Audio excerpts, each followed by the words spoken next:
Simon & Schuster Audio presents How to Win Friends and Influence People by Dale Carnegie. Read by Andrew McMillan.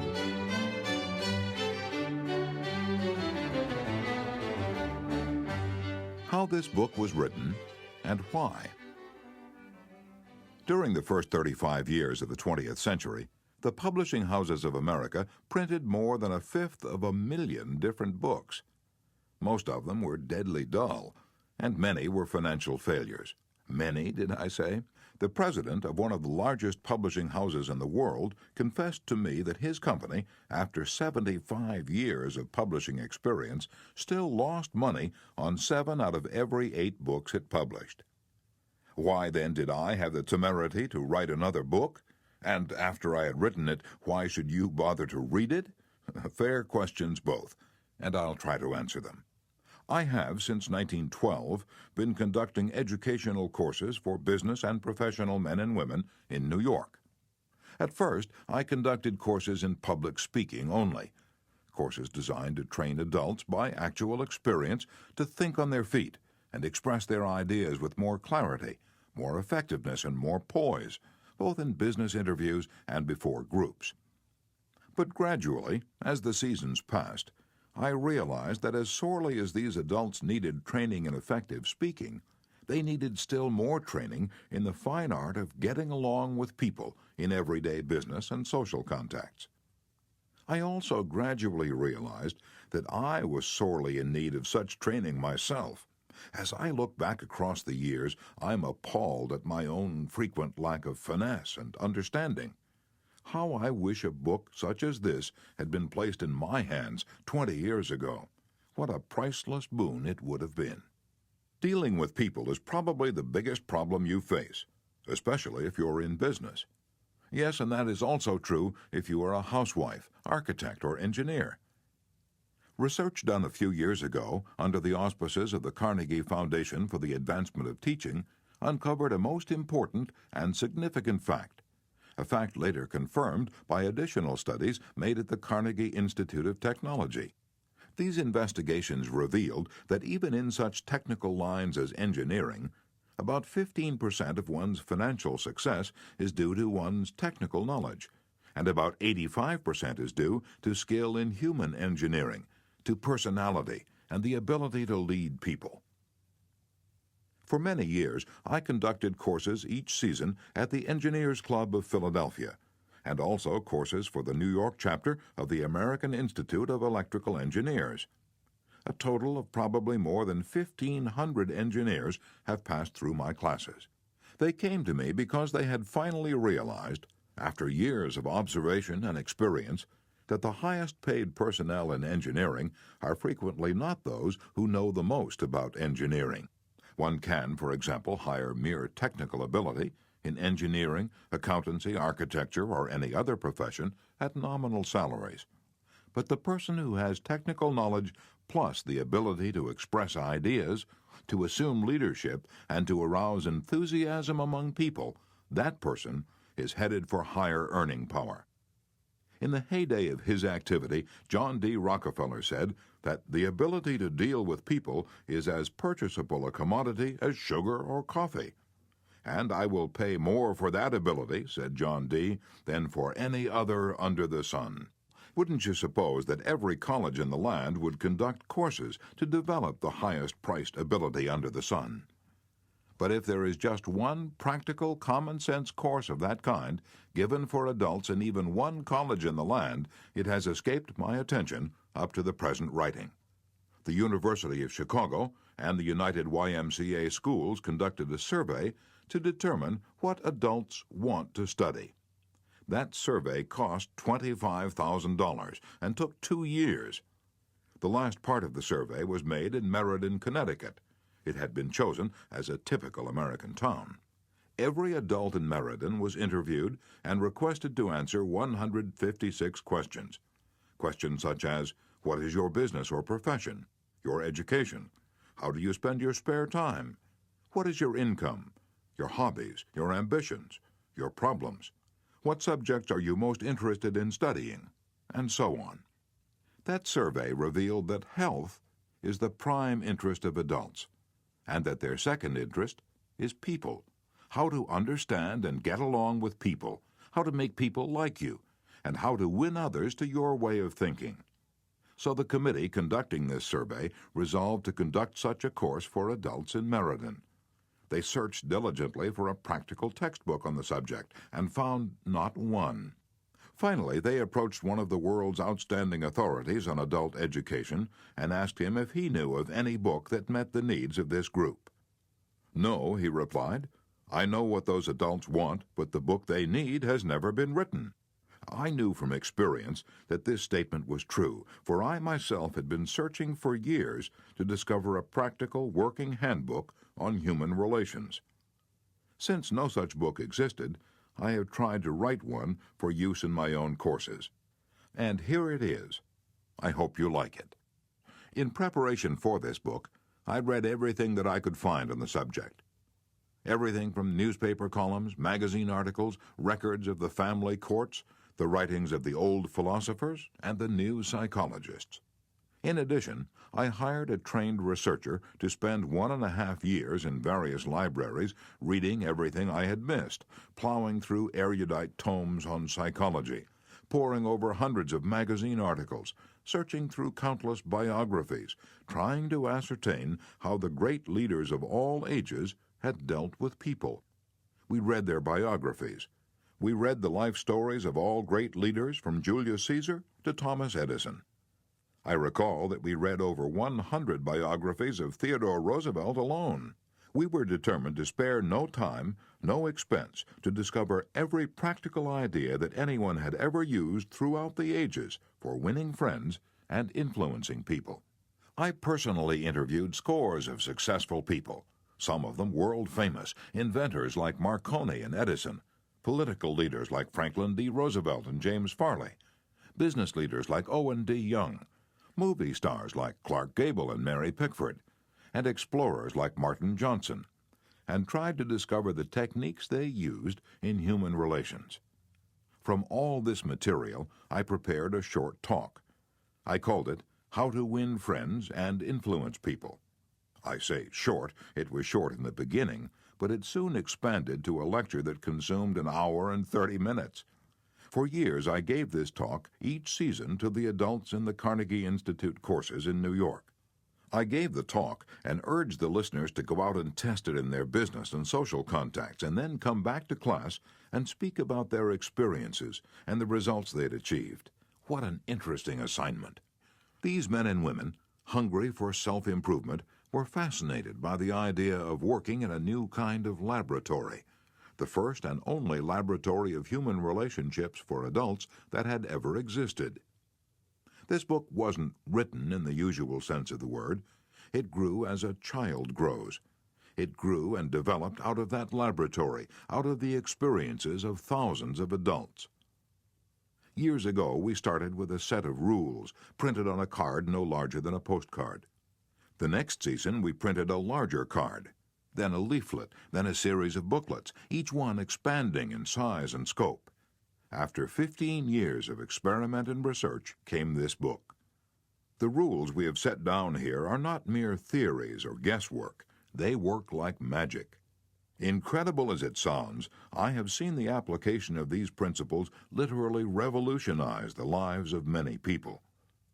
To illustrate, a man with 314 employees joined one of these courses. For years, he had driven and criticized and condemned his employees without stint or discretion. Kindness, words of appreciation, and encouragement were alien to his lips. After studying the principles discussed in this book, this employer sharply altered his philosophy of life. His organization is now inspired with a new loyalty, a new enthusiasm, a new spirit of teamwork. 314 enemies have been turned into 314 friends. As he proudly said in a speech before the class, "When I used to walk through my establishment, no one greeted me. My employees actually looked the other way when they saw me approaching. But now, they are all my friends, and even the janitor calls me by my first name." This employer gained more profit, more leisure, and what is infinitely more important, he found far more happiness in his business and in his home.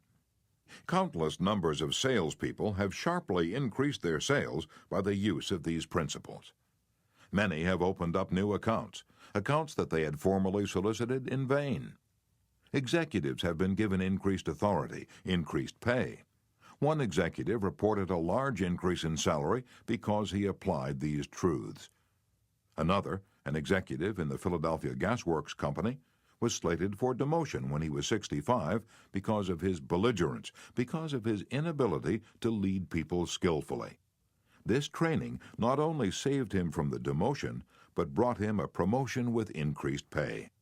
On innumerable occasions, spouses attending the banquet given at the end of the course have told me that their homes have been much happier since their husbands or wives started this training. People are frequently astonished at the new results they achieve. It all seems like magic. In some cases, in their enthusiasm, they have telephoned me at my home on Sundays because they couldn't wait 48 hours to report their achievements at the regular session of the course. One man was so stirred by a talk on these principles that he sat far into the night discussing them with other members of the class.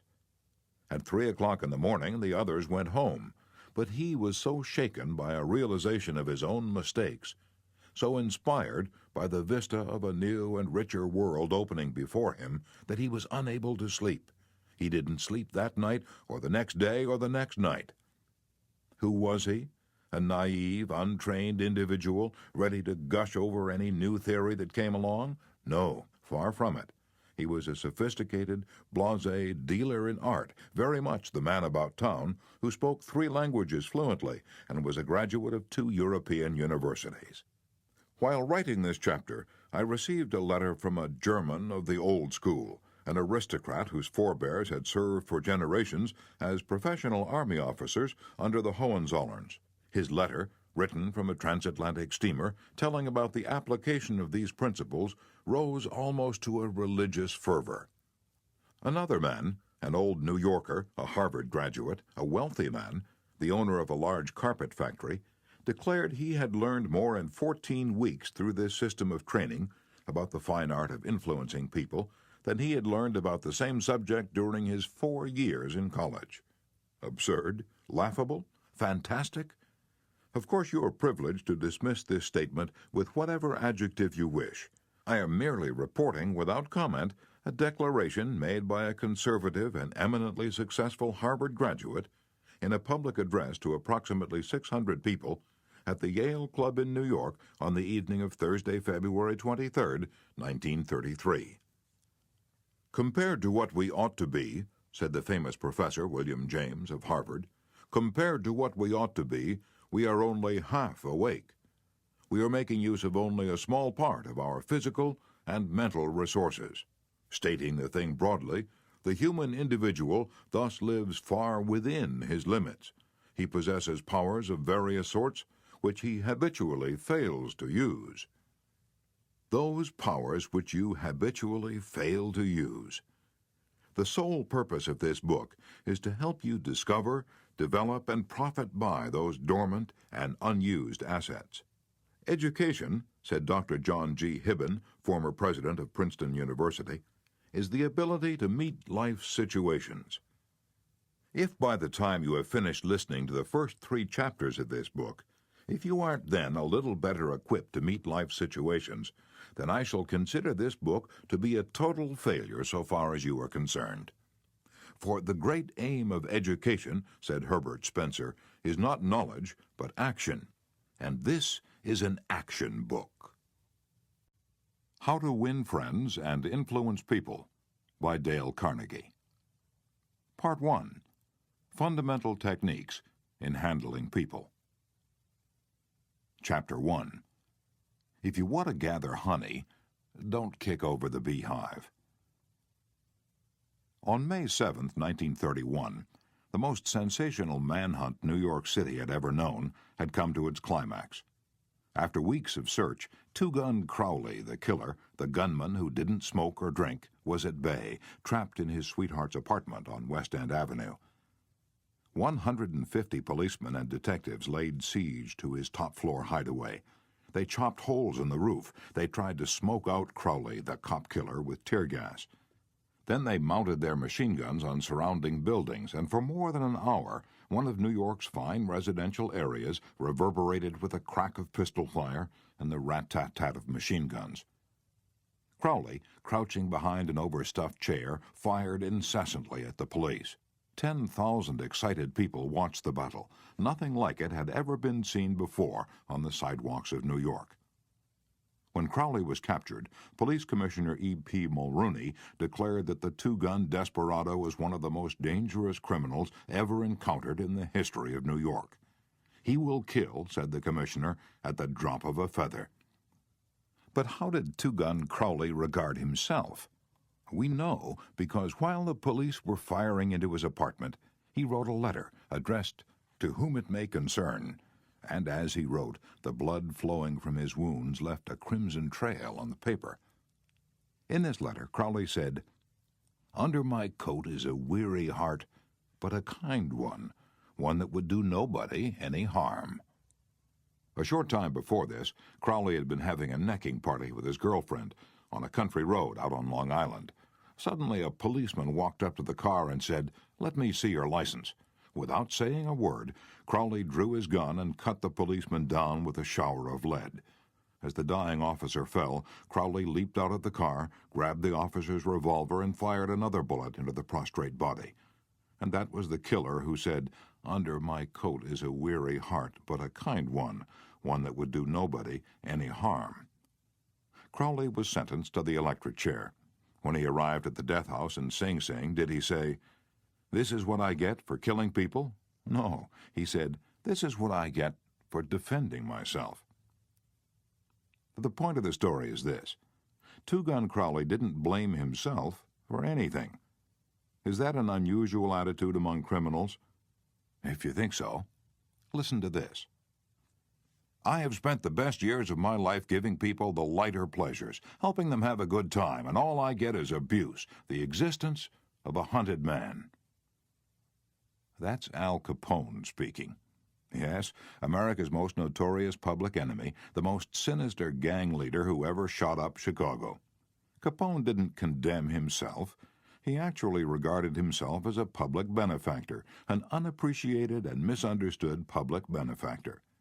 And so did Dutch Schultz before he crumpled up under gangster bullets in Newark.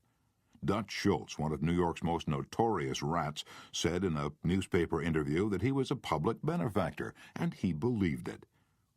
I've had some interesting correspondence with Lewis Laws, who was warden of New York's infamous Sing Sing prison for many years on this subject, and he declared that few of the criminals in Sing Sing regard themselves as bad men. They are just as human as you and I.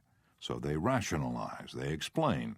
They can tell you why they had to crack a safe or be quick on the trigger finger.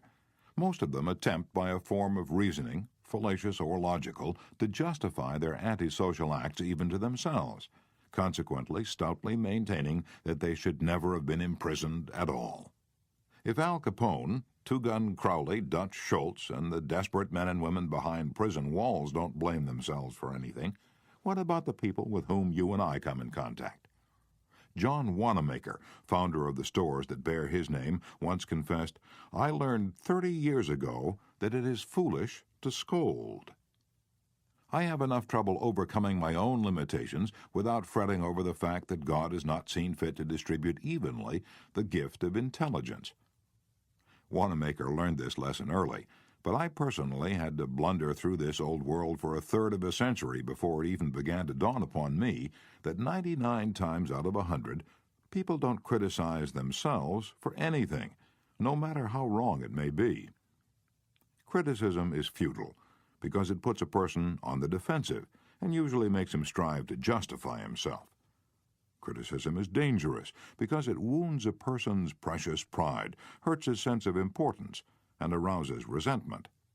B.F. Skinner, the world-famous psychologist, proved through his experiments that an animal rewarded for good behavior will learn much more rapidly and retain what it learns far more effectively than an animal punished for bad behavior.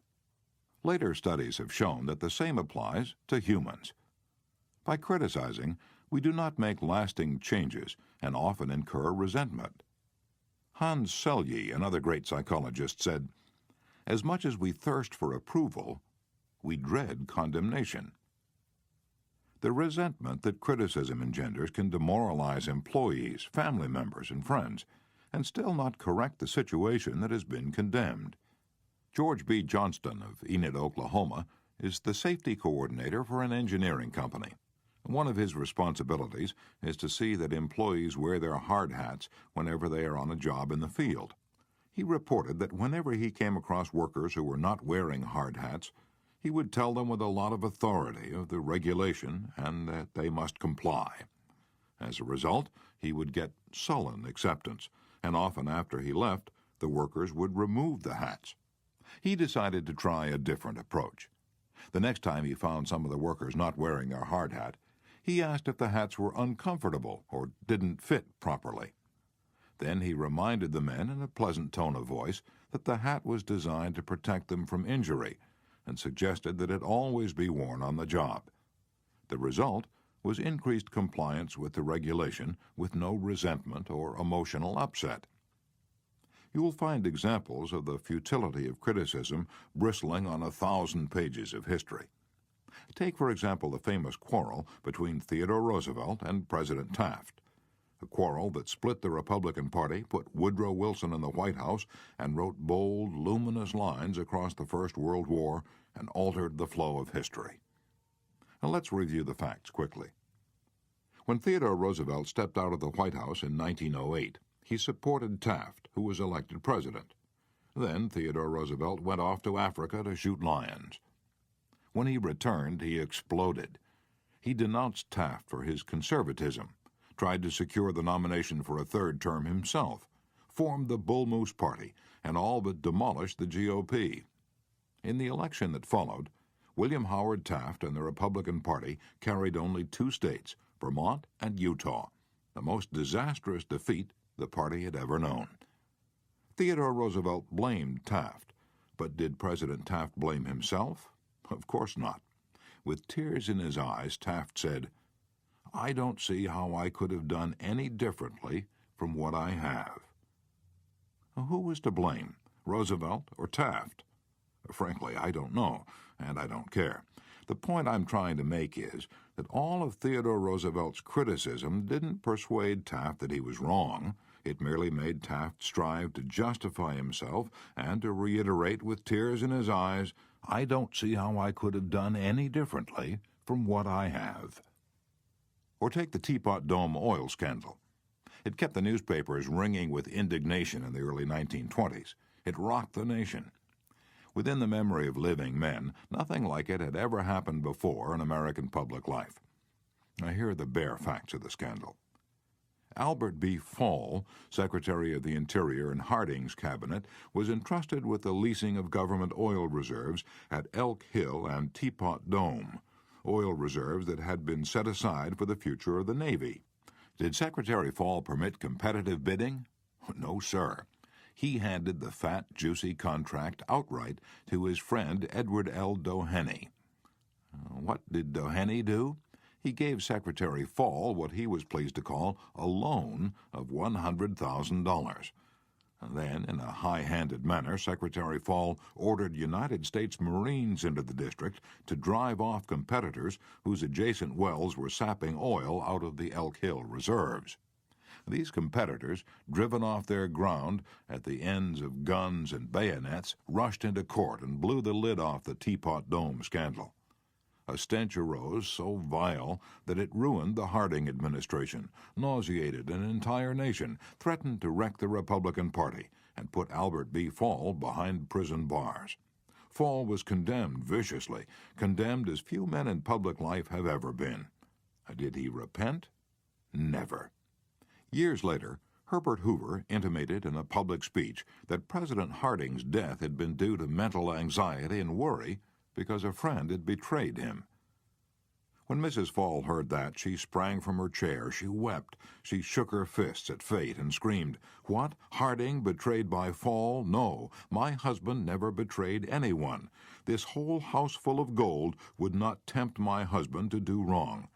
He is the one who has been betrayed and led to the slaughter and crucified." And there you are. Human nature in action. Wrongdoers blaming everybody but themselves. We are all like that. So when you and I are tempted to criticize someone tomorrow, let's remember Al Capone, Two Gun Crowley, and Albert Fall. Let's realize that criticisms are like homing pigeons. They always return home. Let's realize that the person we're going to correct and condemn will probably justify himself or herself and condemn us in return. Or, like the gentle Taft, will say, "I don't see how I could have done any differently from what I have."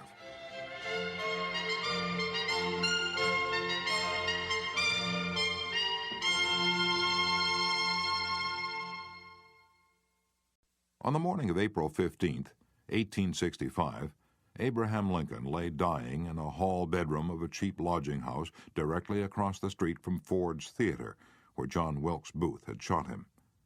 Lincoln's long body lay stretched diagonally across a sagging bed that was too short for him.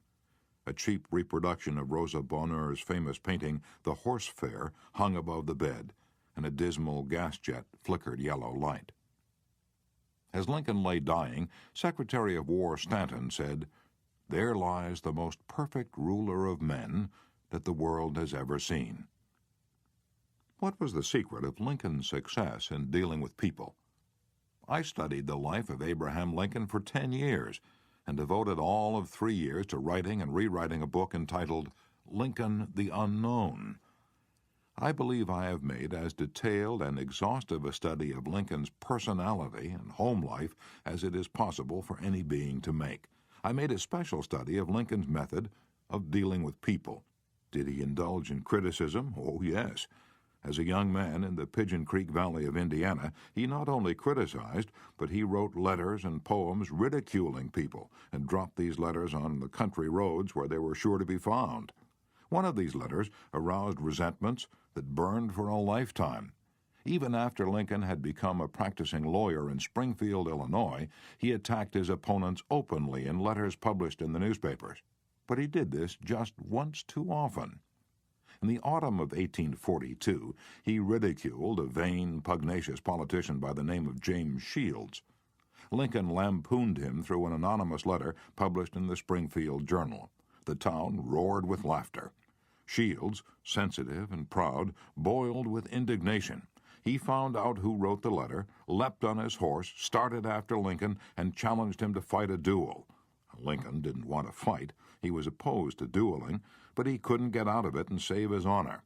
He was given the choice of weapons. Since he had very long arms, he chose cavalry broadswords and took lessons in sword fighting from a West Point graduate, and on the appointed day he and Shields met on a sandbar in the Mississippi River, prepared to fight to the death, but at the last minute their seconds interrupted and stopped the duel. And that was the most lurid personal incident in Lincoln's life. It taught him an invaluable lesson in the art of dealing with people. Never again did he write an insulting letter. Never again did he ridicule anyone. And from that time on, he almost never criticized anybody for anything. Time after time during the Civil War, Lincoln put a new general at the head of the Army of the Potomac, and each one in turn, McClellan, Pope, Burnside, Hooker, Meade, blundered tragically and drove Lincoln to pacing the floor in despair.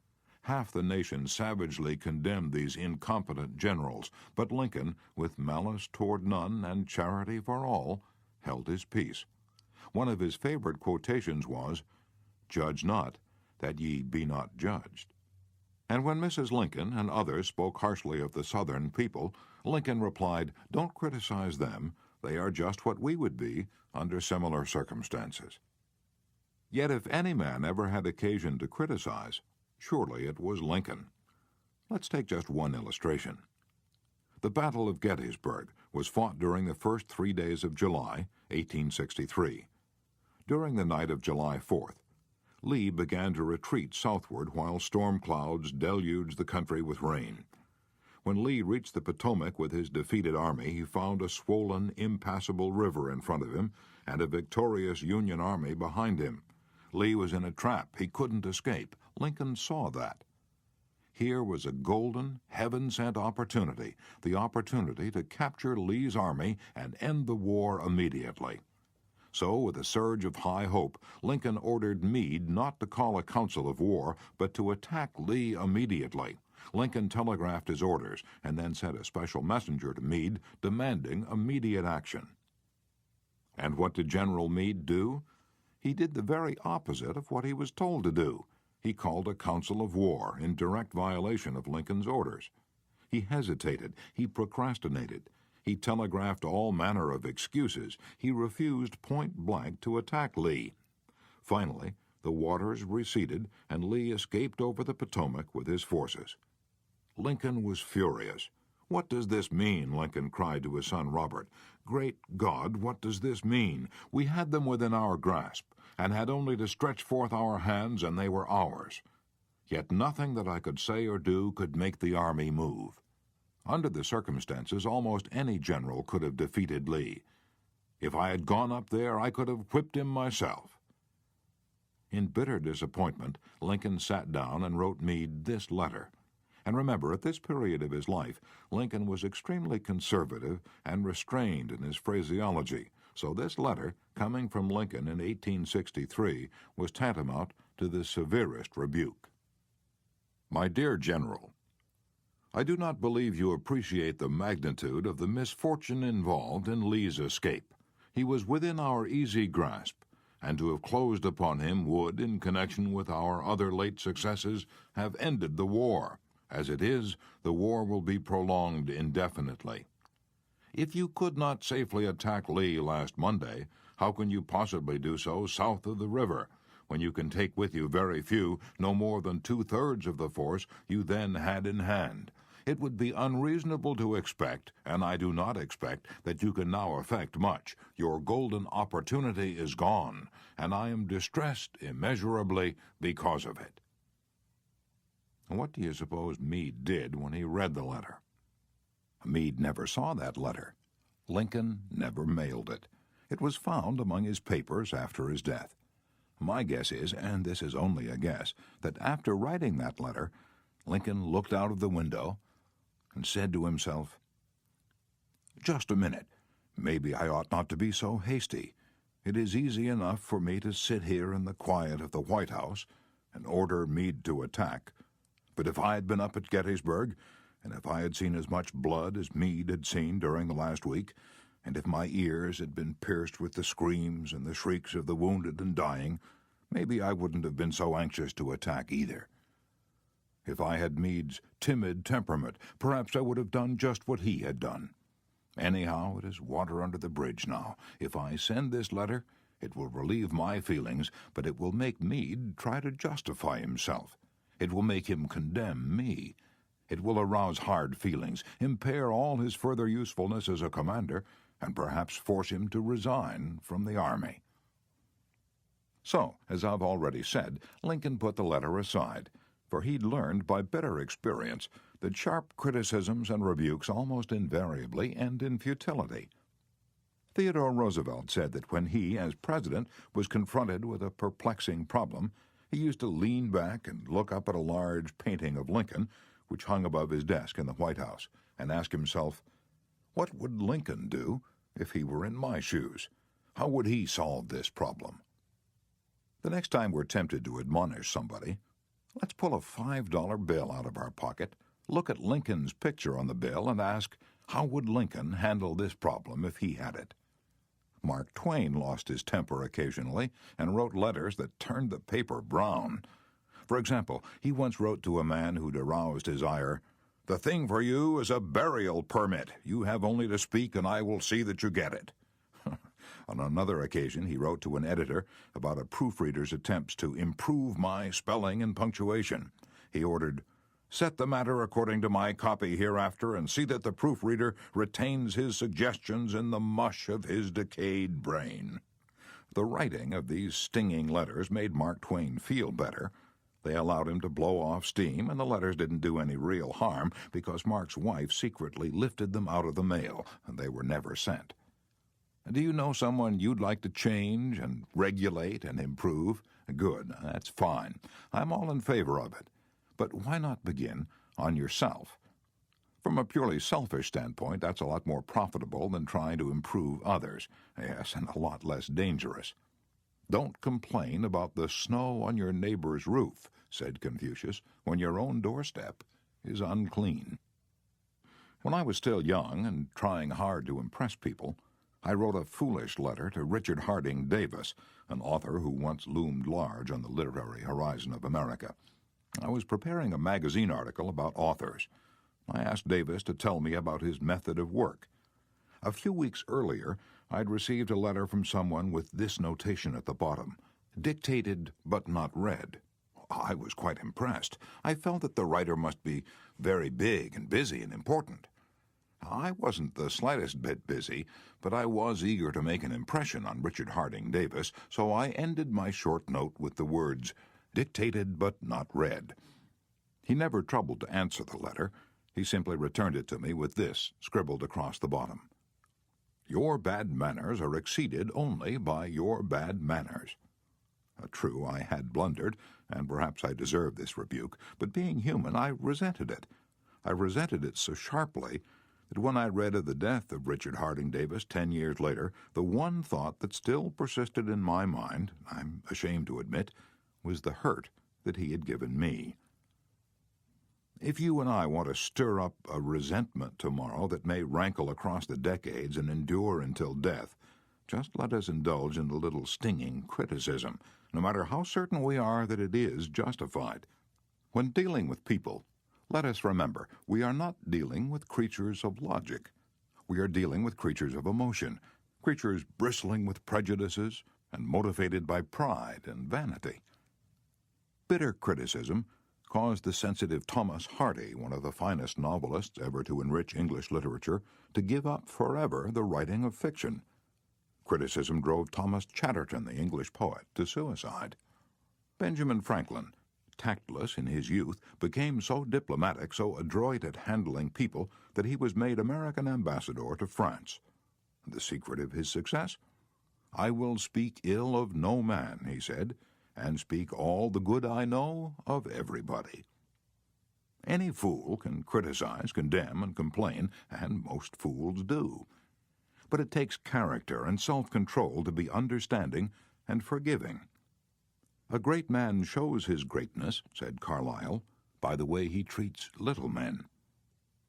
Bob Hoover, a famous test pilot and frequent performer at air shows, was returning to his home in Los Angeles from an air show in San Diego.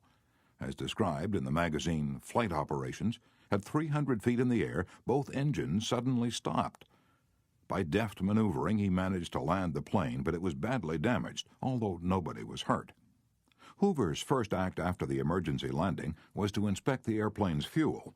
Just as he suspected, the World War II propeller plane he'd been flying had been fueled with jet fuel rather than gasoline. Upon returning to the airport, he asked to see the mechanic who had serviced his airplane. The young man was sick with the agony of his mistake. Tears streamed down his face as Hoover approached. He had just caused the loss of a very expensive plane and could have caused the loss of 3 lives as well. You can imagine Hoover's anger. One could anticipate a tongue-lashing that this proud and precise pilot would unleash for that carelessness. But Hoover didn't scold the mechanic. He didn't even criticize him. Instead, he put his big arm around the man's shoulder and said, "To show you I'm sure that you'll never do this again, I want you to service my F-51 tomorrow." Often parents are tempted to criticize their children. You would expect me to say, don't, but I will not. I am merely going to say, before you criticize them, read one of the classics of American journalism, Father Forgets. It originally appeared as an editorial in the People's Home Journal. Here it is, with the author's permission, as condensed in the Reader's Digest. A Father Forgets is one of those little pieces which, dashed off in a moment of sincere feeling, strikes an echoing chord in so many readers as to become a perennial reprint favorite. Since its first appearance, Father Forgets has been reproduced, writes the author, W. Livingston Larned, in hundreds of magazines and house organs, and in newspapers all over the country. It has been reprinted almost as extensively in many foreign languages. I have given personal permission to thousands who wish to read it from school, church, and lecture platforms.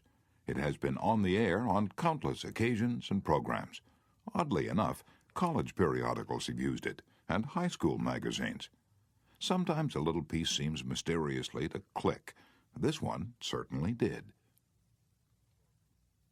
Father Forgets by W. Livingston Larned. Listen, son. I'm saying this as you lie asleep. One little paw curled under your cheek, and the blonde curls stickily wet on your damp forehead. I have stolen into your room alone. Just a few minutes ago, as I sat reading my paper in the library, a stifling wave of remorse swept over me. Guiltily, I came to your bedside. These are the things I was thinking, son. I had been cross to you. I scolded you as you were dressing for school because you gave your face merely a dab with a towel. I took you to task for not cleaning your shoes. I called out angrily when you threw some of your things on the floor. At breakfast I found fault, too. You spilled things. You gulped down your food. You put your elbows on the table. You spread butter too thick on your bread. And as you started off to play and I made for my train, you turned and waved a hand and called, "Goodbye, Daddy." And I frowned and said in reply, "Hold your shoulders back." Then it began all over again in the late afternoon. As I came up the road, I spied you down on your knees, playing marbles. There were holes in your stockings. I humiliated you before your boyfriends by marching you ahead of me to the house. Stockings were expensive, and if you had to buy them, you'd be more careful. Imagine that, son, from a father. Do you remember later, when I was reading in the library, how you came in timidly with a sort of hurt look in your eyes? When I glanced up over my paper, impatient at the interruption, you hesitated at the door. "What is it you want?" I snapped. You said nothing, but ran across in one tempestuous plunge and threw your arms around my neck and kissed me, and your small arms tightened with an affection that God had set blooming in your heart and which even neglect could not wither. And then you were gone, pattering up the stairs. Well, son, it was shortly afterwards that my paper slipped from my hands and a terrible, sickening fear came over me. What has habit been doing to me? The habit of finding fault, of reprimanding. This was my reward to you for being a boy. It was not that I did not love you. It was that I expected too much of youth. I was measuring you by the yardstick of my own years. And there was so much that was good and fine and true in your character. The little heart of you was as big as the dawn itself over the wide hills. This was shown by your spontaneous impulse to rush in and kiss me good night. Nothing else matters tonight, son. I have come to your bedside in the darkness, and I have knelt there ashamed. It is a feeble atonement. I know you would not understand these things if I told them to you during your waking hours, but tomorrow I will be a real daddy. I will chum with you, and suffer when you suffer, and laugh when you laugh. I will bite my tongue when impatient words come. I will keep saying, as if it were a ritual, "He is nothing but a boy, a little boy." I am afraid I have visualized you as a man, yet as I see you now, son, crumpled and weary in your cot, I see that you are still a baby. Yesterday you were in your mother's arms, your head on her shoulder. I have asked too much. Too much. Instead of condemning people, let's try to understand them. Let's try to figure out why they do what they do. That's a lot more profitable and intriguing than criticism, and it breeds sympathy, tolerance, and kindness. To know all is to forgive all. As Dr. Johnson said, God himself, sir, does not propose to judge man until the end of his days. Why should you and I? Principle 1. Don't criticize, condemn, or complain. Chapter 2. The Big Secret of Dealing with People. There is only one way under high heaven to get anybody to do anything. Did you ever stop to think of that? Yes, just one way. And that is by making the other person want to do it. Remember, there is no other way. Of course, you can make someone want to give you his watch by sticking a revolver in his ribs. You can make your employees give you cooperation until your back is turned by threatening to fire them. You can make a child do what you want it to do by a whip or a threat. But these crude methods have sharply undesirable repercussions. The only way I can get you to do anything is by giving you what you want. What do you want? Sigmund Freud said that everything you and I do springs from two motives, the sex urge and the desire to be great. John Dewey, one of America's most profound philosophers, phrased it a bit differently. Dr. Dewey said that the deepest urge in human nature is the desire to be important. Remember that phrase, the desire to be important. It is significant. You're going to hear a lot about it in this book. And what do you want? Well, not many things, but the few things that you do wish you crave with an insistence that will not be denied. Some of the things most people want include health and the preservation of life, food, sleep, money and the things money will buy, life in the hereafter, sexual gratification, the well-being of our children, a feeling of importance. Almost all of these wants are usually gratified, all except one. But there is one longing, almost as deep, almost as imperious as the desire for food or sleep, which is seldom gratified. It is what Freud calls the desire to be great. It is what Dewey calls the desire to be important. Lincoln once began a letter saying, "Everybody likes a compliment." William James said, "The deepest principle in human nature is the craving to be appreciated." He didn't speak, mind you, of the wish or the desire or the longing to be appreciated. He said the craving to be appreciated. Here is a gnawing and unfaltering human hunger, and the rare individual who honestly satisfies this heart hunger will hold people in the palm of his or her hand, and even the undertaker will be sorry when he dies. The desire for a feeling of importance is one of the chief distinguishing differences between mankind and the animals. To illustrate, when I was a farm boy out in Missouri, my father bred fine Duroc Jersey hogs and pedigreed white-faced cattle.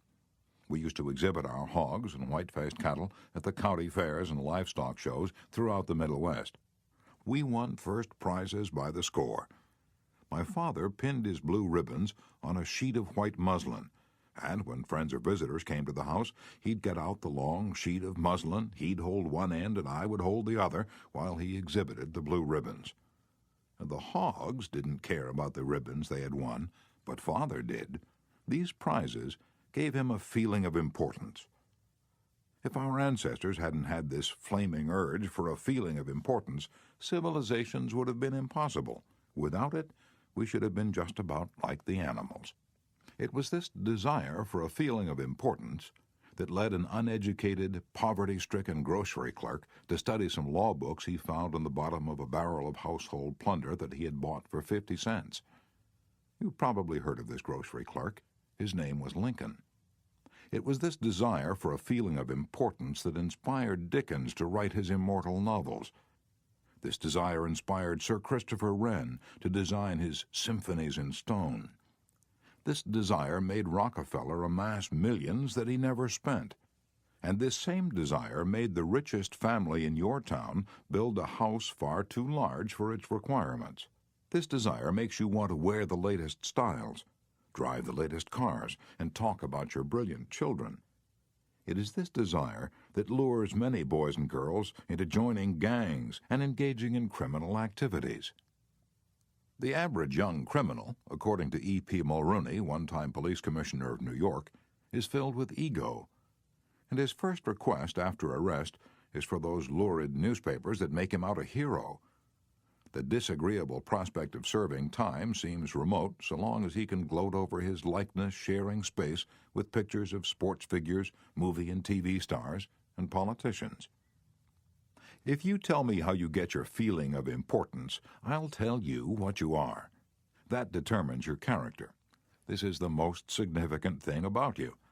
For example, John D. Rockefeller got his feeling of importance by giving money to erect a modern hospital in Peking, China, to care for millions of poor people whom he had never seen and never would see. Dillinger, on the other hand, got his feeling of importance by being a bandit, a bank robber, and a killer. When the FBI agents were hunting him, he dashed into a farmhouse up in Minnesota and said, "I'm Dillinger." He was proud of the fact that he was public enemy number one. "I'm not going to hurt you, but I'm Dillinger," he said. Yes, the one significant difference between Dillinger and Rockefeller is how they got their feeling of importance. History sparkles with amusing examples of famous people struggling for a feeling of importance. Even George Washington wanted to be called His Mightiness, the President of the United States. And Columbus pleaded for the title Admiral of the Ocean and Viceroy of India. Catherine the Great refused to open letters that were not addressed to Her Imperial Majesty. And Mrs. Lincoln, in the White House, turned upon Mrs. Grant like a tigress and shouted, "How dare you be seated in my presence until I invite you?" Our millionaires helped finance Admiral Byrd's expedition to the Antarctic in 1928 with the understanding that ranges of icy mountains would be named after them. And Victor Hugo aspired to have nothing less than the city of Paris renamed in his honor. Even Shakespeare, mightiest of the mighty, tried to add luster to his name by procuring a coat of arms for his family.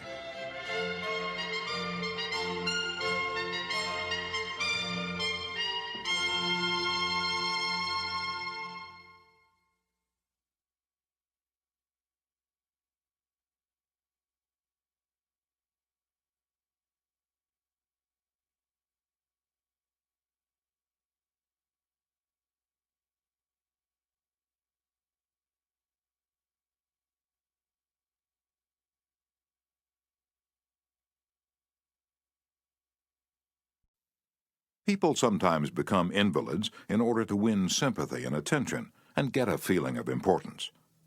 For example, take Mrs. McKinley. She got a feeling of importance by forcing her husband, the President of the United States, to neglect important affairs of state while he reclined on the bed beside her for hours at a time, his arm about her, soothing her to sleep. She fed her gnawing desire for attention by insisting that he remain with her while she was having her teeth fixed, and once created a stormy scene when he had to leave her alone with the dentist while he kept an appointment with John Hay, his Secretary of State. The writer, Mary Roberts Reinhardt, once told me of a bright, vigorous young woman who became an invalid in order to get a feeling of importance. "One day," said Mrs. Reinhardt, "this woman had been obliged to face something, her age perhaps. The lonely years were stretching ahead, and there was little left for her to anticipate. She took to her bed, and for 10 years her old mother traveled to the 3rd floor and back carrying trays, nursing her. Then one day the old mother, weary with service, lay down and died. For some weeks the invalid languished. Then she got up, put on her clothing, and resumed living again." Some authorities declare that people may actually go insane in order to find, in the dreamland of insanity, the feeling of importance that has been denied them in the harsh world of reality. There are more patients suffering from mental diseases in the United States than from all other diseases combined. What is the cause of insanity? Nobody can answer such a sweeping question, but we know that certain diseases, such as syphilis, break down and destroy the brain cells and result in insanity. In fact, about 1/2 of all mental diseases can be attributed to such physical causes as brain lesions, alcohol, toxins, and injuries. But the other half, and this is the appalling part of the story, the other half of the people who go insane apparently have nothing organically wrong with their brain cells. In post-mortem examinations, when their brain tissues are studied under the highest-powered microscopes, these tissues are found to be apparently just as healthy as yours and mine. Why do these people go insane? I put that question to the head physician at one of our most important psychiatric hospitals. This doctor, who's received the highest honors and the most coveted awards for his knowledge of this subject, told me frankly that he didn't know why people went insane. Nobody knows for sure. But he did say, many people who go insane find in insanity a feeling of importance that they were unable to achieve in the world of reality. And then he told me this story. I have a patient right now whose marriage proved to be a tragedy. She wanted love, sexual gratification, children, social prestige, but life blasted all her hopes. Her husband didn't love her. He refused even to eat with her and forced her to serve his meals in his room upstairs. She had no children, no social standing. She went insane, and in her imagination she divorced her husband and resumed her maiden name. She now believes she had married into English aristocracy, and she insists on being called Lady Smith. And as for children, she imagines that she has a new child every night. Each time I call on her, she says, "Doctor, I had a baby last night." Life once wrecked all her dream ships on the sharp rocks of reality. But in the sunny fantasy isles of insanity, all her barkentines race into port with canvas billowing and winds singing through the masts. Tragic? Oh, I don't know. Her physician said to me, "If I could stretch out my hand and restore her sanity, I wouldn't do it. She's much happier as she is." If some people are so hungry for a feeling of importance that they actually go insane to get it, imagine what miracle you and I can achieve by giving people honest appreciation this side of insanity. One of the first people in American business to be paid a salary of over $1 million a year when there was no income tax and a person earning $50 a week was considered well off was Charles Schwab. He had been picked by Andrew Carnegie to become the first president of the newly formed United States Steel Company in 1921, when Schwab was only 38 years old. Schwab later left U.S. Steel to take over the then-troubled Bethlehem Steel Company, and he rebuilt it into one of the most profitable companies in America. Why did Andrew Carnegie pay $1 million a year, or more than $3,000 a day, to Charles Schwab? Why? Because Schwab was a genius? No. Because he knew more about the manufacture of steel than other people? Nonsense. Charles Schwab told me himself that he had many men working for him who knew more about the manufacture of steel than he did. Schwab says that he was paid this salary largely because of his ability to deal with people. I asked him how he did it. Here is his secret, set down in his own words, words that ought to be cast in eternal bronze and hung in every home and school, every shop and office in the land, words that children ought to memorize, instead of wasting their time memorizing the conjugation of Latin verbs or the amount of annual rainfall in Brazil, words that will all but transform your life and mine if we will only live by them. "I consider my ability to arouse enthusiasm among my people," said Schwab, "the greatest asset that I possess. And the way to develop the best that is in a person is by appreciation and encouragement. There is nothing else that so kills the ambition of a person as criticism from superiors. I never criticize anyone. I believe in giving a person incentive to work. So I'm anxious to praise, but loath to find fault. If I like anything, I am hearty in my approbation and lavish in my praise." Now, that is what Schwab did. But what do average people do? The exact opposite. If they don't like a thing, they bawl out their subordinates. If they do like it, they say nothing. As the old couplet says, "Once I did bad, and that I heard ever. Twice I did good, but that I heard never." In my wide association in life, meeting with many and great people in various parts of the world, Schwab declared, I have yet to find the person, however great or exalted his station, who did not do better work and put forth greater effort under a spirit of approval than he would ever do under a spirit of criticism. That, he said, frankly, was one of the outstanding reasons for the phenomenal success of Andrew Carnegie. Carnegie praised his associates publicly as well as privately. Carnegie wanted to praise his assistants Even on his tombstone, he wrote an epitaph for himself which read, "Here lies one who knew how to get around him men who were cleverer than himself." Sincere appreciation was one of the secrets of the first John D. Rockefeller's success in handling men. For example, when one of his partners, Edward T. Bedford, lost $1 million for the firm by a bad buy in South America, John D. might have criticized, but he knew Bedford had done his best and the incident was closed. So Rockefeller found something to praise. He congratulated Bedford because he'd been able to save 60% of the money he'd invested. "That's splendid," said Rockefeller. "We don't always do as well as that upstairs." I have among my clippings a story that I know never happened, but it illustrates a truth, so I'll repeat it. According to this silly story, a farm woman, at the end of a heavy day's work, set before her menfolks a heaping pile of hay. And when they indignantly demanded whether she'd gone crazy, she replied, "Well, how did I know you'd notice? I've been cooking for you men for the last 20 years, and in all that time I ain't heard no word to let me know you wasn't just eating hay." And when a study was made a few years ago on runaway wives, what do you think was discovered to be the main reason wives ran away? It was lack of appreciation.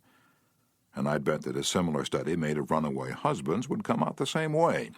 We often take our spouses so much for granted that we never let them know we appreciate them. A member of one of our classes told of a request made by his wife. She and a group of other women in her church were involved in a self-improvement program. She asked her husband to help her by listing 6 things he believed she could do to become a better wife. He reported to the class, "I was surprised by such a request. Frankly, it would have been easy for me to list 6 things I would like to change about her. My heavens, she could have listed 1,000 things you'd like to change about me. But I didn't. I said to her, 'Let me think about it and give you an answer in the morning.' The next morning, I got up very early and called the florist and had them send 6 red roses to my wife with a note saying, 'I can't think of 6 things I would like to change about you. I love you the way you are.' When I arrived at home that evening, who do you think greeted me at the door? That's right, my wife. She was almost in tears. Needless to say, I was extremely glad I had not criticized her as she'd requested. The following Sunday at church, after she reported the results of her assignment, several women with whom she'd been studying came up to me and said, 'That was the most considerate thing I've ever heard.' It was then that I realized the power of appreciation." Florenz Ziegfeld, the most spectacular producer who ever dazzled Broadway, gained his reputation by his subtle ability to glorify the American girl. Time after time he took drab little creatures that no one ever looked at twice and transformed them on the stage into glamorous visions of mystery and seduction. And knowing the value of appreciation and confidence, he made women feel beautiful by the sheer power of his gallantry and consideration. He was practical. He raised the salary of chorus girls from $30 a week to as high as $175. And he was also chivalrous. On opening night at the Follies, he sent telegrams to the stars in the cast, and he deluged every chorus girl in the show with American Beauty roses. I once succumbed to the fad of fasting and went for 6 days and nights without eating. It wasn't difficult. I was less hungry at the end of the 6th day than I was at the end of the 2nd. Yet I know, as you know, people who would think they'd committed a crime if they let their families or employees go for 6 days without food, but they will let them go for 6 days and 6 weeks and sometimes 60 years without giving them the hearty appreciation that they crave almost as much as they crave food. When Alfred Lunt, one of the great actors of his time, played the leading role in Reunion in Vienna, he said, "There is nothing I need so much as nourishment for my self-esteem." We nourish the bodies of our children and friends and employees, but how seldom do we nourish their self-esteem? We provide them with roast beef and potatoes to build energy, but we neglect to give them kind words of appreciation that would sing in their memories for years, like the music of the morning stars. Paul Harvey, in one of his radio broadcasts, The Rest of the Story, told how showing sincere appreciation can change a person's life. He reported that years ago a teacher in Detroit asked Stevie Morris to help her find a mouse that was lost in the classroom. You see, she appreciated the fact that nature had given Stevie something no one else in the room had. Nature had given Stevie a remarkable pair of ears to compensate for his blind eyes. But this was really the first time Stevie had been shown appreciation for those talented ears. Now, years later, he says that this act of appreciation was the beginning of a new life. You see, from that time on, he developed his gift of hearing and went on to become, under the stage name of Stevie Wonder, one of the great pop singers and songwriters of the 70s. Some of you are saying right now, as you hear these words, "Oh, phooey, flattery, bear oil, I've tried that stuff. It doesn't work, not with intelligent people." Of course, flattery seldom works with discerning people. It is shallow, selfish, and insincere. It ought to fail, and it usually does. True, some people are so hungry, so thirsty for appreciation that they'll swallow anything, just as a starving man will eat grass and fishworms. Even Queen Victoria was susceptible to flattery. Prime Minister Benjamin Disraeli confessed that he put it on thick in dealing with the Queen. To use his exact words, he said, "Spread it on with a trowel." But Disraeli was one of the most polished, deft, and adroit men who ever ruled the far-flung British Empire. He was a genius in his line. What would work for him wouldn't necessarily work for you and me. In the long run, flattery will do you more harm than good. Flattery is counterfeit, and like counterfeit money, it will eventually get you into trouble if you pass it to someone else. The difference between appreciation and flattery, that's simple. One is sincere, the other is insincere. One comes from the heart out, the other from the teeth out. One is unselfish, the other selfish. One is universally admired, the other universally condemned. I recently saw a bust of Mexican hero General Alvaro Obregón in the Chapultepec Palace in Mexico City. Below the bust are carved these wise words from General Obregón's philosophy. "Don't be afraid of enemies who attack you. Be afraid of the friends who flatter you." No, I'm not suggesting flattery.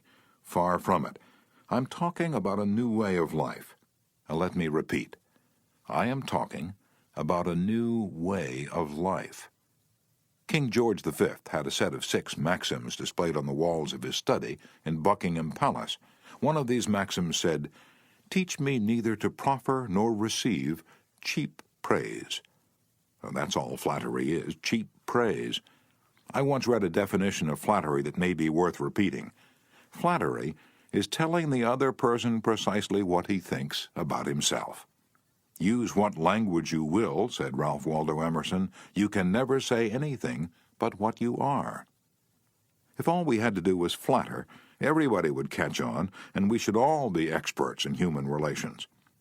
When we are not engaged in thinking about some definite problem, we usually spend about 95% of our time thinking about ourselves.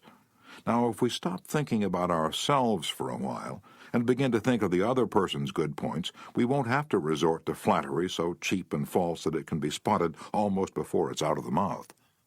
One of the most neglected virtues of our daily existence is appreciation.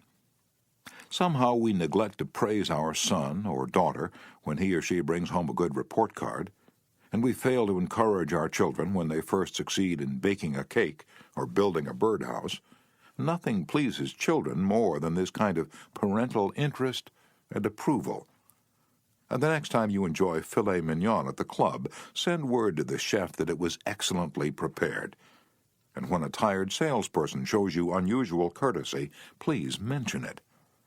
Every minister, lecturer, and public speaker knows the discouragement of pouring himself or herself out to an audience and not receiving a single ripple of appreciative comment.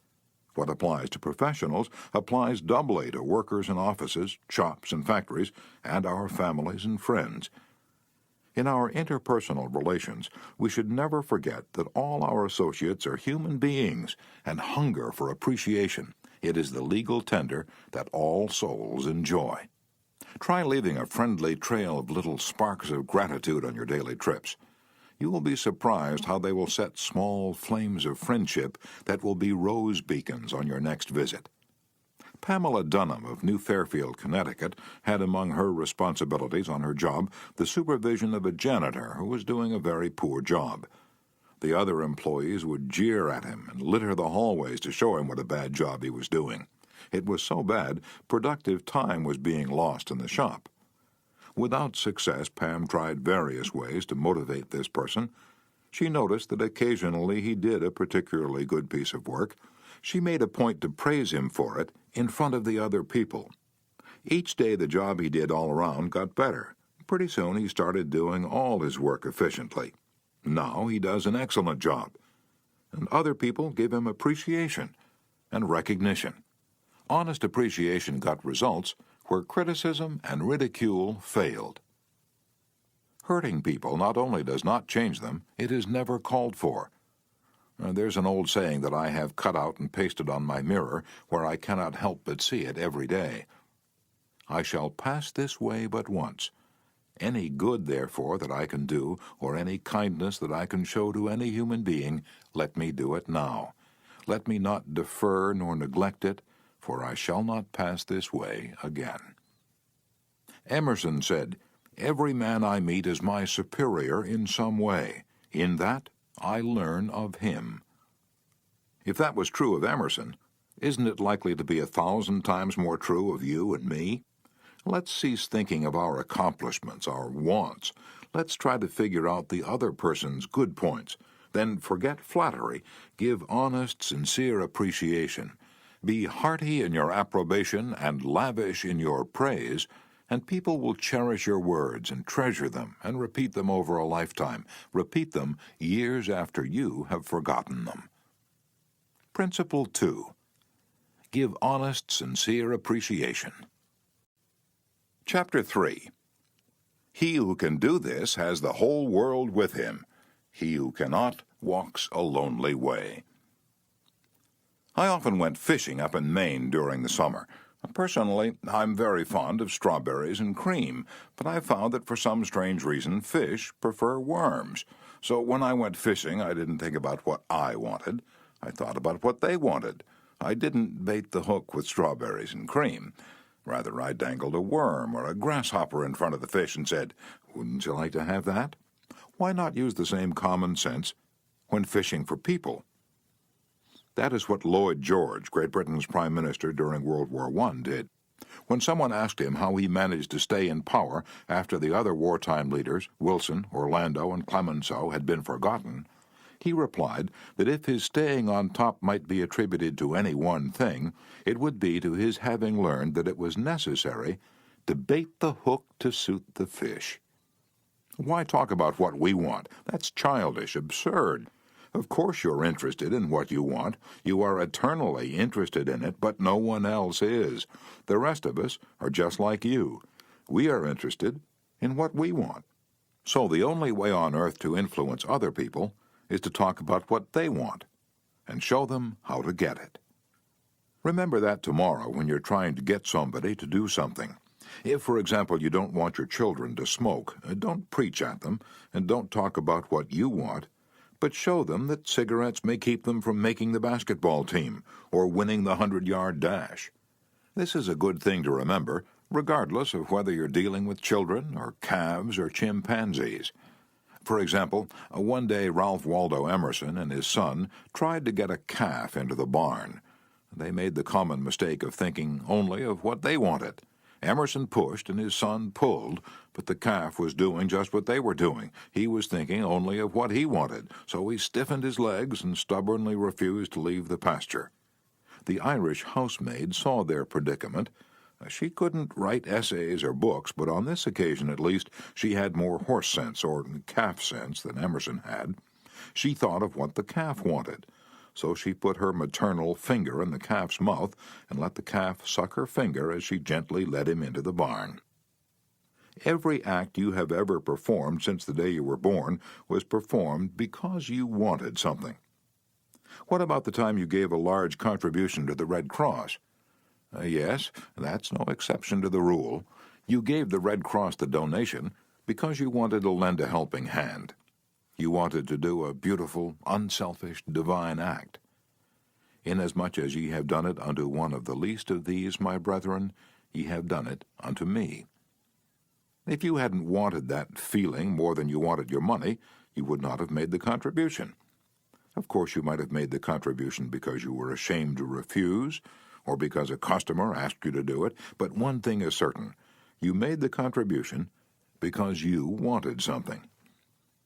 Harry A. Overstreet, in his illuminating book, Influencing Human Behavior, said, "Action springs out of what we fundamentally desire, and the best piece of advice which can be given to would-be persuaders, whether in business, in the home, in the school, in politics, is first arouse in the other person an eager want. He who can do this has the whole world with him. He who cannot walks a lonely way." Andrew Carnegie, the poverty-stricken Scotch lad who started to work at 2 cents an hour and finally gave away $365 million, learned early in life that the only way to influence people is to talk in terms of what the other person wants. He attended school only 4 years, yet he learned how to handle people. And to illustrate, his sister-in-law was worried sick over her 2 boys. They were at Yale, and they were so busy with their own affairs that they neglected to write home and paid no attention whatever to their mother's frantic letters. Then Carnegie offered to wager $100 that he could get an answer by return mail without even asking for it. Someone called his bet, so he wrote his nephews a chatty letter mentioning casually in a postscript that he was sending each one a $5 bill. He neglected, however, to enclose the money. Back came replies by return mail, thanking dear Uncle Andrew for his kind note, and, well, you can finish the sentence yourself. Another example of persuading comes from Stan Novak of Cleveland, Ohio, a participant in our course. Stan came home from work one evening to find his youngest son, Tim, kicking and screaming on the living room floor. He was to start kindergarten the next day, and was protesting that he would not go. Stan's normal reaction would have been to banish the child to his room and tell him he just better make up his mind to go. He had no choice. But tonight, recognizing that this would not really help Tim start kindergarten in the best frame of mind, Stan sat down and thought, if I were Tim, why would I be excited about going to kindergarten? He and his wife made a list of all the fun things Tim would do, such as finger painting, singing songs, making new friends. Then they put them into action. We all started finger painting on the kitchen table, my wife Lil, my other son Bob, and myself, all having fun. Soon Tim was peeping around the corner. Next he was begging to participate. "Oh, no, you have to go to kindergarten first to learn how to finger paint." With all the enthusiasm I could muster, I went through the list, talking in terms that he could understand, telling him of all the fun he would have in kindergarten. The next morning, I thought I was the first one up. I went downstairs and found Tim sitting sound asleep in the living room chair. "What are you doing here?" I asked. "I'm waiting to go to kindergarten. I don't want to be late." The enthusiasm of our entire family had aroused in Tim an eager want that no amount of discussion or threat could possibly have accomplished. Tomorrow you may want to persuade somebody to do something. Before you speak, pause and ask yourself, how can I make this person want to do it? That question will stop us from rushing into a situation heedlessly with futile chatter about our desires.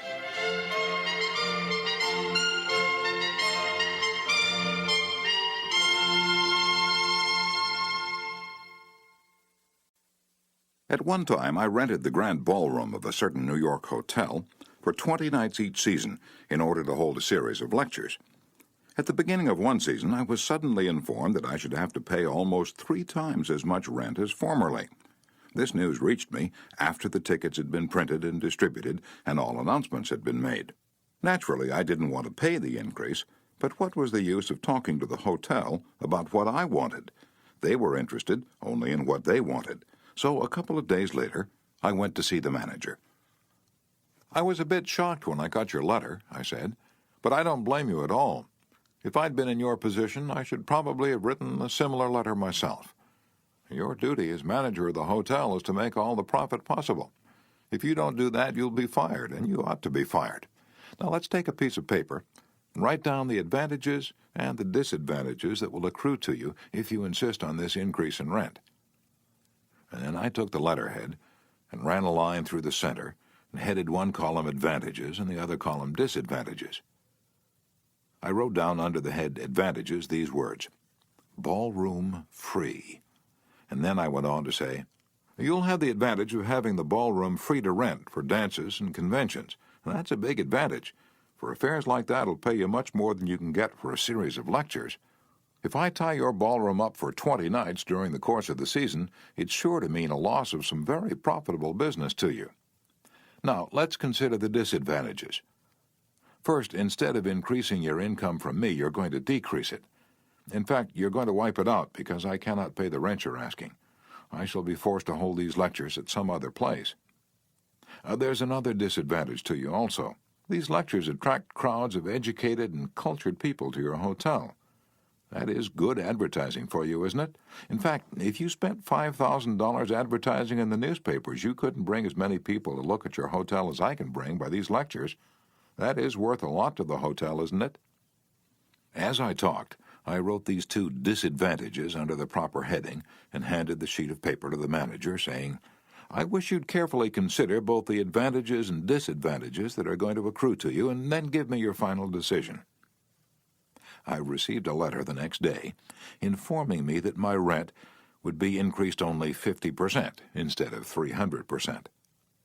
Mind you, I got this reduction without saying a word about what I wanted. I talked all the time about what the other person wanted and how he could get it. Suppose I had done the human, natural thing. Suppose I'd stormed into his office and said, "What do you mean, raising my rent 300%, when you know the tickets have been printed and the announcements made? 300%? Ridiculous, absurd, I won't pay it." What would have happened then? An argument would have begun to steam and boil and sputter, and you know how arguments end. Even if I had convinced him that he was wrong, his pride would have made it difficult for him to back down and give in. Here is one of the best bits of advice ever given about the fine art of human relationships. "If there is any one secret of success," said Henry Ford, "it lies in the ability to get the other person's point of view and see things from that person's angle as well as from your own." That is so good I want to repeat it. If there is any one secret of success, it lies in the ability to get the other person's point of view and see things from that person's angle as well as from your own. That is so simple, so obvious, that anyone ought to see the truth of it at a glance, yet 90% of the people on this earth ignore it 90% of the time. An example? Look at the letters that come across your desk tomorrow morning, and you find that most of them violate this important canon of common sense. Take this one, a letter written by the head of the radio department of an advertising agency with offices scattered across the continent. This letter was sent to the managers of local radio stations throughout the country. To Mr. John Blank, Blankville, Indiana. Dear Mr. Blank, the XYZ Company desires to retain its position in advertising agency leadership in the radio field. Who cares what your company desires? I'm worried about my own problems. The bank is foreclosing the mortgage on my house. The bugs are destroying the hollyhocks. The stock market tumbled yesterday.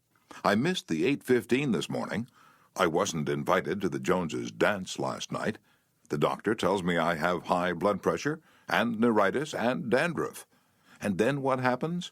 I come down to the office this morning worried, open my mail, and hear some little whippersnapper off in New York yapping about what his company wants. Bah! If he only realized what sort of impression his letter makes, he would get out of the advertising business and start manufacturing sheep dip. This agency's national advertising accounts were the bulwark of the network. Our subsequent clearances of station time have kept us at the top of agencies year after year. You are big and rich and right at the top, are you? So what? I don't give two hoops in Hades if you're as big as General Motors and General Electric and the general staff of the U.S. Army all combined. If you had as much sense as a half-witted hummingbird, you'd realize that I'm interested in how big I am, not how big you are. All this talk about your enormous success makes me feel small and unimportant. We desire to service our accounts with the last word on radio station information. You desire. You desire. You unmitigated ass. I'm not interested in what you desire, or what the President of the United States desires. Let me tell you once and for all that I am interested in what I desire, and you haven't said a word about that yet in this absurd letter of yours. Will you therefore put the XYZ Company on your preferred list for weekly station information, every single detail that will be useful to an agency in intelligently booking time? Preferred list? You have your nerve. You make me feel insignificant by your big talk about your company, and then you ask me to put you on a preferred list, and you don't even say please when you ask it. A prompt acknowledgement of this letter, giving us your latest doings, will be mutually helpful. You fool. You mail me a cheap form letter, a letter scattered far and wide like the autumn leaves, and you have the gall to ask me, when I'm worried about the mortgage and the hollyhocks and my blood pressure, to sit down and dictate a personal note acknowledging your form letter, and you ask me to do it promptly. What do you mean, promptly? Don't you know I'm just as busy as you are, or at least I like to think I am? And while we're on the subject, who gave you the lordly right to order me around? You say it will be mutually helpful. At last, you have begun to see my viewpoint, but you're vague about how it will be to my advantage. Very truly yours, John Doe, Manager, Radio Department. P.S. The enclosed reprint from the Blankville Journal will be of interest to you, and you may want to broadcast it over your station. Finally, down here in the postscript, you mention something that may help me solve one of my problems. Why didn't you begin your letter with, oh, what's the use? Any advertising man who's guilty of perpetrating such drivel as you've sent me has something wrong with his medulla oblongata. You don't need a letter giving our latest doings. What you need is a quart of iodine in your thyroid gland.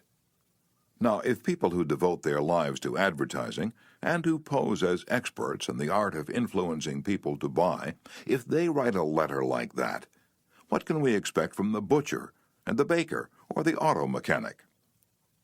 Here's another letter, written by the superintendent of a large freight terminal to a student of this course, Edward Vermillion.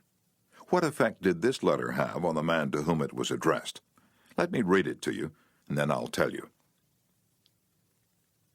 A. Zarega's Sons, Incorporated, 28 Front Street, Brooklyn, New York, 11201. Attention, Mr. Edward Vermillion. Gentlemen, the operations at our outbound rail receiving station are handicapped because a material percentage of the total business is delivered us in the late afternoon. This condition results in congestion, overtime on the part of our forces, delays to trucks, and in some cases delays to freight. On November 10th, we received from your company a lot of 510 pieces, which reached here at 4:20 p.m.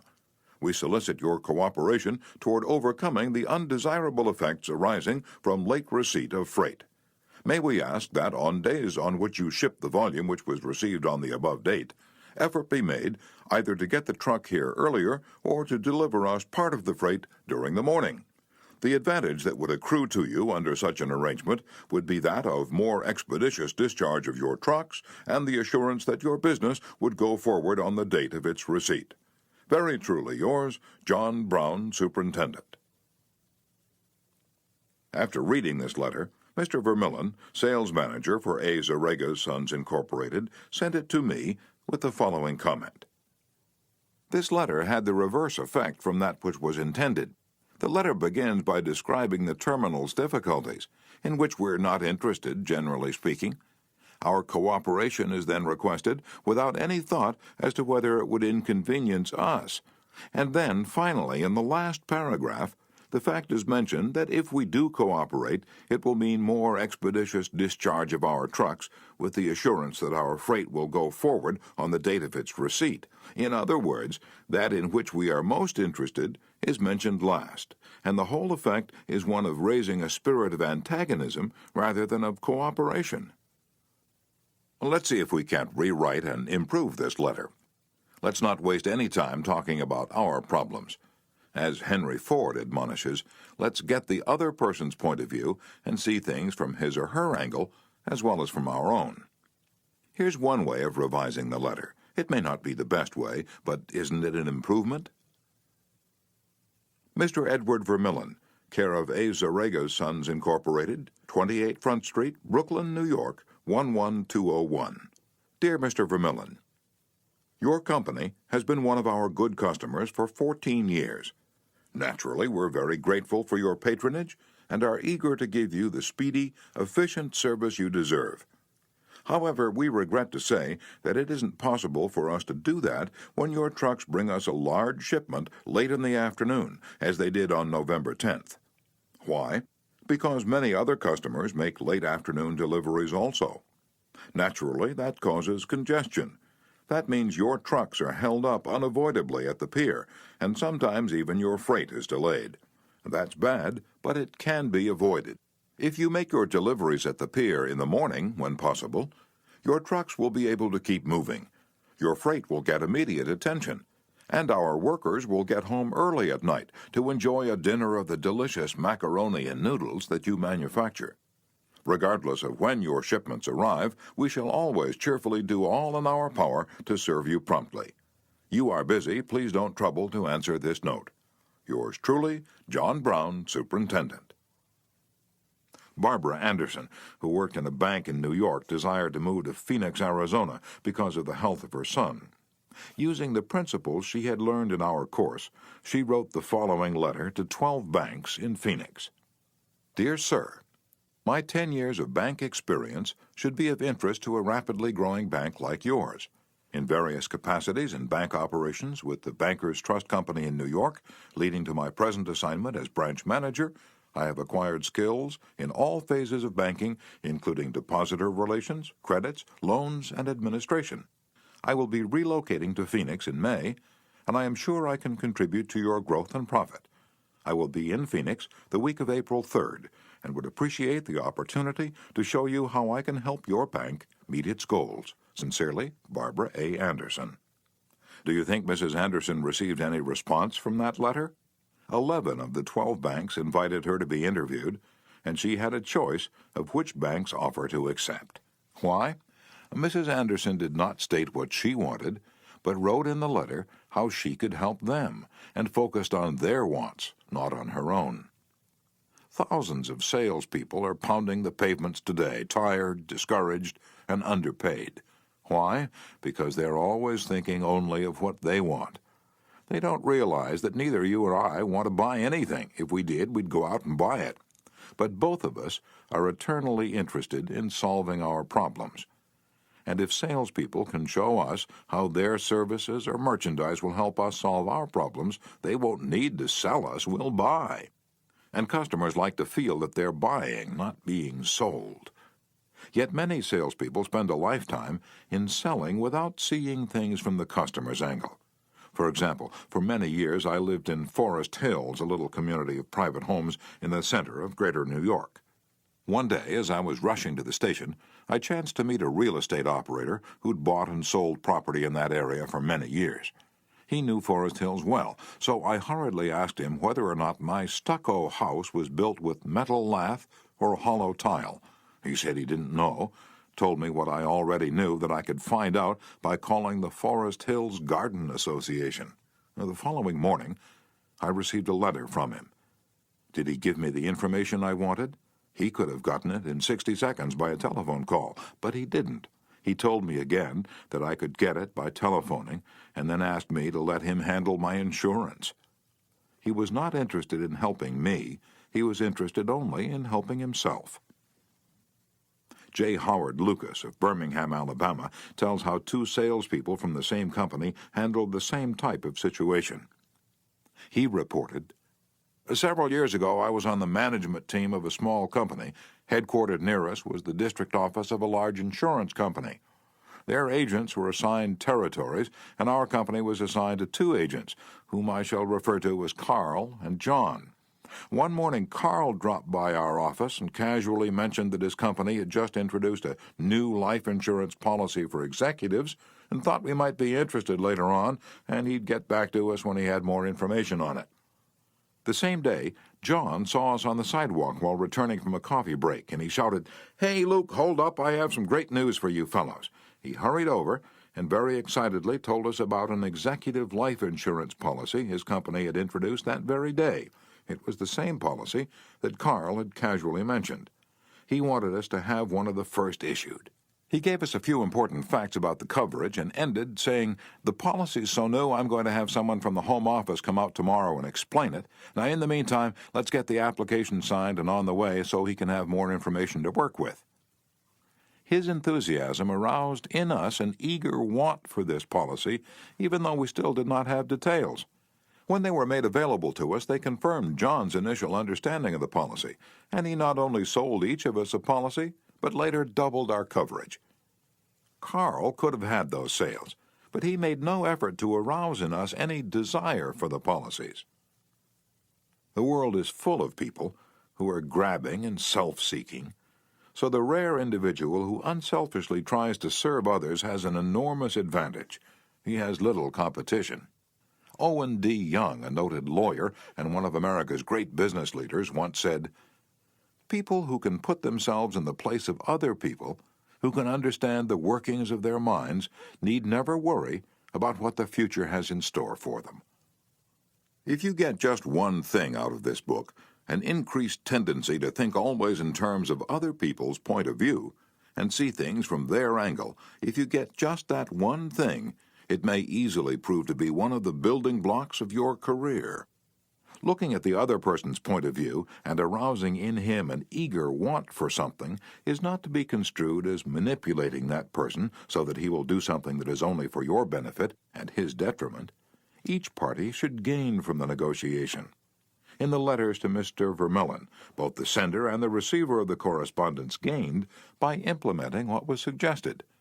Both the bank and Mrs. Anderson won by her letter in that the bank obtained a valuable employee and Mrs. Anderson a suitable job. And in the example of John's sale of insurance to Mr. Lucas, both gained through this transaction. Another example in which everybody gains through this principle of arousing an eager want comes from Michael E. Whidden of Warwick, Rhode Island, who's a territory salesman for the Shell Oil Company. Mike wanted to become the #1 salesperson in his district, but one service station was holding him back. It was run by an older man who could not be motivated to clean up his station. It was in such poor shape that sales were declining significantly. This manager would not listen to any of Mike's pleas to upgrade the station. After many exhortations and heart-to-heart talks, all of which had no impact, Mike decided to invite the manager to visit the newest Shell station in his territory. The manager was so impressed by the facilities at the new station that when Mike visited him the next time, his station was cleaned up and had recorded a sales increase. This enabled Mike to reach the #1 spot in his district. All his talking and discussion hadn't helped, but by arousing an eager want in the manager, by showing him the modern station, he had accomplished his goal, and both the manager and Mike benefited. Most people go through college and learn to read Virgil and master the mysteries of calculus without ever discovering how their own minds function. For instance, I once gave a course in effective speaking for the young college graduates who were entering the employ of the Carrier Corporation, the large air conditioner manufacturer. One of the participants wanted to persuade the others to play basketball in their free time, and this is about what he said. "I want you to come out and play basketball. I like to play basketball. The last few times I've been down to the gymnasium, there haven't been enough people to get up a game. 2 or 3 of us got to throwing the ball around the other night, and I got a black eye. I wish all of you would come down tomorrow night. I want to play basketball." Did he talk about anything you want? You don't want to go to a gymnasium that no one else goes to, do you? You don't care about what he wants. You don't want to get a black eye. Could he have shown you how to get the things you want by using the gymnasium? More surely, more pep, keener edge to the appetite, clearer brain, fun, games, basketball. To repeat Professor Overstreet's wise advice, first, arouse in the other person an eager want. He who can do this has the whole world with him. He who cannot walks a lonely way. One of the students in my training course was worried about his little boy. The child was underweight and refused to eat properly. His parents used the usual method. They scolded and nagged. Mother wants you to eat this and that. Father wants you to grow up to be a big man. Did the boy pay any attention to these pleas? Just about as much as you pay to one fleck of sand on a sandy beach. No one with a trace of horse sense would expect a child 3 years old to react to the viewpoint of a father 30 years old.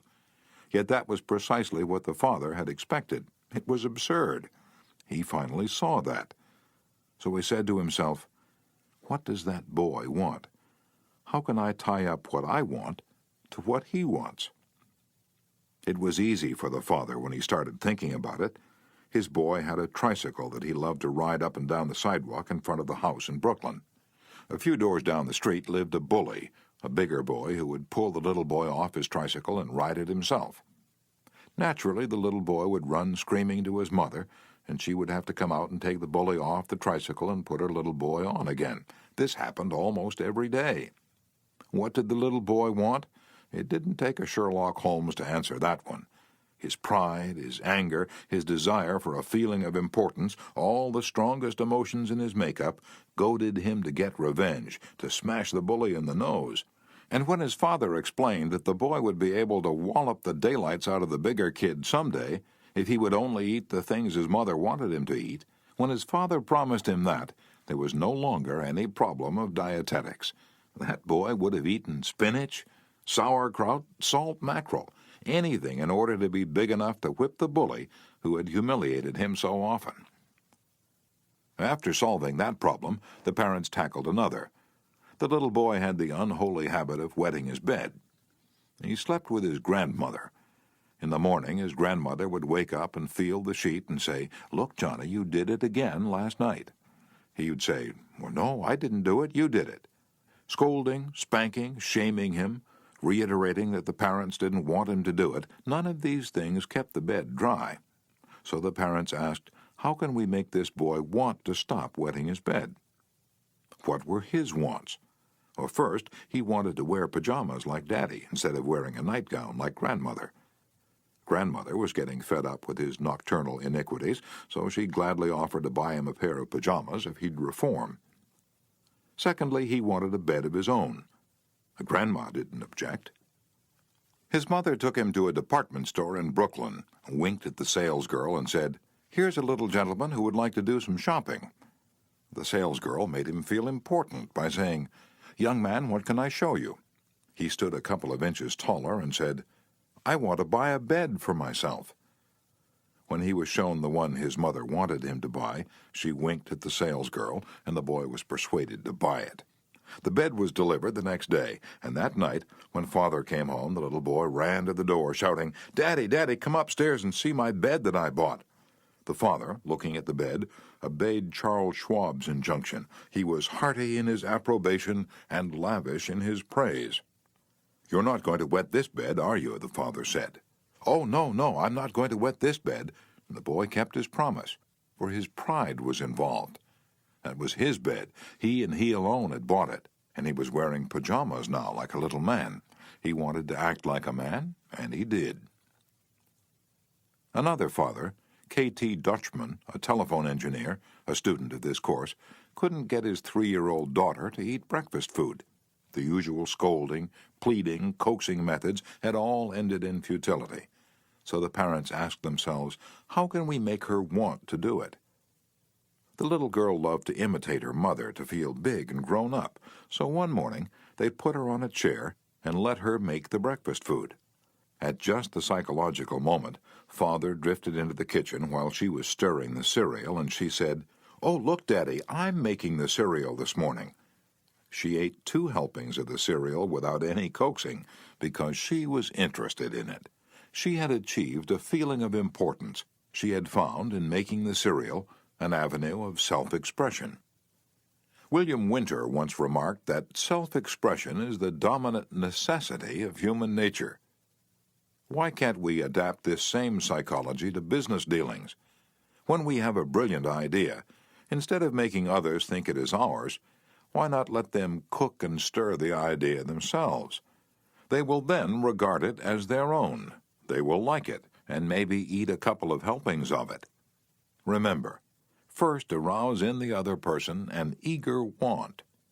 He who can do this has the whole world with him.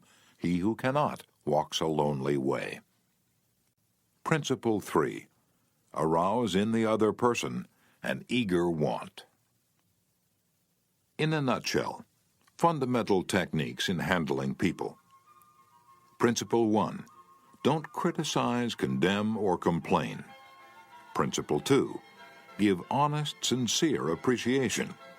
Principle 3.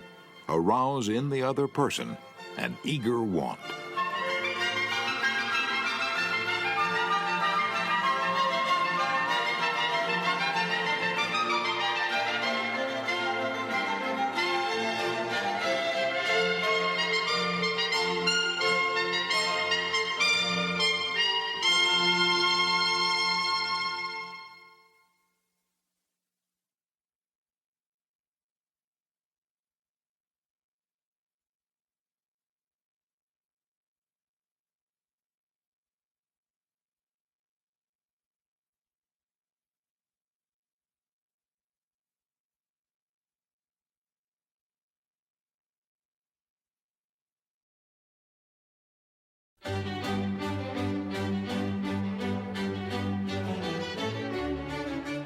Part 2.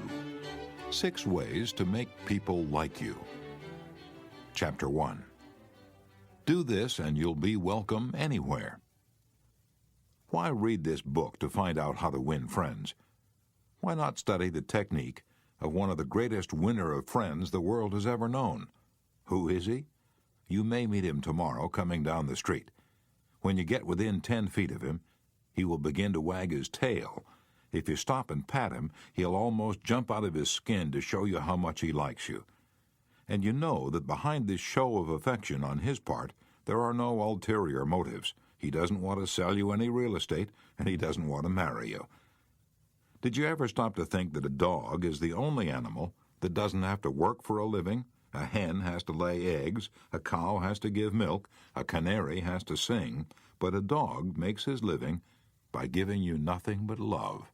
When I was 5 years old, my father bought a little yellow-haired pup for 50 cents. He was the light and joy of my childhood. Every afternoon about 4:30, he would sit in the front yard with his beautiful eyes staring steadfastly at the path, and as soon as he heard my voice or saw me swinging my dinner pail through the buckbrush, he was off like a shot, racing breathlessly up the hill to greet me with leaps of joy and barks of sheer ecstasy. Tippy was my constant companion for 5 years. Then one tragic night, I shall never forget it, he was killed within 10 feet of my head, killed by lightning.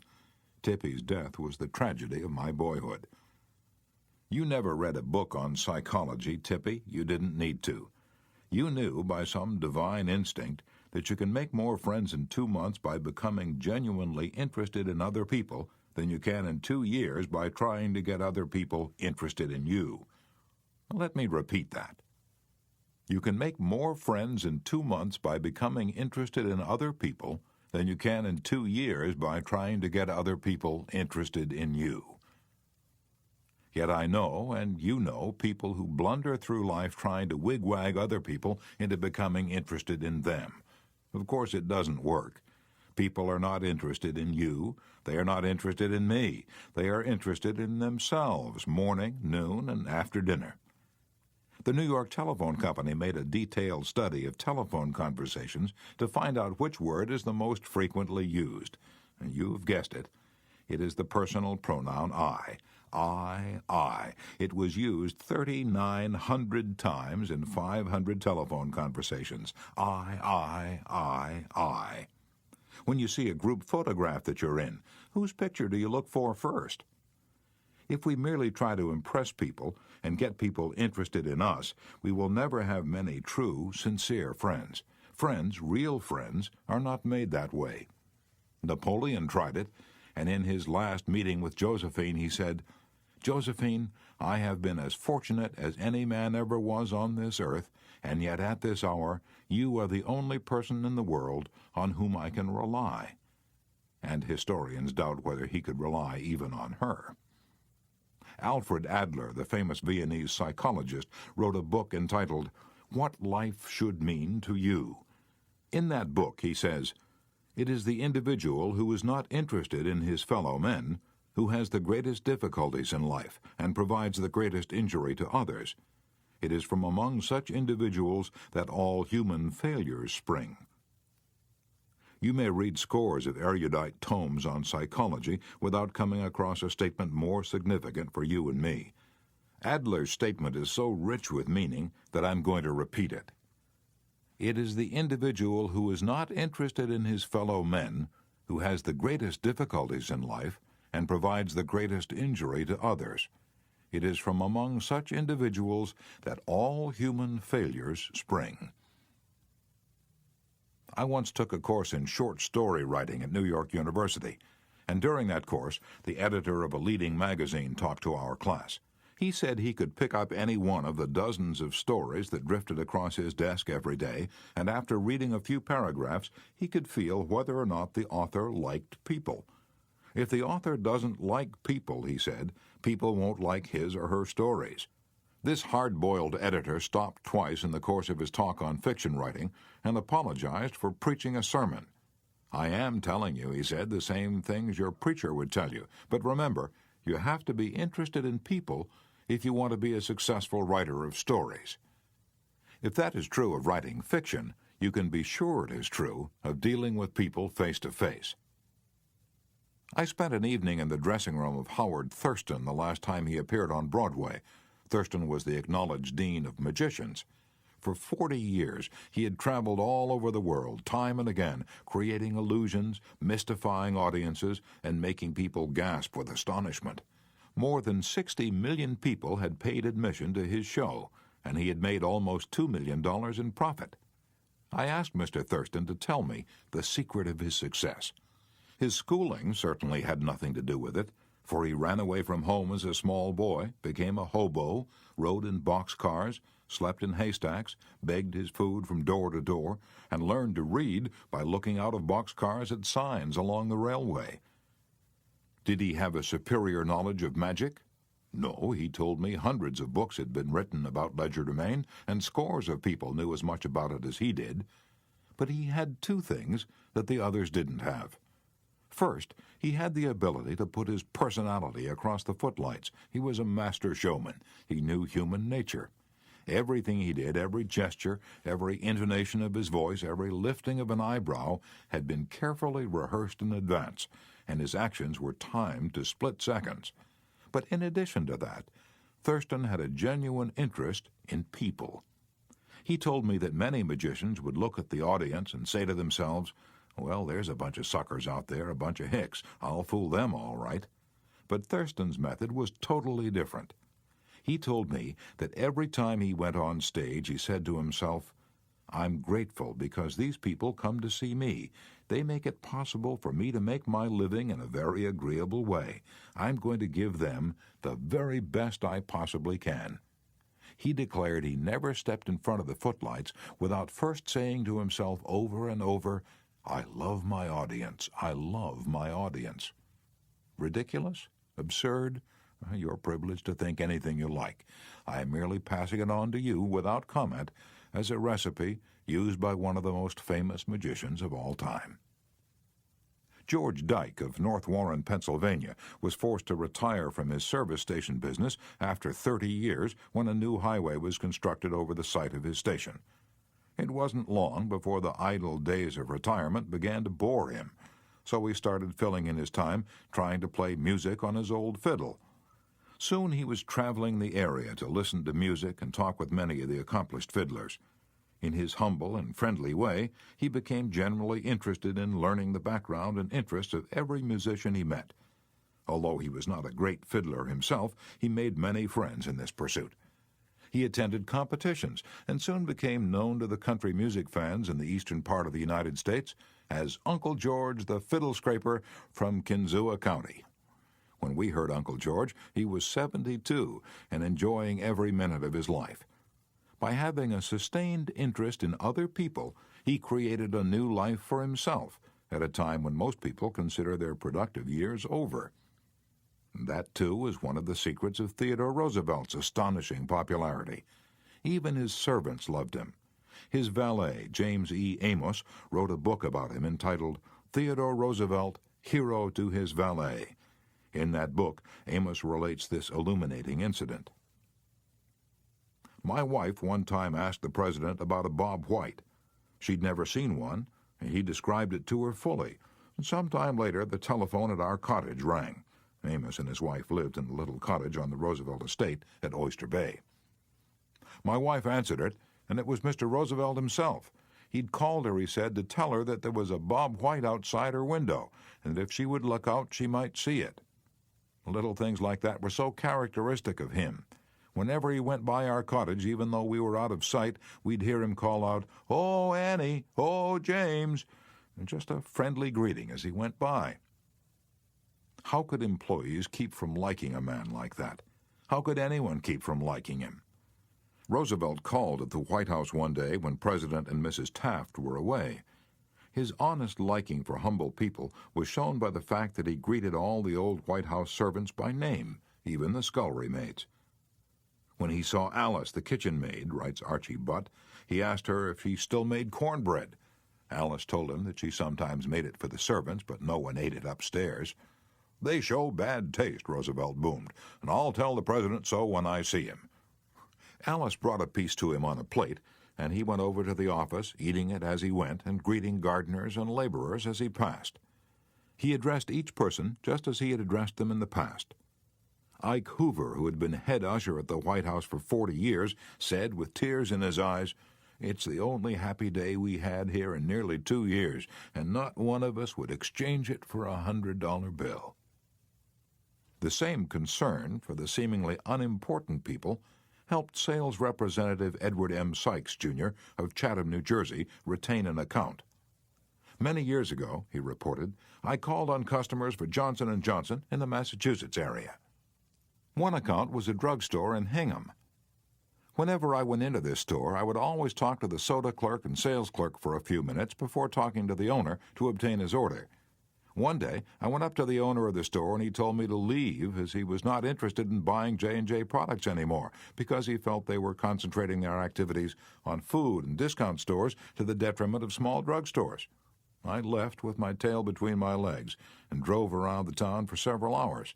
Finally, I decided to go back and try at least to explain our position to the owner of the store. When I returned, I walked in and, as usual, said hello to the soda clerk and sales clerk. When I walked up to the owner, he smiled at me and welcomed me back. He then gave me double the usual order. I looked at him with surprise and asked him what had happened since my visit only a few hours earlier. He pointed to the young man at the soda fountain and said that after I had left, the boy had come over and said that I was one of the few salespeople that called on the store that even bothered to say hello to him and to the others in the store. He told the owner that if any salesperson deserved his business, it was I. The owner agreed and remained a loyal customer. I never forgot that to be genuinely interested in other people is a most important quality for a salesperson to possess, for any person for that matter. I have discovered from personal experience that one can win the attention and time and cooperation of even the most sought-after people by becoming genuinely interested in them. Let me illustrate. Years ago, I conducted a course in fiction writing at the Brooklyn Institute of Arts and Sciences, and we wanted such distinguished and busy authors as Kathleen Norris, Fannie Hurst, Ida Tarbell, Albert Payson Terhune, and Rupert Hughes to come to Brooklyn and give us the benefit of their experiences. So we wrote them, saying we admired their work and were deeply interested in getting their advice and learning the secrets of their success. Each of these letters was signed by about 150 students. We said we realized that these authors were busy, too busy to prepare a lecture, so we enclosed a list of questions for them to answer about themselves and their methods of work. They liked that. Who wouldn't like it? So they left their homes and traveled to Brooklyn to give us a helping hand. By using the same method, I persuaded Leslie M. Shaw, Secretary of the Treasury in Theodore Roosevelt's cabinet, George W. Wickersham, Attorney General in Taft's cabinet, William Jennings Bryan, Franklin D. Roosevelt, and many other prominent men to come to talk to the students of my courses in public speaking. All of us, be we workers in a factory, clerks in an office, or even a king upon his throne, all of us like people who admire us. Take the German Kaiser, for example. At the close of World War I, he was probably the most savagely and universally despised man on this earth. Even his own nation turned against him when he fled over into Holland to save his neck. The hatred against him was so intense that millions of people would have loved to tear him limb from limb or burn him at the stake. In the midst of all this forest fire of fury, one little boy wrote the Kaiser a simple, sincere letter, glowing with kindliness and admiration. This little boy said that no matter what the others thought, he would always love Wilhelm as his emperor. The Kaiser was deeply touched by his letter and invited the little boy to come see him. The boy came, so did his mother, and the Kaiser married her. That little boy didn't need to read a book on how to win friends and influence people. He knew how instinctively.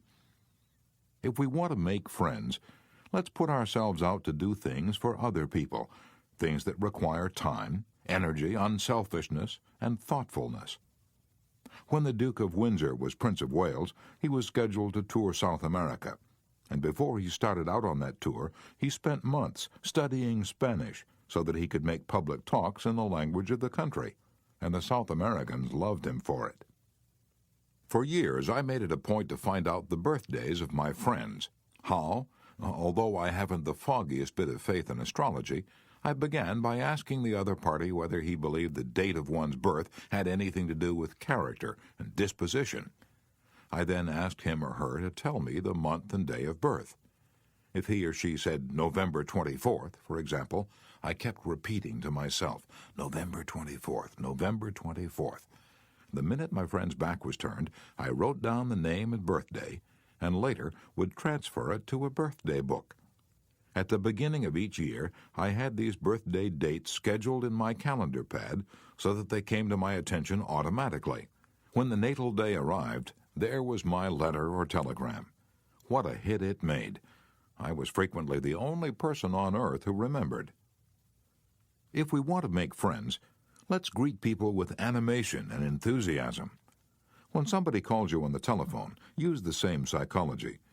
Say hello in tones that bespeak how pleased you are to have the other person call. Many companies train their telephone operators to greet all callers in a tone of voice that radiates interest and enthusiasm. The caller feels the company is concerned about them. Let's remember that when we answer the telephone tomorrow.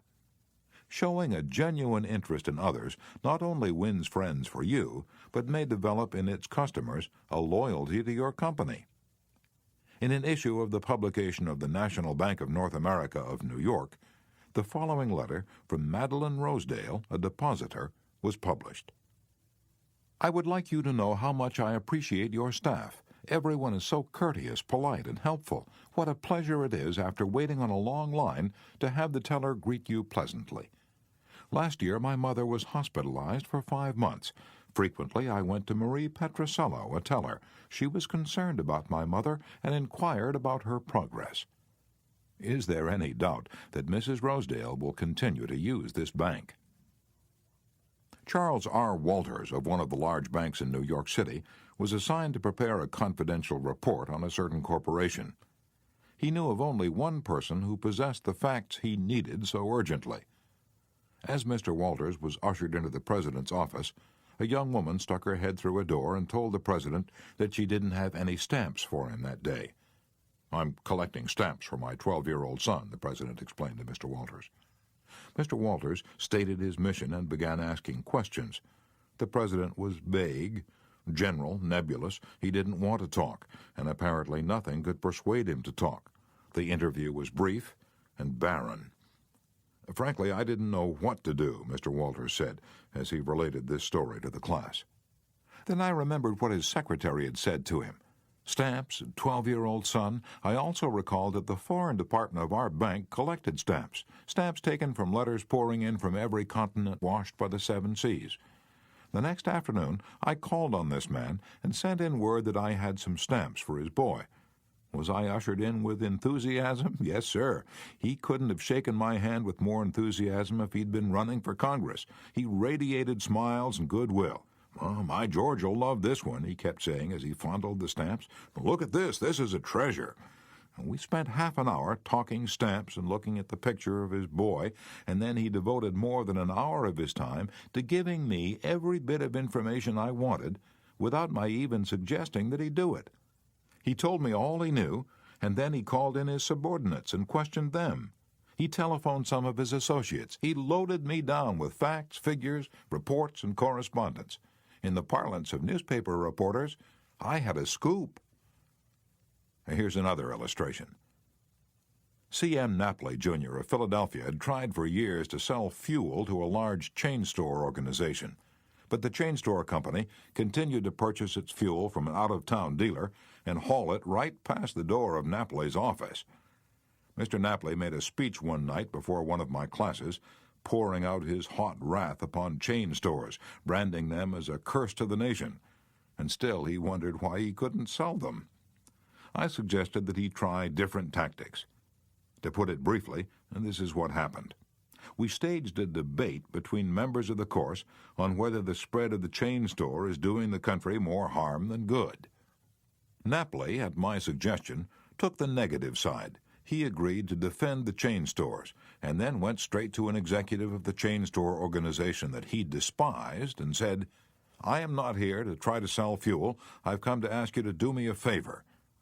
He then told about his debate and said, "I've come to you for help because I can't think of anyone else who would be more capable of giving me the facts I want. I'm anxious to win this debate, and I'll deeply appreciate whatever help you can give me." And here's the rest of the story in Mr. Napoli's own words. "I asked this man for precisely 1 minute of his time. It was with that understanding that he consented to see me. After I'd stated my case, he motioned me to the chair and talked to me for exactly 1 hour and 47 minutes. He called in another executive who'd written a book on chain stores. He wrote to the National Chain Store Association and secured for me a copy of a debate on the subject. He feels that the chain store is rendering a real service to humanity. He's proud of what he's doing for hundreds of communities. His eyes fairly glowed as he talked, and I must confess that he opened my eyes to things I'd never even dreamed of. He changed my whole mental attitude. As I was leaving, he walked with me to the door, put his arm around my shoulder, wished me well in my debate, and asked me to stop in and see him again and let him know how I made out. The last words he said to me were, 'Please see me again later in the spring. I should like to place an order with you for fuel.' To me, that was almost a miracle. Here he was offering to buy fuel without my even suggesting it. I had made more headway in 2 hours by becoming genuinely interested in him and his problems than I could have made in 10 years trying to get him interested in me and my product." You didn't discover a new truth, Mr. Napoli. For a long time ago, 100 years before Christ was born, a famous old Roman poet, Publilius Cyrus, remarked, "We are interested in others when they are interested in us." A show of interest, as with every other principle of human relations, must be sincere. It must pay off not only for the person showing the interest, but for the person receiving the attention. It is a two-way street. Both parties benefit. Martin Ginsburg, who took our course in Long Island, New York, reported how the special interest a nurse took in him profoundly affected his life. "It was Thanksgiving Day. I was 10 years old. I was in a welfare ward of a city hospital and was scheduled to undergo major orthopedic surgery the next day. I knew that I could only look forward to months of confinement, convalescence, and pain. My father was dead. My mother and I lived alone in a small apartment, and we were on welfare. My mother was unable to visit me that day. As the day went on, I became overwhelmed with a feeling of loneliness, despair, fear. I knew my mother was home alone, worrying about me, not having anyone to be with, not having anyone to eat with, not even having enough money to afford a Thanksgiving Day dinner. And the tears welled up in my eyes, and I stuck my head under the pillow and pulled the covers over it. I cried silently, but oh, so bitterly, so much that my body was racked with pain. A young student nurse heard my sobbing and came over to me. She took the covers off my face and started wiping my tears.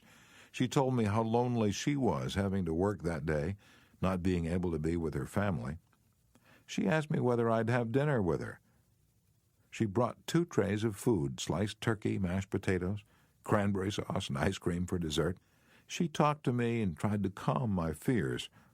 Even though she was scheduled to go off duty at 4 p.m., she stayed on her own time until almost 11 p.m. She played games with me, talked to me, and stayed with me until I finally fell asleep.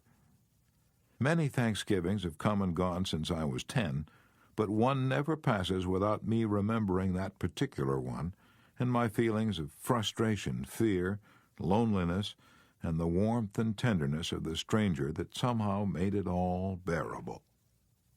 If you want others to like you, if you want to develop real friendships, if you want to help others at the same time as you help yourself, keep this principle in mind. Principle 1. Become genuinely interested in other people.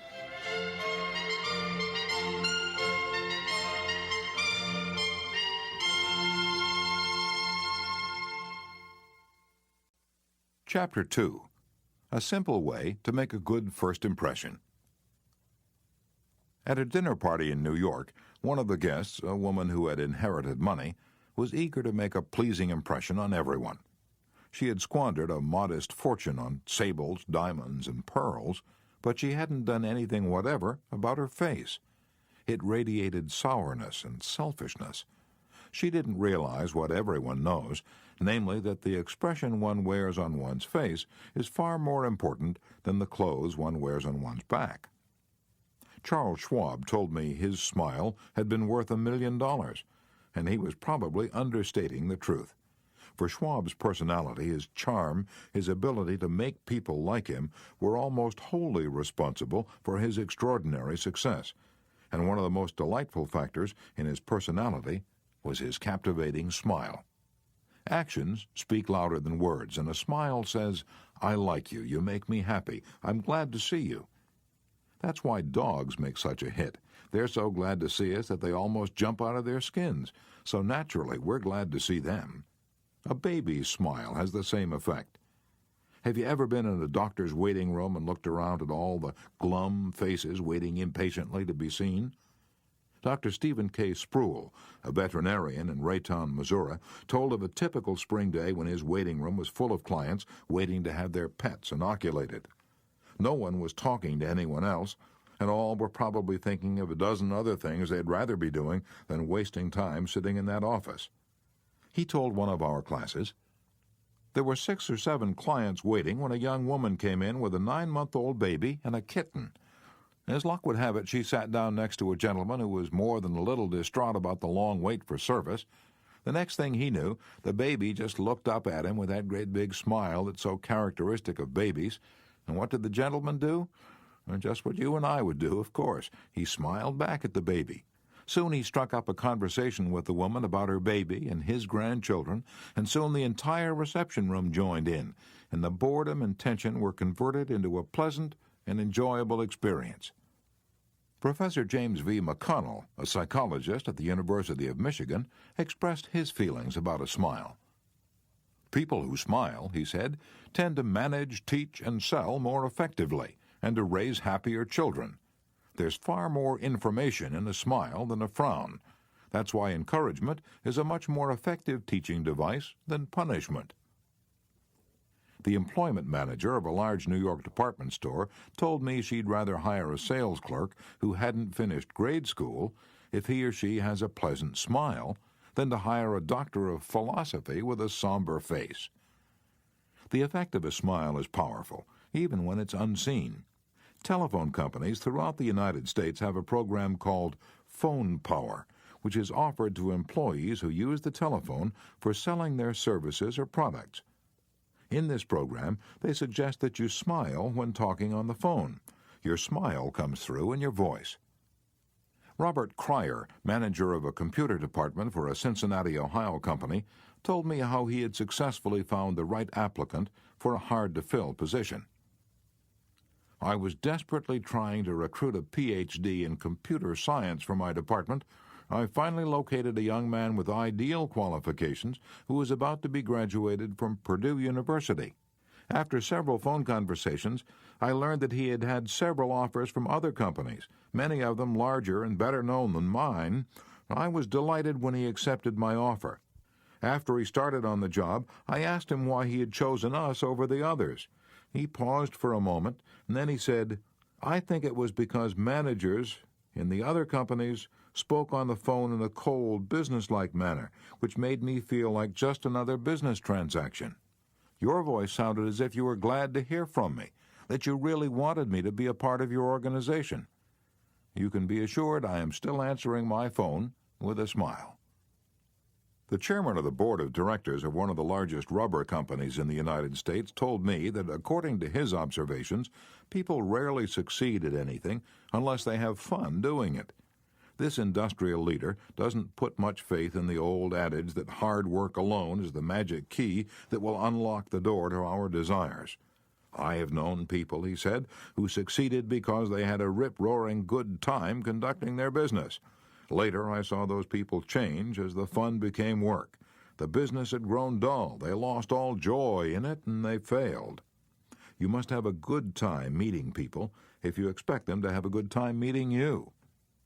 I've asked thousands of business people to smile at someone every hour of the day for a week and then come to class and talk about the results. How did it work? Let's see. Here's a letter from William B. Steinhardt, a New York stockbroker. His case isn't isolated. In fact, it's typical of hundreds of cases. "I've been married for over 18 years, wrote Mr. Steinhardt. In all that time, I seldom smiled at my wife or spoke 24 words to her from the time I got up until I was ready to leave for business. I was one of the worst grouches who ever walked down Broadway.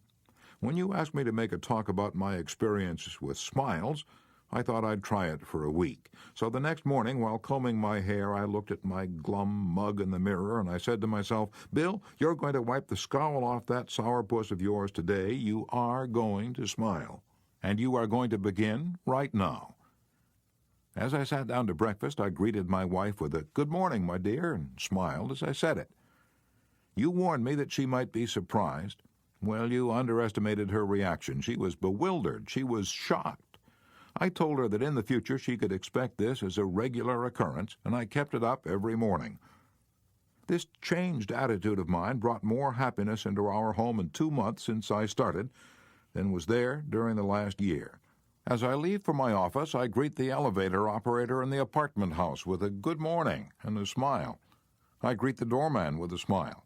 I smile at the cashier in the subway booth when I ask for change. As I stand on the floor of the stock exchange, I smile at people who until recently never saw me smile. I soon found that everybody was smiling back at me. I treat those who come to me with complaints or grievances in a cheerful manner. I smile as I listen to them, and I find that adjustments are accomplished much easier. I find that smiles are bringing me dollars, many dollars every day. I share my office with another broker. One of his clerks is a likable young chap. I was so elated about the results I was getting that I told him recently about my new philosophy of human relations. He then confessed that when I first came to share my office with his firm, he thought me a terrible grouch, and only recently changed his mind. He said I was really human when I smiled. I have also eliminated criticism from my system. I give appreciation and praise now instead of condemnation. I have stopped talking about what I want. I'm now trying to see the other person's viewpoint, and these things have literally revolutionized my life. I am a totally different man, a happier man, a richer man, richer in friendships and happiness, the only things that matter much after all. You don't feel like smiling? And then what? Two things. First, force yourself to smile. If you're alone, force yourself to whistle or hum a tune or sing. Act as if you were already happy, and that will tend to make you happy. Here's the way the psychologist and philosopher William James puts it. Action seems to follow feeling, but really action and feeling go together. And by regulating the action, which is under the more direct control of the will, we can indirectly regulate the feeling, which is not. Thus, the sovereign voluntary path to cheerfulness, if our cheerfulness be lost, is to sit up cheerfully and to act and speak as if cheerfulness were already there. Everybody in the world is seeking happiness, and there's only one sure way to find it. That is, by controlling your thoughts. Happiness doesn't depend on outward conditions, it depends on inner conditions. It isn't what you have, or who you are, or where you are, or what you're doing that makes you happy or unhappy. It is what you think about it. For example, two people may be in the same place doing the same thing. Both may have about an equal amount of money and prestige, and yet one may be miserable and the other happy. Why? Because of a different mental attitude. I have seen just as many happy faces among the poor peasants toiling with their primitive tools in the devastating heat of the tropics as I have seen in air-conditioned offices in New York, Chicago, or Los Angeles. There is nothing either good or bad, said Shakespeare, but thinking makes it so. Abe Lincoln once remarked that most folks are about as happy as they make up their minds to be. He was right. I saw a vivid illustration of that truth as I was walking up the stairs of the Long Island Railroad station in New York. Directly in front of me, 30 or 40 crippled boys on canes and crutches were struggling up the stairs. One boy had to be carried up. I was astonished at their laughter and gaiety. I spoke about it to one of the men in charge of the boys. "Oh, yes," he said, "when a boy realizes that he's going to be a cripple for life, he's shocked at first, but after he gets over the shock, he usually resigns himself to his fate and then becomes as happy as normal boys." I felt like taking my hat off to those boys. They taught me a lesson I hope I shall never forget. Working all by oneself in a closed-off room in an office not only is lonely, but it denies one the opportunity of making friends with other employees in the company. Senora Maria Gonzalez of Guadalajara, Mexico, had such a job. She envied the shared comradeship of other people in the company as she heard their chatter and laughter. As she passed them in the hall during the first weeks of her employment, she shyly looked the other way. After a few weeks, she said to herself, "Maria, you can't expect these women to come to you. You have to go out and meet them." The next time she walked to the water cooler, she put on her brightest smile and said, "Hi, how are you today?" to each of the people she met. The effect was immediate. Smiles and hellos were returned. The hallway seemed brighter, the job friendlier. Acquaintanceships developed, and some ripened into friendships. Her job and her life became more pleasant and interesting. Peruse this bit of sage advice from the essayist and publisher Elbert Hubbard, but remember, perusing it won't do you any good unless you apply it. Whenever you go out of doors, draw the chin in, carry the crown of the head high, and fill the lungs to the utmost. Drink in the sunshine, greet your friends with a smile, and put soul into every handclasp. Do not fear being misunderstood, and do not waste a minute thinking about your enemies. Try to fix firmly in your mind what you would like to do, and then, without veering off direction, you will move straight to the goal. Keep your mind on the great and splendid things you would like to do, and then, as the days go gliding away, you will find yourself unconsciously seizing upon the opportunities that are required for the fulfillment of your desire, just as the coral insect takes from the running tide the element it needs. Picture in your mind the able, earnest, useful person you desire to be, and the thought you hold is hourly transforming you into that particular individual. Thought is supreme. Preserve a right mental attitude, the attitude of courage, frankness, and good cheer. To think rightly is to create. All things come through desire, and every sincere prayer is answered. We become like that on which our hearts are fixed. Carry your chin in and the crown of your head high. We are gods in the chrysalis. The ancient Chinese were a wise lot, wise in the ways of the world. and they had a proverb that you and I ought to cut out and paste inside our hats. It goes like this: a man without a smiling face must not open a shop. Your smile is a messenger of your goodwill. Your smile brightens the lives of all who see it. To someone who has seen a dozen people frown, scowl, or turn their faces away, your smile is like the sun breaking through the clouds, especially when that someone is under pressure from his bosses, his customers, his teachers, or parents, or children. A smile can help him realize that all is not hopeless, that there is joy in the world. Some years ago, a department store in New York City, in recognition of the pressures its sales clerks were under during the Christmas rush, presented the readers of its advertisements with the following homely philosophy: the value of a smile at Christmas. It costs nothing but creates much. It enriches those who receive, without impoverishing those who give. It happens in a flash, and the memory of it sometimes lasts forever. None are so rich they can get along without it, and none so poor but are richer for its benefits. It creates happiness in the home, fosters goodwill in the business, and is the countersign of friends. It is rest to the weary, daylight to the discouraged, sunshine to the sad, and nature's best antidote for trouble. Yet it cannot be bought, begged, borrowed, or stolen, for it is something that is no earthly good to anybody until it is given away. And if, in the last-minute rush of Christmas buying, some of our salespeople should be too tired to give you a smile, may we ask you to leave one of yours? For nobody needs a smile so much as those who have none left to give. Principle 2. Smile. Chapter 3. If you don't do this, you are headed for trouble. Back in 1898, a tragic thing happened in Rockland County, New York. A child had died, and on this particular day the neighbors were preparing to go to the funeral. Jim Farley went out to the barn to hitch up his horse. The ground was covered with snow, the air was cold and stampy, the horse hadn't been exercised for days, and as he was led out to the watering trough, he wheeled playfully, kicked both his heels high in the air, and killed Jim Farley. So the little village of Stony Point had 2 funerals that week instead of 1. Jim Farley left behind him a widow and 3 boys, and a few $100s in insurance. His oldest boy, Jim, was 10, and he went to work in a brickyard, wheeling sand and pouring it in the molds and turning the bricks on edge to be dried by the sun.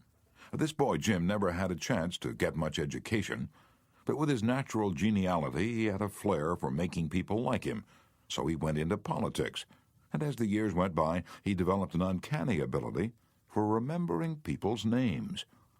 He never saw the inside of a high school, but before he was 46 years of age, 4 colleges had honored him with degrees, and he'd become chairman of the Democratic National Committee and Postmaster General of the United States. I once interviewed Jim Farley and asked him the secret of his success. He said, "Hard work." And I said, "Don't be funny." He then asked me what I thought was the reason for his success. I replied, "I understand you can call 10,000 people by their first names." "No, you're wrong," he said. "I can call 50,000 people by their first names." Make no mistake about it, that ability helped Mr. Farley put Franklin D. Roosevelt in the White House when he managed Roosevelt's campaign in 1932. During the years that Jim Farley traveled as a salesman for a gypsum concern, and during the years that he held office as town clerk in Stony Point, he built up a system for remembering names. In the beginning, it was a very simple one. Whenever he met a new acquaintance, he found out his or her complete name and some facts about his or her family, business, and political opinions. He fixed all these facts well in mind as part of the picture, and then the next time he met that person, even if it was a year later, he was able to shake hands, inquire after the family, and ask about the hollyhocks in the backyard. No wonder he developed a following.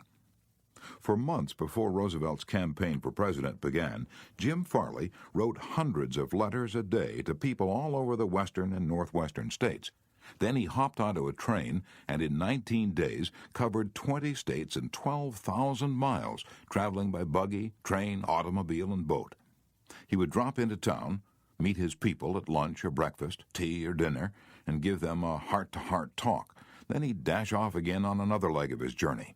As soon as he arrived back east, he wrote to one person in each town he had visited, asking for a list of all the guests to whom he had talked.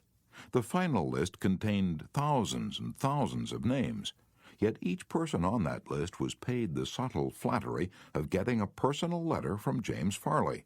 These letters began, "Dear Bill," or "Dear Jane," and they were always signed Jim. Jim Farley discovered early in life that the average person is more interested in his or her own name than in all the other names on earth put together. Remember that name and call it easily, and you have paid a subtle and very effective compliment. But forget it or misspell it, and you've placed yourself at a sharp disadvantage.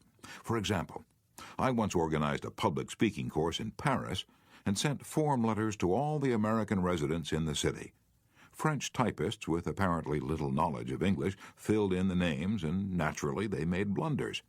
One man, the manager of a large American bank in Paris, wrote me a scathing rebuke because his name had been misspelled. Sometimes it's difficult to remember a name, particularly if it's hard to pronounce. Rather than even try to learn it, many people ignore it or call the person by an easy nickname. Sid Levy once called on a customer for some time whose name was Nicodemus Papadoulis. Most people just called him Nick. Levy told us, "I made a special effort to say his name over several times to myself before I made a call.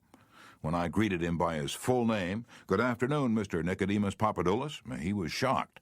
For what seemed like several minutes, there was no reply from him at all. Finally, he said with tears rolling down his cheeks, 'Mr. Levy, in all the 15 years I have been in this country, nobody has ever made the effort to call me by my right name.'" And what was the reason for Andrew Carnegie's success? He was called the Steel King, yet he himself knew little about the manufacture of steel. He had hundreds of people working for him who knew far more about steel than he did. But he knew how to handle people, and that is what made him rich. Early in life he showed a flair for organization, a genius for leadership. By the time he was 10, he too had discovered the astounding importance people place on their own name, and he used that discovery to win cooperation. To illustrate, when he was a boy back in Scotland, he got a hold of a rabbit, a mother rabbit. Presto, he soon had a whole nest of little rabbits and nothing to feed them. But he had a brilliant idea. He told the boys and girls in the neighborhood that if they would go out and pull enough clover and dandelions to feed the rabbits, he would name the bunnies in their honor. The plan worked like magic, and Carnegie never forgot it. Years later, he made millions by using the same psychology in business. For example, he wanted to sell steel rails to the Pennsylvania Railroad. J. Edgar Thompson was the president of the Pennsylvania Railroad then, so Andrew Carnegie built a huge steel mill in Pittsburgh and called it the Edgar Thompson Steel Works. Here's a riddle. See if you can guess it. When the Pennsylvania Railroad needed steel rails, where do you suppose J. Edgar Thompson bought them? From Sears Roebuck? No, you're wrong. Guess again. When Andrew Carnegie and George Pullman were battling each other for supremacy in the railroad sleeping car business, the Steel King again remembered the lesson of the rabbits. The Central Transportation Company, which Andrew Carnegie controlled, was fighting with the company that Pullman owned. Both were struggling to get the sleeping car business of the Union Pacific Railroad, bucking each other, slashing prices, and destroying all chance of profit. Both Carnegie and Pullman had gone to New York to see the board of directors of the Union Pacific. Meeting one evening in the St. Nicholas Hotel, Carnegie said, "Good evening, Mr. Pullman. Aren't we making a couple of fools of ourselves?" "What do you mean?" Pullman demanded. And then Carnegie expressed what he had on his mind, a merger of their two interests. He pictured in glowing terms the mutual advantages of working with instead of against each other. Pullman listened attentively, but he was not wholly convinced. Finally he asked, "What would you call the new company?" And Carnegie replied promptly, "Why, the Pullman Palace Car Company, of course." Pullman's face brightened. "Come into my room," he said. "Let's talk it over." And that talk made industrial history. This policy of remembering and honoring the names of his friends and business associates was one of the secrets of Andrew Carnegie's leadership. He was proud of the fact that he could call many of his factory workers by their first names, and he boasted that while he was personally in charge, no strike ever disturbed his flaming steel mills. Benton Love, chairman of Texas Commerce Bank Shares, believes that the bigger a corporation gets, the colder it becomes. One way to warm it up, he said, is to remember people's names. The executive who tells me he can't remember names is at the same time telling me he can't remember a significant part of his business and is operating on quicksand. Karen Kirsch of Rancho Palos Verdes, California, a flight attendant for TWA, made it a practice to learn the names of as many passengers in her cabin as possible and use the name when serving them. This resulted in many compliments in her service, expressed both to her directly and to the airline. One passenger wrote, "I haven't flown TWA for some time, but I'm going to start flying nothing but TWA from now on. You make me feel that your airline has become a very personalized airline, and that's important to me."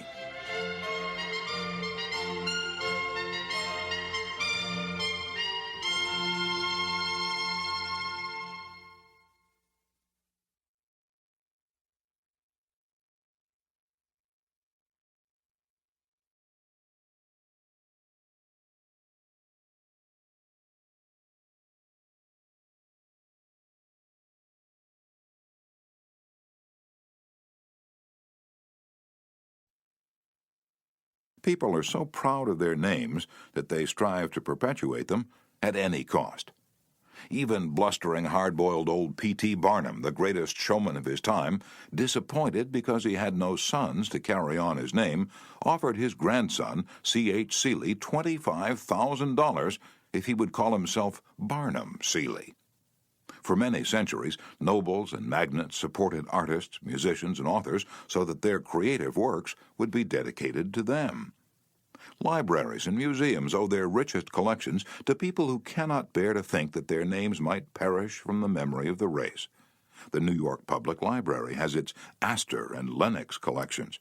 The Metropolitan Museum perpetuates the name of Benjamin Altman and J.P. Morgan. And nearly every church is beautified by stained-glass windows commemorating the names of their donors. Many of the buildings on the campuses of most universities bear the names of donors who contributed large sums of money for this honor. Most people don't remember names for the simple reason that they don't take the time and energy necessary to concentrate and repeat and fix names indelibly in their minds. They make excuses for themselves. They're too busy. But they were probably no busier than Franklin D. Roosevelt, and he took time to remember and recall even the names of mechanics with whom he came into contact. To illustrate, the Chrysler organization built a special car for Mr. Roosevelt, who could not use a standard car because his legs were paralyzed. W.F. Chamberlain and a mechanic delivered it to the White House. I have in front of me a letter from Mr. Chamberlain relating his experiences. "I taught President Roosevelt how to handle a car with a lot of unusual gadgets, but he taught me a lot about the fine art of handling people. When I called at the White House," Mr. Chamberlain writes, "the President was extremely pleasant and cheerful. He called me by name, made me feel very comfortable, and particularly impressed me with the fact that he was vitally interested in the things I had to show him and tell him. The car was so designed that it could be operated entirely by hand.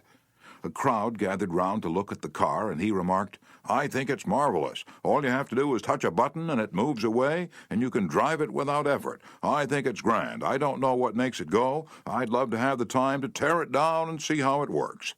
When Mr. Roosevelt's friends and associates admired the machine, he said in their presence, 'Mr. Chamberlain, I certainly appreciate all the time and effort you've spent in developing this car. It's a mighty fine job.' He admired the radiator, the special rear vision mirror and clock, the special spotlight, the kind of upholstery, the sitting position of the driver's seat, the special suitcases in the trunk with his monogram on each suitcase. In other words, he took notice of every detail to which he knew I had given considerable thought. He made a point of bringing these various pieces of equipment to the attention of Mrs. Roosevelt, Miss Perkins, the Secretary of Labor, and his secretary. He even brought the old White House porter into the picture by saying, 'George, you want to take particularly good care of these suitcases.' When the driving lesson was finished, the President turned to me and he said, 'Well, Mr. Chamberlain, I've been keeping the Federal Reserve Board waiting 30 minutes. I guess I had better get back to work.' I took a mechanic with me to the White House. He was introduced to Roosevelt when he first arrived. He didn't talk to the President, and Roosevelt heard his name only once. He was a shy chap and he kept in the background, but before leaving us, the president looked for the mechanic, shook his hand, called him by name, and thanked him for coming to Washington. And there was nothing perfunctory about his thanks. He meant what he said. I could feel that. A few days after returning to New York, I got an autographed photograph of President Roosevelt and a little note of thanks, again expressing his appreciation for my assistance. How he found time to do it is a mystery to me.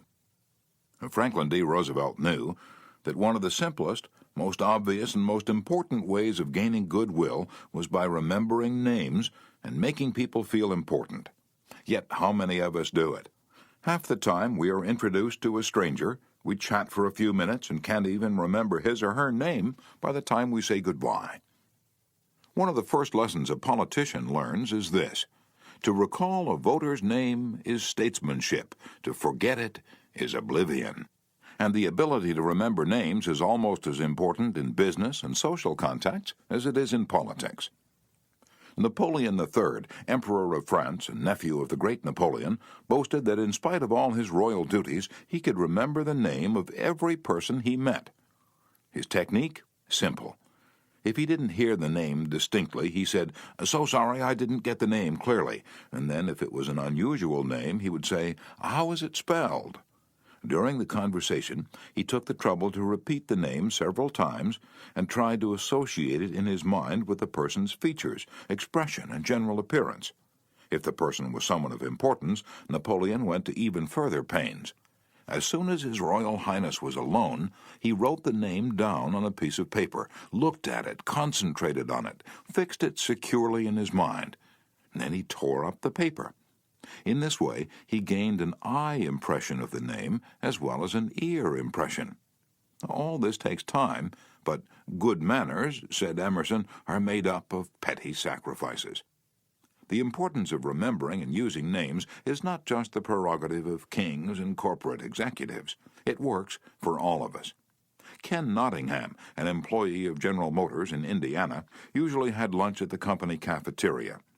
He noticed that the woman who worked behind the counter always had a scowl on her face. She had been making sandwiches for about 2 hours, and I was just another sandwich to her. I told her what I wanted. She weighed out the ham on a little scale, and then she gave me 1 leaf of lettuce, a few potato chips, and handed them to me. The next day I went through the same line, same woman, same scowl. The only difference was I noticed her name tag. I smiled. I said, "Hello, Eunice." Then I told her what I wanted. Well, she forgot the scale, piled on the ham, gave me 3 leaves of lettuce, and heaped on the potato chips until they fell off the plate. We should be aware of the magic contained in a name and realize this single item is wholly and completely owned by the person with whom we are dealing, and nobody else. The name sets the individual apart. It makes him or her unique among all others. The information we are imparting, or the request we are making, takes on a special importance when we approach the situation with the name of the individual. From the waitress to the senior executive, the name will work magic as we deal with others. Principle 3. Remember that a person's name is to that person the sweetest and most important sound in any language. Chapter 4. An easy way to become a good conversationalist. Some time ago, I attended a bridge party. I don't play bridge, and there was a woman there who didn't play bridge either, and she had discovered that I had once been Lowell Thomas's manager before he went on the radio, and that I'd traveled in Europe a great deal while helping him prepare the illustrated travel talks he was then delivering. So she said, "Oh, Mr. Carnegie, I do want you to tell me about all the wonderful places you've visited and the sights you've seen." As we sat down on the sofa, she remarked that she and her husband had recently returned from a trip to Africa. "Africa?" I exclaimed. "How interesting. I've always wanted to see Africa, but I never got there except for a 24-hour stay once in Algiers. Tell me, did you visit the big game country, yes? How fortunate. I envy you. Do tell me about Africa." And that kept her talking for 45 minutes. She never again asked me where I had been or what I'd seen. She didn't want to hear me talk about my travels. All she wanted was an interested listener, so she could expand her ego and tell about where she had been. Was she unusual? No, many people are like that. For example, I met a distinguished botanist at a dinner party given by a New York book publisher. I'd never talked with a botanist before, and I found him fascinating. I literally sat on the edge of my chair and listened while he spoke of exotic plants and experiments in developing new forms of plant life and indoor gardens, and even told me astonishing facts about the humble potato. I had a small indoor garden of my own, and he was good enough to tell me how to solve some of my problems.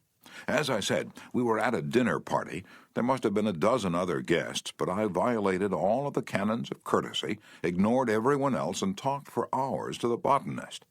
Midnight came. I said good night to everyone and departed.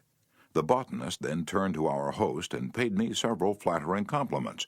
I was most stimulating, I was this and I was that, and he ended by saying I was a most interesting conversationalist. An interesting conversationalist? Why, I had said hardly anything at all. I couldn't have said anything if I'd wanted to without changing the subject, for I didn't know any more about botany than I knew about the anatomy of a penguin. But I had done this. I had listened intently. I had listened because I was genuinely interested, and he felt it. Naturally, that pleased him. That kind of listening is one of the highest compliments we can pay anyone. Few human beings, wrote Jack Woodford in Strangers in Love, few human beings are proof against the implied flattery of rapt attention. I went even further than giving him rapt attention. I was hearty in my approbation and lavish in my praise. I told him that I had been immensely entertained and instructed, and I had. I told him I wished I had his knowledge, and I did. I told him that I should love to wander the fields with him, and I have. I told him I must see him again, and I did. And so I had him thinking of me as a good conversationalist, when in reality I had been merely a good listener, and had encouraged him to talk. What is the secret, the mystery of a successful business interview? Well, according to former Harvard President Charles W. Eliot, there is no mystery about successful business intercourse. Exclusive attention to the person who is speaking to you is very important. Nothing else is so flattering as that. Eliot himself was a past master of the art of listening. Henry James, one of America's first great novelists, recalled, "Dr. Eliot's listening was not mere silence, but a form of activity. Sitting very erect on the end of his spine, with hands joined in his lap, making no movement except that he revolved his thumbs around each other, faster or slower.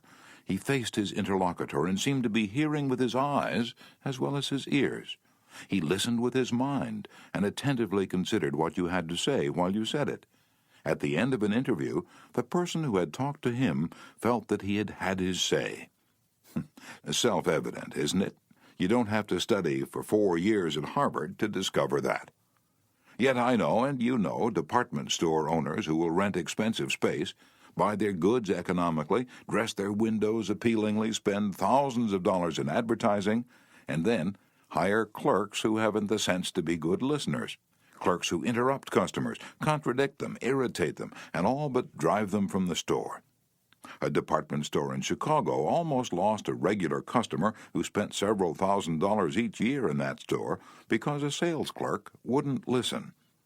Mrs. Henrietta Douglas, who took our course in Chicago, had purchased a coat at a special sale. After she'd brought it home, she noticed that there was a tear in the lining. She came back the next day and asked the sales clerk to exchange it. The clerk refused even to listen to her complaint. "You bought this at a special sale," she said. She pointed to a sign on the wall. "Read that," she explained. "All sales are final. Once you bought it, you have to keep it. Sew up the lining yourself." "But this was damaged merchandise," Mrs. Douglas complained. "Makes no difference," the clerk interrupted. "Final's final." Mrs. Douglas was about to walk out indignantly, swearing never to return to that store ever, when she was greeted by the department manager, who knew her from her many years of patronage. Mrs. Douglas told her what had happened. The manager listened attentively to the whole story, examined the coat, and then said, "Special sales are final, so we can dispose of merchandise at the end of the season, but this no-return policy does not apply to damaged goods. We will certainly repair or replace the lining, or if you prefer, give you your money back." What a difference in treatment! If that manager had not come along and listened to the customer, a long-term patron of that store could have been lost forever. Listening is just as important in one's home life as in the world of business. Millie Esposito of Croton-on-Hudson, New York, made it her business to listen carefully when one of her children wanted to speak with her. One evening, she was sitting in the kitchen with her son Robert, and after a brief discussion of something that was on his mind, Robert said, "Mom, I know that you love me very much." Mrs. Esposito was touched and said, "Of course I love you very much. Did you doubt it?"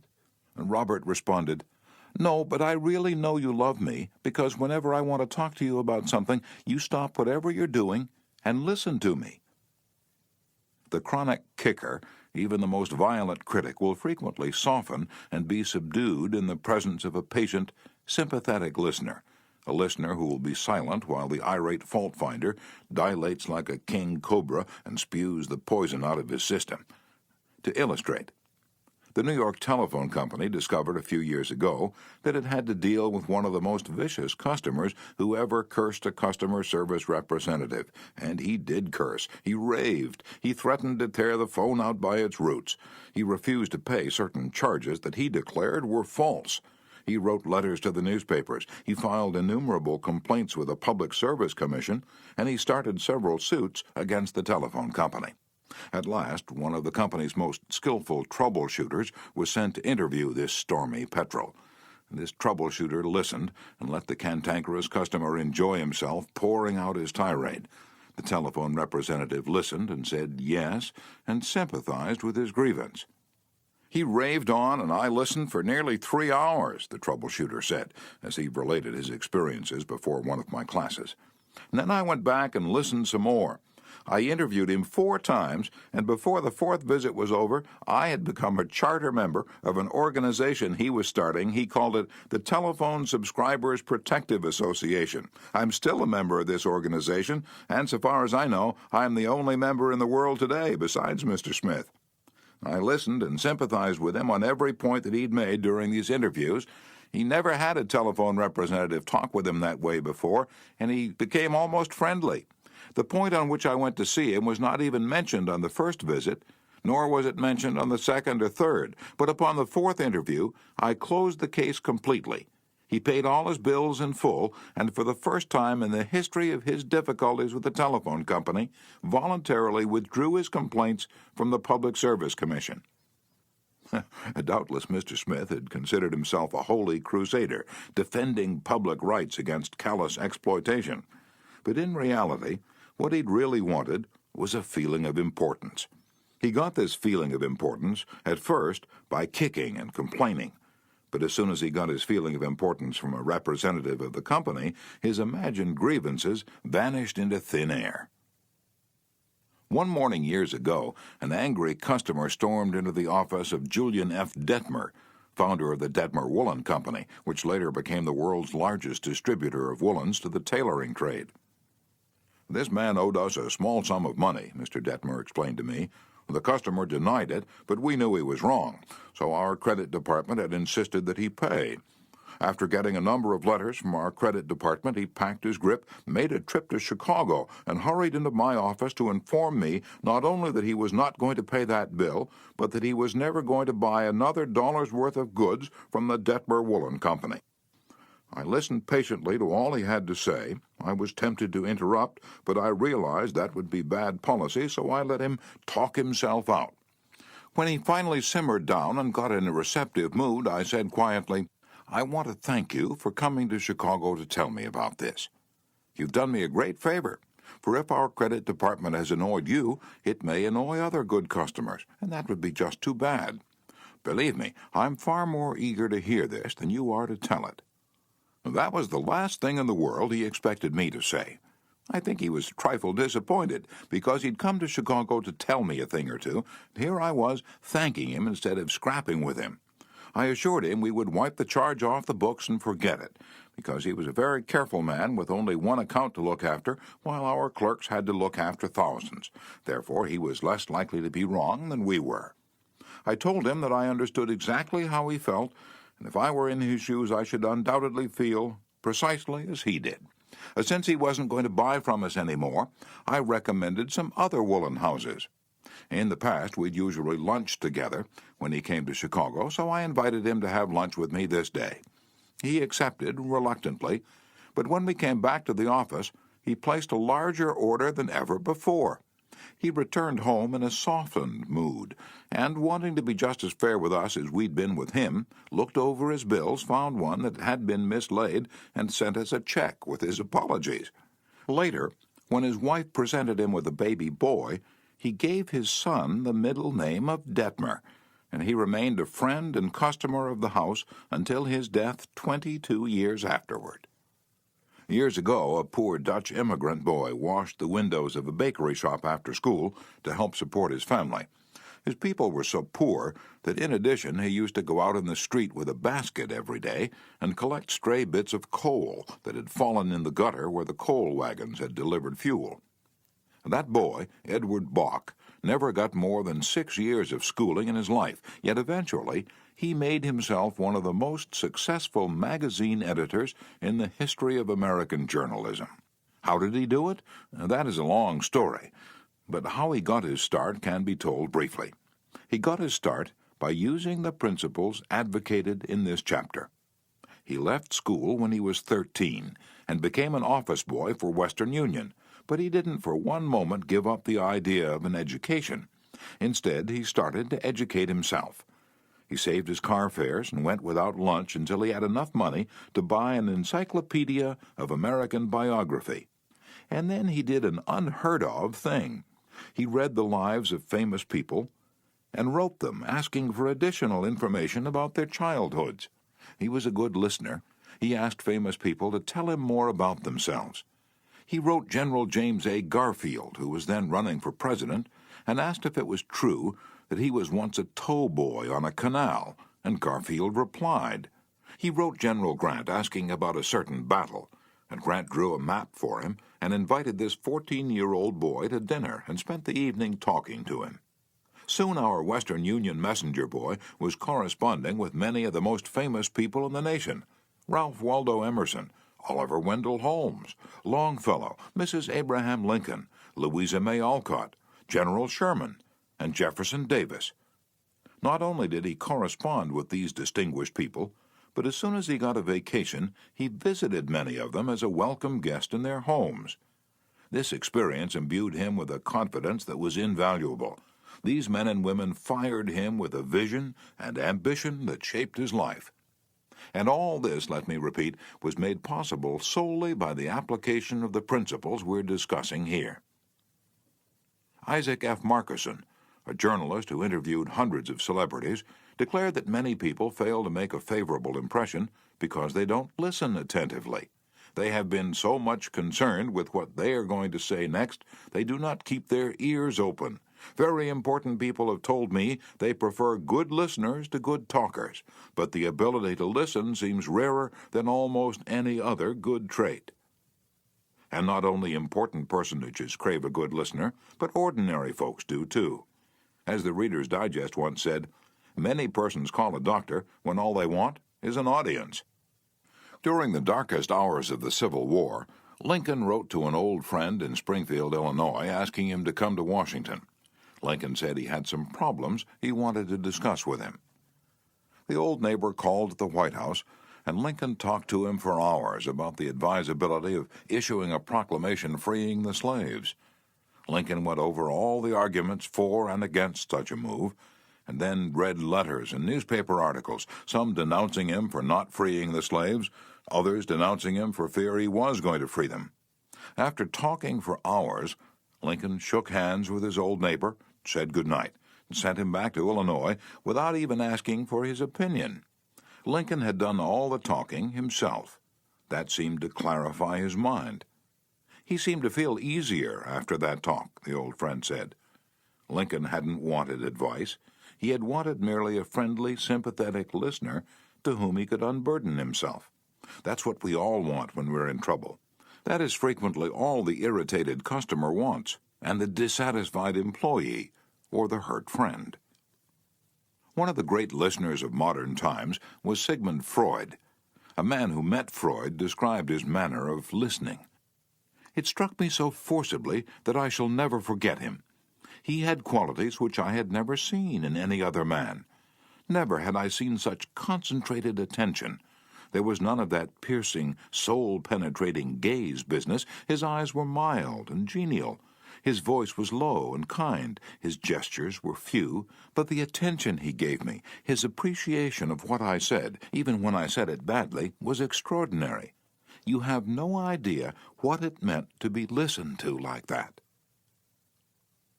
If you want to know how to make people shun you and laugh at you behind your back and even despise you, here's the recipe.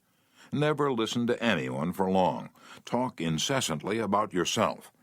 If you have an idea while the other person is talking, don't wait for him or her to finish. Burst right in and interrupt in the middle of a sentence.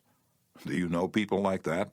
I do, unfortunately, and the astonishing part of it is that some of them are prominent. Bores, that is all they are. Bores, intoxicated with their own egos, drunk with the sense of their own importance. People who talk only of themselves think only of themselves. And those people who think only of themselves, Dr. Nicholas Murray Butler, longtime president of Columbia University, said, are hopelessly uneducated. They are not educated, said Dr. Butler, no matter how instructed they may be. So, if you aspire to be a good conversationalist, be an attentive listener. To be interesting, be interested. Ask questions that other persons will enjoy answering. Encourage them to talk about themselves and their accomplishments. Remember that the people you're talking to are 100 times more interested in themselves and their wants and problems than they are in you and your problems.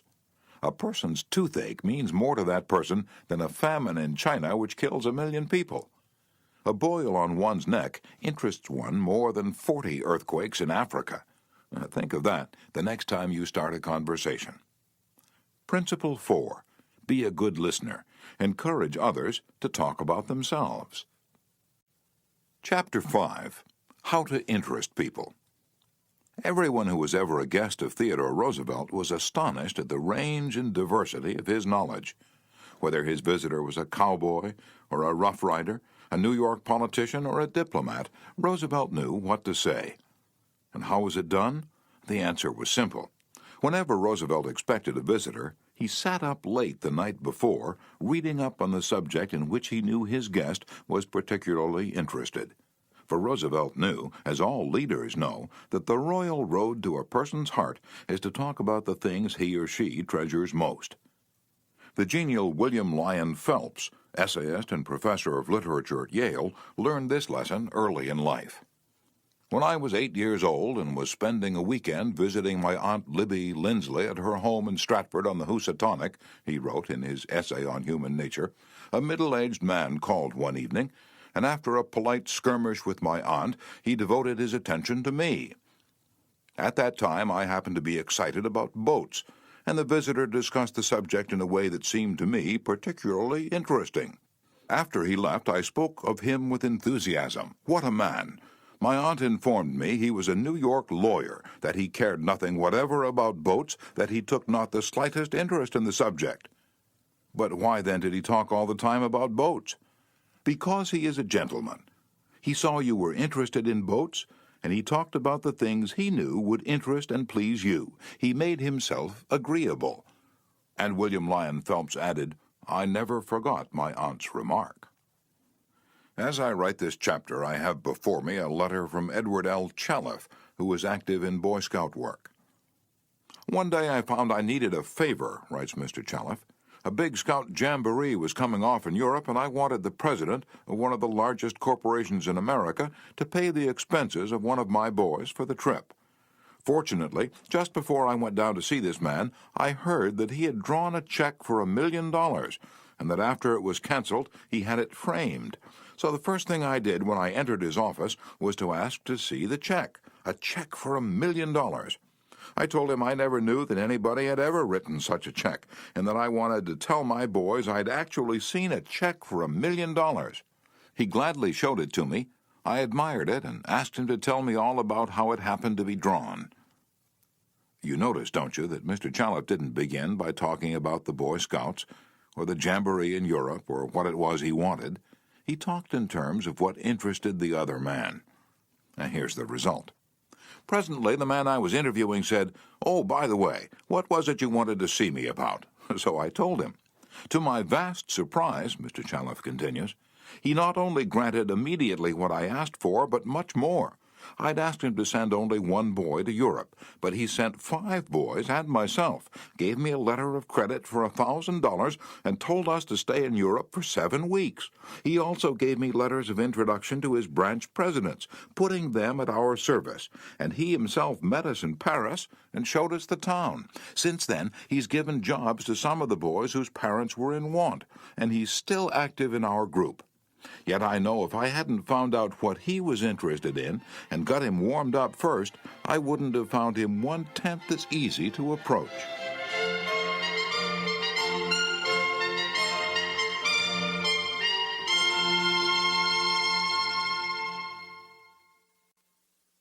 Is this a valuable technique to use in business? Is it? Let's see. Take Henry G. Duvernoy of Duvernoy & Sons, a wholesale baking firm in New York. Mr. Duvernoy had been trying to sell bread to a certain New York hotel. He'd called on the manager every week for 4 years. He went to the same social affairs the manager attended.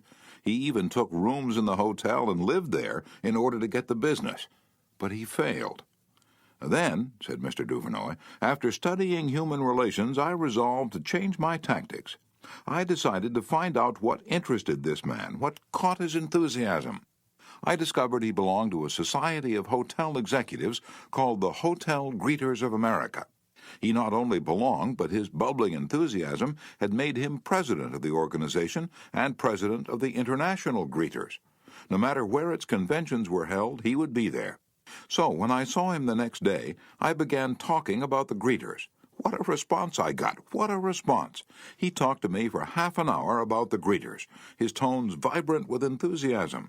I could plainly see that this society was not only his hobby, it was the passion of his life. Before I left his office, he had sold me a membership in his organization. In the meantime, I'd said nothing about bread, but a few days later, a steward of his hotel phoned me to come over with samples and prices. "I don't know what you did to the old boy," the steward greeted me, "but he sure is sold on you." Think of it. I'd been drumming at that man for 4 years, trying to get his business, and I'd still be drumming at him if I hadn't finally taken the trouble to find out what he was interested in and what he enjoyed talking about. Edward E. Harriman of Hagerstown, Maryland, chose to live in the beautiful Cumberland Valley of Maryland after he completed his military service. Unfortunately, at that time there were few jobs available in the area. A little research uncovered the fact that a number of companies in the area were either owned or controlled by an unusual business maverick, R.J. Funkhauser, whose rise from poverty to riches intrigued Mr. Harriman. However, he was known for being inaccessible to job seekers. Mr. Harriman wrote, "I interviewed a number of people and found out that his major interest was anchored in his drive for power and money. Since he protected himself from people like me by use of a dedicated and stern secretary, I studied her interests and goals, and only then I paid an unannounced visit at her office. She had been Mr. Funkhauser's orbiting satellite for about 15 years. When I told her I had a proposition for him, which might translate itself into financial and political success for him, she became enthused. I also conversed with her about her constructive participation in his success. After this conversation, she arranged for me to meet Mr. Funkhauser. I entered his huge and impressive office, determined not to ask directly for a job. He was seated behind a large carved desk and thundered at me, "How about it, young man?"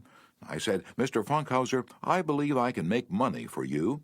He immediately rose and invited me to sit in one of the large upholstered chairs. I enumerated my ideas and the qualifications I had to realize these ideas, as well as how they would contribute to his personal success and that of his businesses. R.J., as he has become known to me, hired me at once, and for over 20 years I have grown in his enterprises, and we both have prospered. Talking in terms of the other person's interests pays off for both parties. Howard Z. Herzig, a leader in the field of employee communications, has always followed this principle.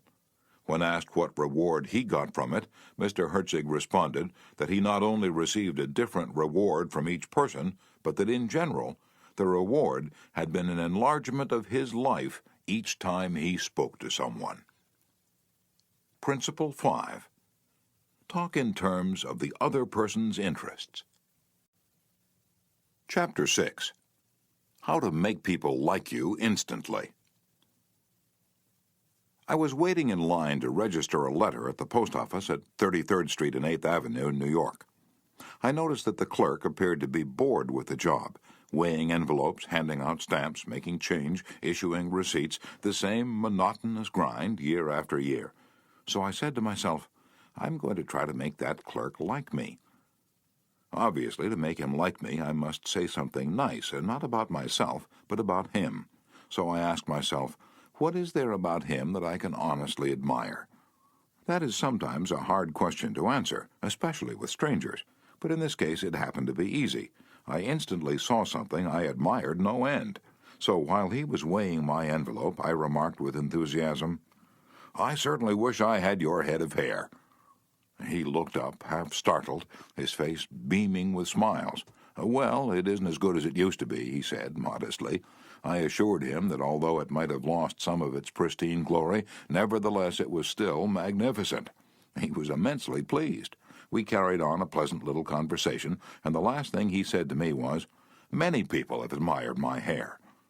I'll bet that person went out to lunch that day walking on air. I'll bet he went home that night and told his wife about it. I'll bet he looked in the mirror and said, It is a beautiful head of hair.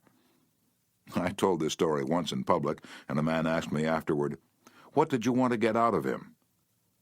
What was I trying to get out of him? What was I trying to get out of him? If we are so contemptibly selfish that we can't radiate a little happiness and pass on a bit of honest appreciation without trying to get something out of the other person in return, if our souls are no bigger than sour crab apples, we shall meet with the failure we so richly deserve. Oh yes, I did want something out of that chap. I wanted something priceless, and I got it. I got the feeling that I had done something for him without his being able to do anything whatever in return for me. That's a feeling that flows and sings in your memory long after the incident is past. There's one all-important law of human conduct. If we obey that law, we shall almost never get into trouble. In fact, that law, if obeyed, will bring us countless friends and constant happiness. But the very instant we break the law, we shall get into endless trouble. The law is this: always make the other person feel important. John Dewey, as we have already noted, said that the desire to be important is the deepest urge in human nature. And William James said, the deepest principle in human nature is the craving to be appreciated. As I have already pointed out, it is this urge that differentiates us from the animals. It is this urge that has been responsible for civilization itself. Philosophers have been speculating on the rules of human relationships for thousands of years, and out of all that speculation there has evolved only one important precept. It is not new. It is as old as history. Zoroaster taught it to his followers in Persia 2,500 years ago. Confucius preached it in China 24 centuries ago. Lao Tse, the founder of Taoism, taught it to his disciples in the valley of the Han. Buddha preached it on the bank of the holy Ganges 500 years before Christ. The sacred books of Hinduism taught it 1,000 years before that. Jesus taught it among the stony hills of Judea 19 centuries ago. Jesus summed it up in one thought, probably the most important rule in the world. Do unto others as you would have others do unto you. You want the approval of those with whom you come in contact. You want recognition of your true worth. You want a feeling that you are important in your little world. You don't want to listen to cheap, insincere flattery, but you do crave sincere appreciation. You want your friends and associates to be, as Charles Schwab put it, hearty in their approbation and lavish in their praise. All of us want that. So let's obey the golden rule. and give unto others what we would have others give unto us. How? When? Where? The answer is all the time, everywhere. David G. Smith of Eau Claire, Wisconsin, told one of our classes how he handled a delicate situation when he was asked to take charge of the refreshment booth at a charity concert. The night of the concert, I arrived at the park and found two elderly ladies in a very bad humor standing next to the refreshment stand. Apparently, each thought that she was in charge of this project. As I stood there pondering what to do, one of the members of the sponsoring committee appeared and handed me a cash box and thanked me for taking over the project. She introduced Rose and Jane as my helpers and then ran off. A great silence ensued, and realizing that the cash box was a symbol of authority of sorts, I gave the box to Rose and explained that I might not be able to keep the money straight and that if she took care of it, I'd feel better. I then suggested to Jane that she show two teenagers who'd been assigned to refreshments how to operate the soda machine, and I asked her to be responsible for that part of the project. The evening was very enjoyable, with Rose happily counting the money, Jane supervising the teenagers, and me enjoying the concert. You don't have to wait until you're ambassador to France or chairman of the clambake committee of your lodge before you use this philosophy of appreciation. You can work magic with it almost every day. If, for example, the waitress brings us mashed potatoes when we have ordered French fries, let's say, "I'm sorry to trouble you, but I prefer French fried." She'll probably reply, "No trouble at all," and will be glad to change the potatoes because we have shown respect for her. Little phrases such as, "I'm sorry to trouble you," "Would you be so kind?" "Won't you please?" "Would you mind?" "Thank you." Little courtesies like these oil the cogs of the monotonous grind of everyday life, and incidentally, they're the hallmarks of good breeding. Let's take another illustration. Hall Caine's novels, The Christian, The Deemster, The Manxman among them, were all bestsellers in the early part of this century. Millions of people read his novels, countless millions. He was the son of a blacksmith. He never had more than 8 years of schooling in his life, yet when he died, he was the richest literary man of his time. The story goes like this. Hall Caine loved sonnets and ballads, so he devoured all of Dante Gabriel Rossetti's poetry. He even wrote a lecture chanting the praises of Rossetti's artistic achievement and sent a copy to Rossetti himself. Rossetti was delighted. "Any young man who has such an exalted opinion of my ability," Rossetti probably said to himself, "must be brilliant." So Rossetti invited this blacksmith's son to come to London and act as his secretary. That was the turning point in Hall Caine's life, for in his new position he met the literary artists of the day. Profiting by their advice and inspired by their encouragement, he launched upon a career that emblazoned his name across the sky. His home, Greba Castle on the Isle of Man, became a mecca for tourists from the far corners of the world, and he left a multi-million-dollar estate. Yet who knows, he might have died poor and unknown had he not written an essay expressing his admiration for a famous man. Such is the power, the stupendous power, of sincere, heartfelt appreciation. Rossetti considered himself important. That is not strange. Almost everyone considers himself important, very important. The life of many a person could probably be changed if only someone would make him feel important. Ronald J. Rowland, who is one of the instructors of our course in California, is also a teacher of arts and crafts. He wrote to us about a student named Chris in his beginning crafts class. Chris was a very quiet, shy boy, lacking in self-confidence, the kind of student that often does not receive the attention he deserves. I also teach an advanced class that had grown to be somewhat of a status symbol and a privilege for a student to have earned the right to be in it. On Wednesday, Chris was diligently working at his desk. I really felt there was a hidden fire deep inside him. I asked Chris if he'd like to be in the advanced class. How I wish I could express the look in Chris's face, the emotions in that shy 14-year-old boy trying to hold back his tears. "Who, me, Mr. Rowland? Am I good enough?" "Yes, Chris, you're good enough." I had to leave at that point because tears were coming to my eyes. As Chris walked out of the class that day, seemingly 2 inches taller, he looked at me with bright blue eyes and said in a positive voice, "Thank you, Mr. Rowland." Chris taught me a lesson I will never forget. Our deep desire to feel important. To help me never forget this rule, I made a sign which reads, "You are important." And this sign hangs in the front of the classroom for all to see, and to remind me that each student I face is equally important. The unvarnished truth is that almost all the people you meet feel themselves superior to you in some way, and a sure way to their hearts is to let them realize in some subtle way that you recognize their importance and recognize it sincerely. Remember what Emerson said, "Every man I meet is my superior in some way. In that I learn of him." And the pathetic part of it is that frequently those who have the least justification for a feeling of achievement bolster up their egos by a show of tumult and conceit which is truly nauseating. As Shakespeare put it, "Man, proud man, dressed in a little brief authority, plays such fantastic tricks before high heaven as make the angels weep."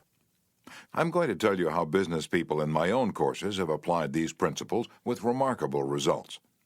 Let's take the case of a Connecticut attorney. Because of his relatives, he prefers not to have his name mentioned. Shortly after joining the course, Mr. R. drove to Long Island with his wife to visit some of her relatives. She left him to chat with an old aunt of hers, and then rushed off by herself to visit some of the younger relatives. Since he soon had to give a speech professionally on how he applied the principles of appreciation, he thought he would gain some worthwhile experience talking with the elderly lady. So he looked around the house to see what he could honestly admire. "This house was built about 1890, wasn't it?" he inquired. "Yes," she replied. "That's precisely the year it was built." "It reminds me of the house I was born in," he said. "It's beautiful, well built, roomy. You know, they don't build houses like this anymore." "You're right," the old lady agreed. "The young folks nowadays don't care for beautiful homes. All they want is a small apartment, and then they go off gadding about in their automobiles. This is a dream house," she said, in a voice vibrating with tender memories. "This house was built with love. My husband and I dreamed about it for years before we built it. We didn't have an architect. We planned it all ourselves." She showed Mr. R. about the house, and he expressed his hearty admiration for the beautiful treasures she'd picked up in her travels and cherished over a lifetime. Paisley shawls, an old English tea set, Wedgwood china, French beds and chairs, Italian paintings, and silk draperies that had once hung in a French chateau. After showing Mr. R. through the house, she took him out to the garage. There, jacked up on blocks, was a Packard car in mint condition. "My husband bought that car for me shortly before he passed on," she said softly. "I have never ridden in it since his death. You appreciate nice things, and I'm going to give this car to you." "Why, Auntie," he said, "you overwhelm me. I appreciate your generosity, of course, but I couldn't possibly accept it. I'm not even a relative of yours. I have a new car, and you have many relatives that would like to have that Packard." "Relatives?" she exclaimed. "Yes, I had relatives who are just waiting till I die so they can get that car, but they are not going to get it." "If you don't want to give it to them, you could very easily sell it to a second-hand dealer," he told her. "Sell it?" she cried. "Do you think I would sell this car? Do you think I could stand to see strangers riding up and down the street in that car that my husband bought for me? I wouldn't dream of selling it. I'm going to give it to you. You appreciate beautiful things." He tried to get out of accepting the car, but he couldn't without hurting her feelings. This lady, left all alone in the big house with her Paisley shawls, her French antiques, and her memories, was starving for a little recognition. She had once been young and beautiful and sought after. She had once built a house warm with love and had collected things from all over Europe to make it beautiful. Now, in the isolated loneliness of old age, she craved a little human warmth, a little genuine appreciation, and no one gave it to her. And when she found it, like a spring in a desert, her gratitude couldn't adequately express itself with anything less than the gift of her cherished Packard. Let's take another case. Donald M. McMahon, who was superintendent of Lewis and Valentine, nurserymen and landscape architects in Rye, New York, related this incident. Shortly after I attended the talk on how to win friends and influence people, I was landscaping the estate of a famous attorney. The owner came out to give me a few instructions about where he wished to plant a mass of rhododendrons and azaleas. I said, "Judge, you have a lovely hobby. I've been admiring your beautiful dogs. I understand you win a lot of blue ribbons every year at the show in Madison Square Garden." And the effect of this little expression of appreciation was striking. "Yes," the judge replied, "I do have a lot of fun with my dogs. Would you like to see my kennel?" He spent almost an hour showing me his dogs and the prizes they'd won. He even brought out their pedigrees and explained about the bloodlines responsible for such beauty and intelligence. Finally, turning to me, he asked, "Do you have any small children?" "Well, yes, I do," I replied. "I have a son." "Well, wouldn't he like a puppy?" the judge inquired. "Well, yes, he'd be tickled pink." "All right, I'm going to give him one," the judge announced. He started to tell me how to feed the puppy, and then he paused. "You'll forget if I tell you, I'll write it out." So the judge went in the house, typed out the pedigree and feeding instructions, and gave me a puppy worth several $100 and an hour and 15 minutes of his valuable time, largely because I'd expressed my honest admiration for his hobby and achievements. George Eastman of Kodak fame invented the transparent film that made motion pictures possible, amassed a fortune of $100 million, and made himself one of the most famous businessmen on earth.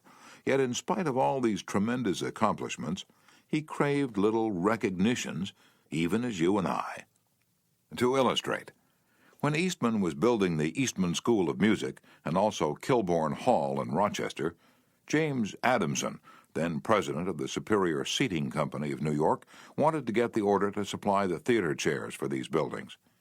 Phoning the architect, Mr. Adamson made an appointment to see Mr. Eastman in Rochester.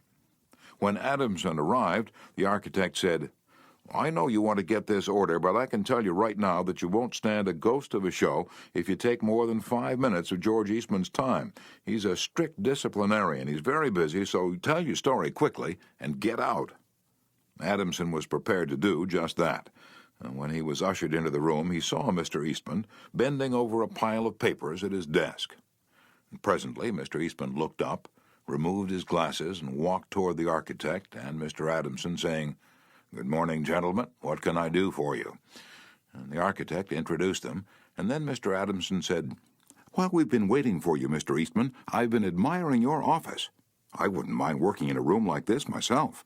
I'm in the interior woodworking business, and I never saw a more beautiful office in all my life."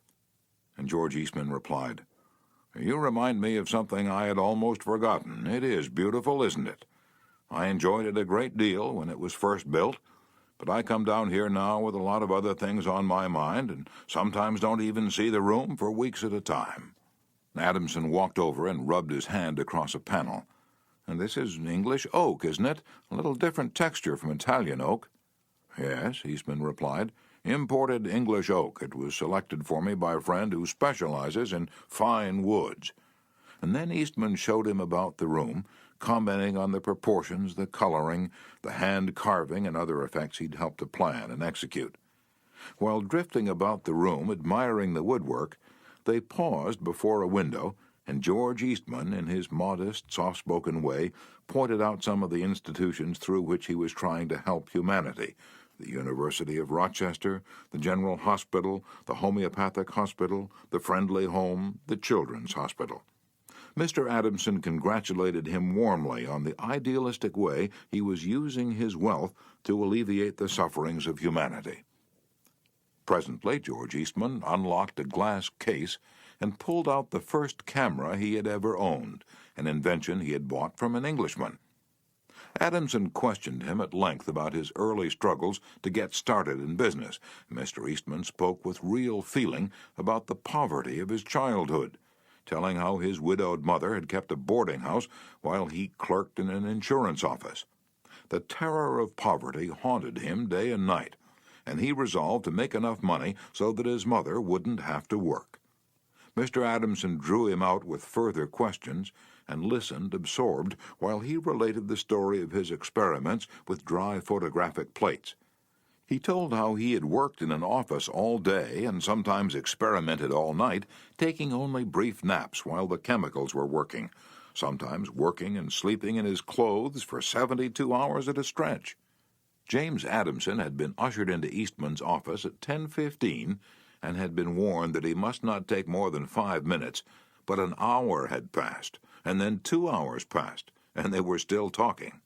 Finally, George Eastman turned to Adamson and said, "The last time I was in Japan, I bought some chairs, brought them home and put them on my sun porch, but the sun peeled the paint, so I went downtown the other day and bought some paint and painted the chairs myself. Would you like to see what sort of a job I can do painting chairs? All right, come up to my home and have lunch with me, and I'll show you." The order for the seats amounted to $90,000. Now, who do you suppose got the order? James Adamson or one of his competitors? From the time of this story until Mr. Eastman's death, he and James Adamson were close friends. Claude Marais, a restaurant owner in Rouen, France, used this principle and saved his restaurant the loss of a key employee. This woman had been in his employ for 5 years and was a vital link between Monsieur Marais and his staff of 21 people. He was shocked to receive a registered letter from her advising him of her resignation. Monsieur Marais reported, "I was very surprised and even more disappointed because I was under the impression that I had been fair to her and receptive to her needs. Inasmuch as she was a friend as well as an employee, I probably had taken her too much for granted, and maybe was even more demanding of her than of other employees. I could not, of course, accept this resignation without some explanation.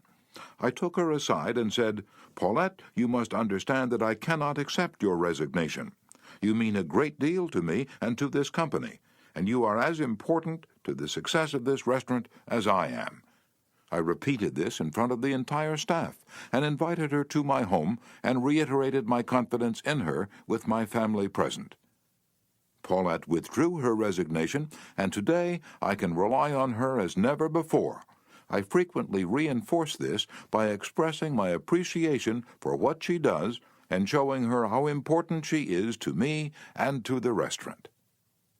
"Talk to people about themselves," said Disraeli, one of the shrewdest men who ever ruled the British Empire. "Talk to people about themselves, and they will listen for hours." Principle 6. Make the other person feel important, and do it sincerely. In a nutshell, 6 ways to make people like you. Principle 1. Become genuinely interested in other people. Principle 2. Smile. Principle 3. Remember that a person's name is to that person the sweetest and most important sound in any language. Principle 4. Be a good listener. Encourage others to talk about themselves. Principle 5. Talk in terms of the other person's interests. Principle 6. Make the other person feel important, and do it sincerely.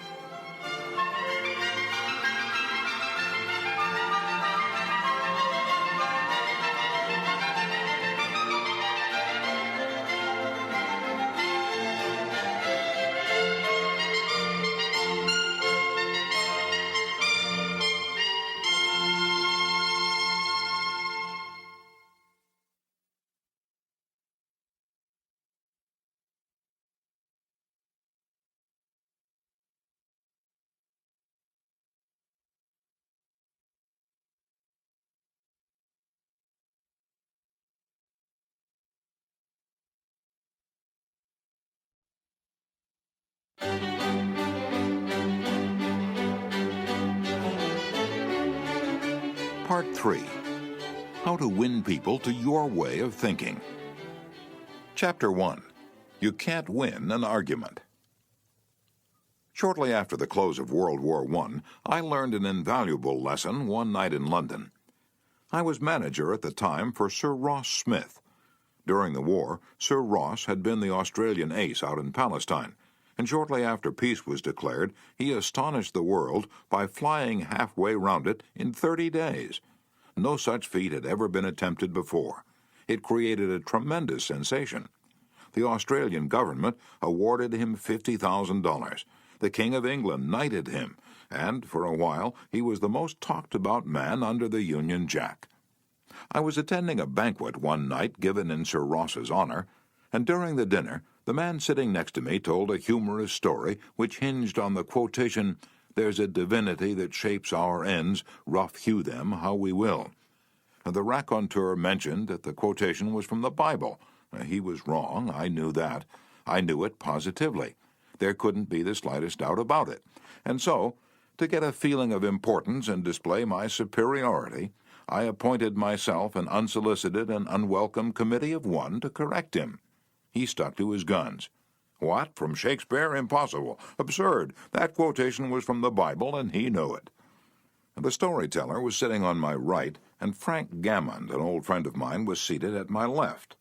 Mr. Gammond had devoted years to the study of Shakespeare, so the storyteller and I agreed to submit the question to Mr. Gammond.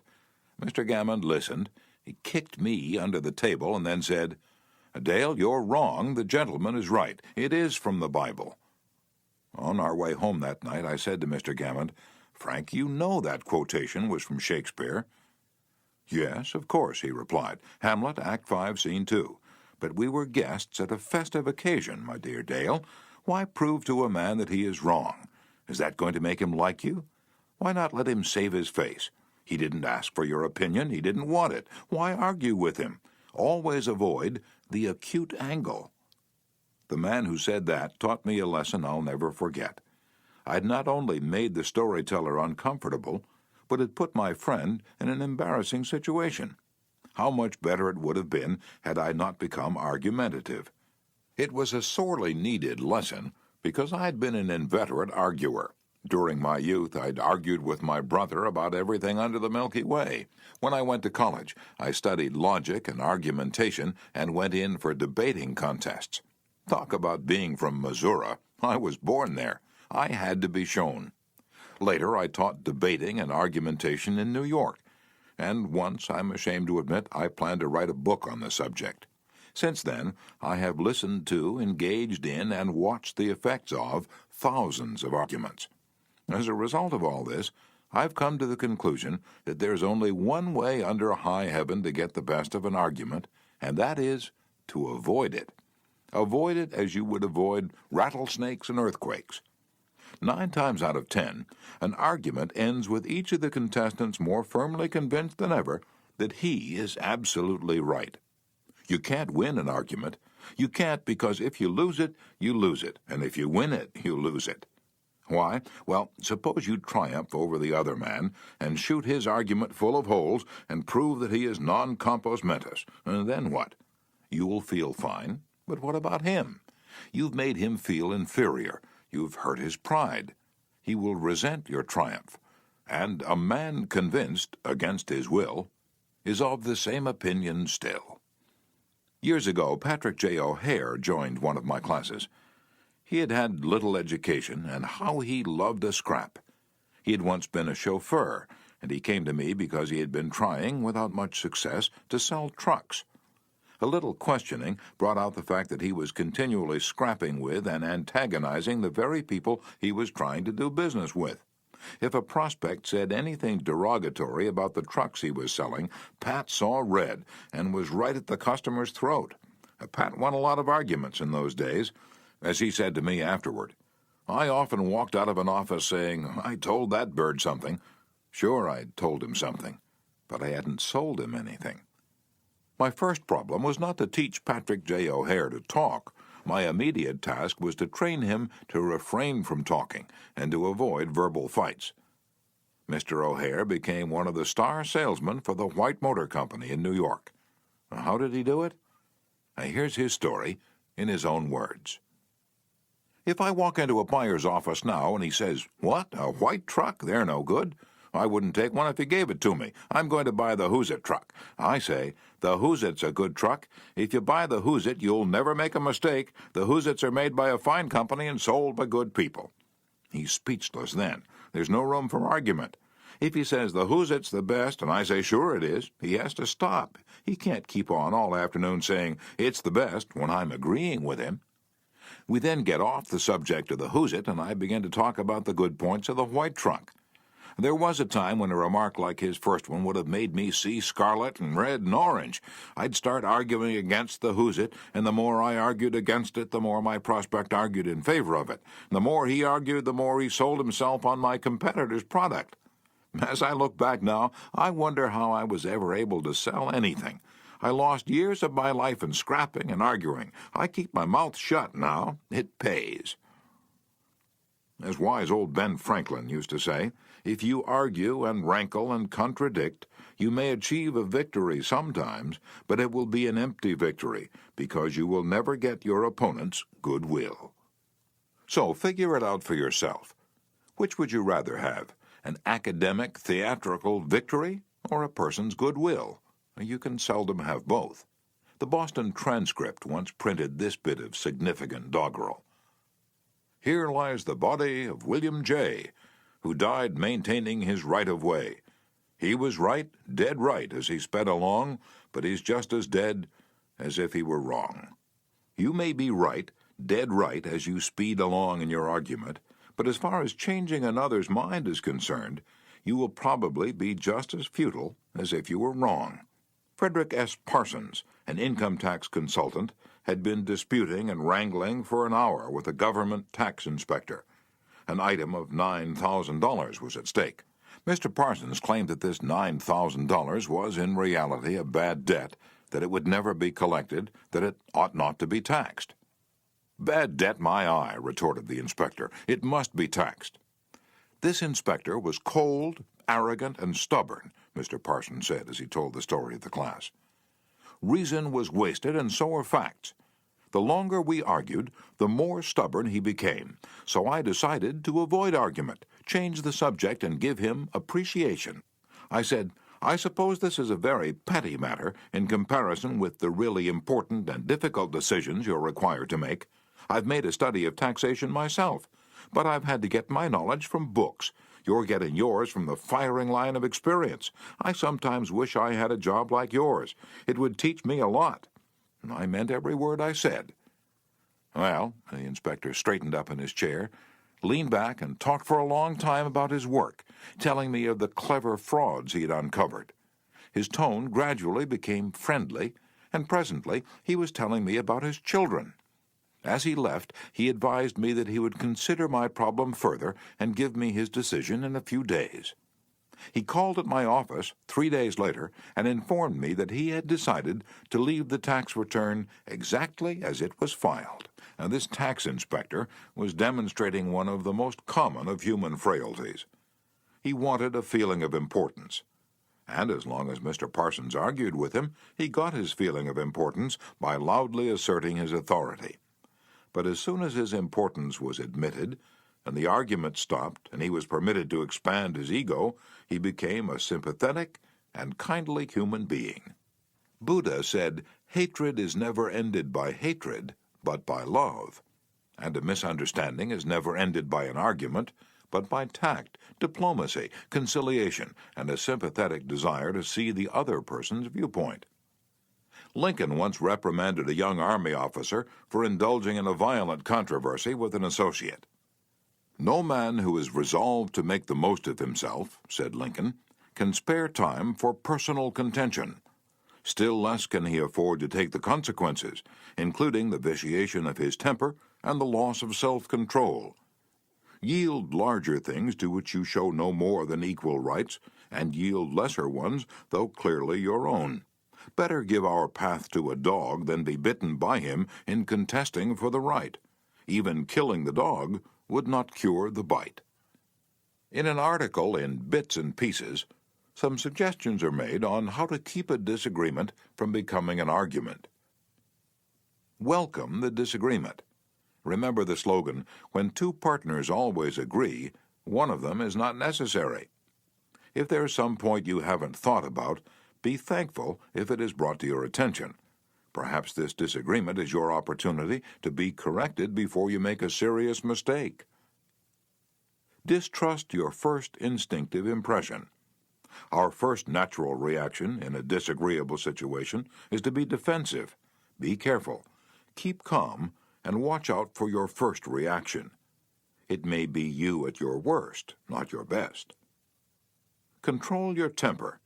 Remember, you can measure the size of a person by what makes him or her angry. Listen first. Give your opponents a chance to talk. Let them finish. Do not resist, defend, or debate. This only raises barriers. Try to build bridges of understanding. Don't build higher barriers of misunderstanding. Look for areas of agreement. When you have heard your opponents out, dwell first on the points and areas on which you agree. Be honest. Look for areas where you can admit error and say so. Apologize for your mistakes. It will help disarm your opponents and reduce defensiveness. Promise to think over your opponent's ideas and study them carefully, and mean it. Your opponents may be right. It is a lot easier at this stage to agree to think about their points than to move rapidly ahead and find yourself in a position where your opponents can say, "We tried to tell you, but you wouldn't listen." Thank your opponents sincerely for their interest. Anyone who takes the time to disagree with you is interested in the same things you are. Think of them as people who really want to help you, and you may turn your opponents into friends. Postpone action to give both sides time to think through the problem. Suggest that a new meeting be held later that day or the next day when all the facts may be brought to bear. In preparation for this meeting, ask yourself some hard questions. Could my opponents be right? Partly right? Is there truth or merit in their position or argument? Is my reaction one that will relieve the problem, or will it just relieve any frustration? Will my reaction drive my opponents further away or draw them closer to me? Will my reaction elevate the estimation good people have of me? Will I win or lose? What price will I have to pay if I win? If I am quiet about it, will the disagreement blow over? Is this difficult situation an opportunity for me? Opera tenor Jan Pierce, after he was married nearly 50 years, once said, "My wife and I made a pact a long time ago, and we've kept it no matter how angry we've grown with each other. When one yells, the other should listen, because when two people yell, there is no communication, just noise and bad vibrations." Principle 1. The only way to get the best of an argument is to avoid it. Chapter 2. A sure way of making enemies, and how to avoid it. When Theodore Roosevelt was in the White House, he confessed that if he could be right 75% of the time, he would reach the highest measure of his expectation. If that was the highest rating that one of the most distinguished men of the 20th century could hope to obtain, what about you and me? If you can be sure of being right only 55% of the time, you can go down to Wall Street and make $1 million a day. If you can't be sure of being right even 55% of the time, why should you tell other people they are wrong? You can tell people they are wrong by a look or an intonation or a gesture, just as eloquently as you can in words. And if you tell them they are wrong, do you make them want to agree with you? Never. For you've struck a direct blow at their intelligence, judgment, pride, and self-respect. That will make them want to strike back, but it will never make them want to change their minds. You may hurl at them all the logic of a Plato or an Immanuel Kant, but you will not alter their opinions, for you have hurt their feelings. Never begin by announcing, "I am going to prove so-and-so to you." Now, that's bad. That's tantamount to saying, "I'm smarter than you are. I'm going to tell you a thing or two and make you change your mind." That is a challenge. It arouses opposition and makes the listener want to battle with you before you even start. It is difficult, under even the most benign conditions, to change people's minds, so why make it harder? Why handicap yourself? If you're going to prove anything, don't let anybody know it. Do it so subtly, so adroitly, that no one will feel that you are doing it. This was expressed succinctly by Alexander Pope. Men must be taught as if you taught them not, and things unknown proposed as things forgot. Over 300 years ago, Galileo said, "You cannot teach a man anything. You can only help him to find it within himself." As Lord Chesterfield said to his son, "Be wiser than other people if you can, but do not tell them so." And Socrates said repeatedly to his followers in Athens, "One thing only I know, and that is that I know nothing." Well, I can't hope to be any smarter than Socrates, so I have quit telling people they are wrong, and I find that it pays. If a person makes a statement that you think is wrong, yes, even that you know is wrong, isn't it better to begin by saying, "Well, now, look, I thought otherwise, but I may be wrong. I frequently am. And if I am wrong, I want to be put right. Let's examine the facts." There's magic, positive magic in such phrases as, "I may be wrong, I frequently am, let's examine the facts." Nobody in the heavens above, or on the earth beneath, or in the waters under the earth will ever object to your saying, "I may be wrong, let's examine the facts." One of our class members who used this approach in dealing with customers was Harold Renke, a Dodge dealer in Billings, Montana. He reported that because of the pressures of the automobile business, he was often hard-boiled and callous when dealing with customers' complaints. This caused flared tempers, loss of business, and general unpleasantness. He told his class, "Recognizing that this was getting me nowhere fast, I tried a new tack. I'd say something like this. Our dealership has made so many mistakes that I'm frequently ashamed. We may have erred in your case, so tell me about it." This approach becomes quite disarming, and by the time the customer releases his feelings, he's usually much more reasonable when it comes to settling the matter. In fact, several customers have thanked me for having such an understanding attitude, and 2 of them have even brought in friends to buy new cars. In this highly competitive market, we need more of this type of customer, and I believe that showing respect for all customers' opinions and treating them diplomatically and courteously will help beat the competition. You will never get into trouble by admitting that you may be wrong. That will stop all argument and inspire your opponent to be just as fair and open and broad-minded as you are. It will make him want to admit that he, too, may be wrong. If you know positively that a person is wrong, and you bluntly tell him or her so, what happens? Let me illustrate. Mr. S., a young New York attorney, once argued a rather important case before the United States Supreme Court. Lunchgarden versus Fleet Corporation, 280 U.S. 320. The case involved a considerable sum of money and an important question of law. During the argument, one of the Supreme Court justices said to him, "The statute of limitations in admiralty law is 6 years, is it not?" Mr. S. stopped, stared at the justice for a moment, and then he said bluntly, "Your Honor, there is no statute of limitations in admiralty." A hush fell on the court, said Mr. S., as he related his experience to one of my classes, and the temperature in the room seemed to drop to 0. I was right, the justice was wrong, and I had told him so. But did that make him friendly? No. I still believe that I had the law on my side, and I know that I spoke better than I ever spoke before, but I didn't persuade. I made the enormous blunder of telling a very learned and famous man that he was wrong. A few people are logical.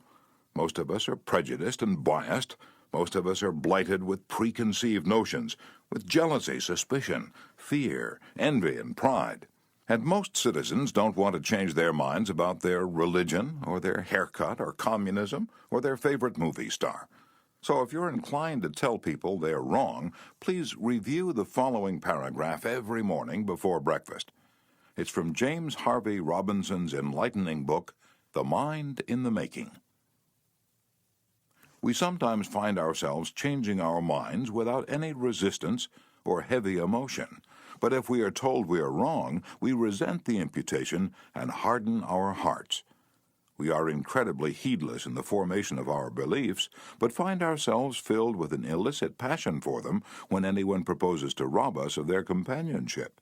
It is obviously not the ideas themselves that are dear to us, but our self-esteem which is threatened. The little word "my" is the most important one in human affairs, and properly to reckon with, it is the beginning of wisdom. It has the same force whether it is my dinner, my dog, and my house, or my father, my country, and my God. We not only resent the imputation that our watch is wrong, or our car shabby, but that our conception of the canals of Mars, of the pronunciation of Epictetus, of the medicinal value of salicin, or of the date of Sargon I is subject to revision. We like to continue to believe what we have been accustomed to accept as true, and the resentment aroused when doubt is cast upon any of our assumptions leads us to seek every manner of excuse for clinging to it. The result is that most of our so-called reasoning consists in finding arguments for going on believing as we already do. Carl Rogers, the eminent psychologist, wrote in his book on becoming a person, "I have found it of enormous value when I can permit myself to understand the other person. The way in which I have worded this statement may seem strange to you. Is it necessary to permit oneself to understand another? I think it is. Our first reaction to most of the statements which we hear from other people is an evaluation or judgment rather than an understanding of it. When someone expresses some feeling, attitude, or belief, our tendency is almost immediately to feel, 'That's right,' or 'That's stupid,' 'That's abnormal,' 'That's unreasonable,' 'That's incorrect,' 'That's not nice.' Very rarely do we permit ourselves to understand precisely what the meaning of the statement is to the other person. I once employed an interior decorator to make some draperies for my home. When the bill arrived, I was dismayed. A few days later, a friend dropped in and looked at the draperies. The price was mentioned, and she exclaimed with a note of triumph, "What? That's awful! I'm afraid he put one over on you." True, yes, she told the truth, but few people like to listen to truths that reflect on their judgment. So, being human, I tried to defend myself. I pointed out that the best is eventually the cheapest, that one can't expect to get quality and artistic taste at bargain basement prices, and so on.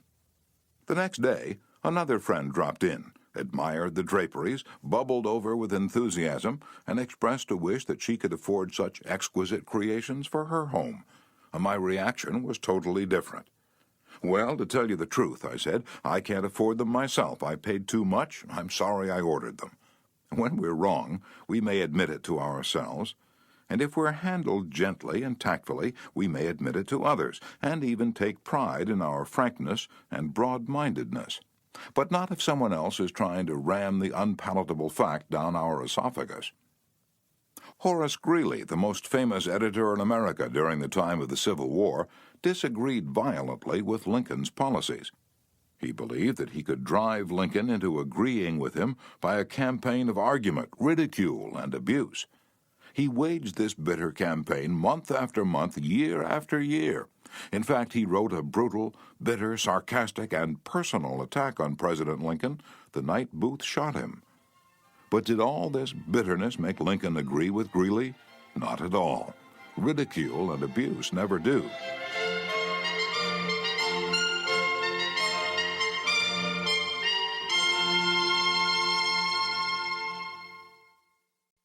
If you want some excellent suggestions about dealing with people and managing yourself and improving your personality, read Benjamin Franklin's autobiography, one of the most fascinating life stories ever written, one of the classics of American literature.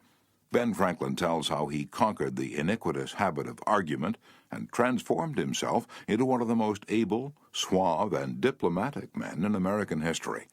One day, when Ben Franklin was a blundering youth, an old Quaker friend took him aside and lashed him with a few stinging truths, something like this. "Ben, you are impossible.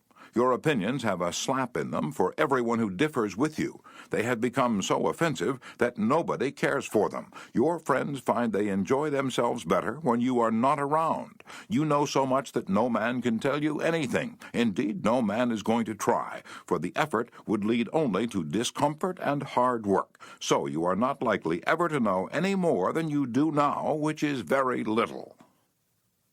One of the finest things I know about Ben Franklin is the way he accepted that smarting rebuke.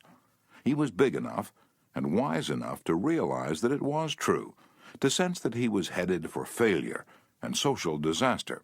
So he made a right-about face. He began immediately to change his insolent, opinionated ways. "I made it a rule," said Franklin, "to forbear all direct contradiction to the sentiment of others, and all positive assertion of my own. I even forbade myself the use of every word or expression in the language that imported a fixed opinion, such as certainly, undoubtedly, etc., and I adopted instead of them, I conceive, I apprehend, or I imagine a thing to be so, or it so appears to me at present. When another asserted something that I thought an error, I denied myself the pleasure of contradicting him abruptly, and of showing immediately some absurdity in his proposition, and in answering I began by observing that in certain cases of circumstances his opinion would be right, but in the present case there appeared or seemed to me some difference, etc. I soon found the advantage of this change in my manner. The conversations I engaged in went on more pleasantly. The modest way in which I proposed my opinions procured them a readier reception and less contradiction.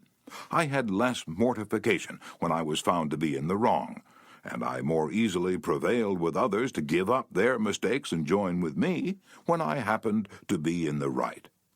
And this mode, which I at first put on with some violence to natural inclination, became at length so easy and so habitual to me that perhaps for these 50 years no one has ever heard a dogmatical expression escape me.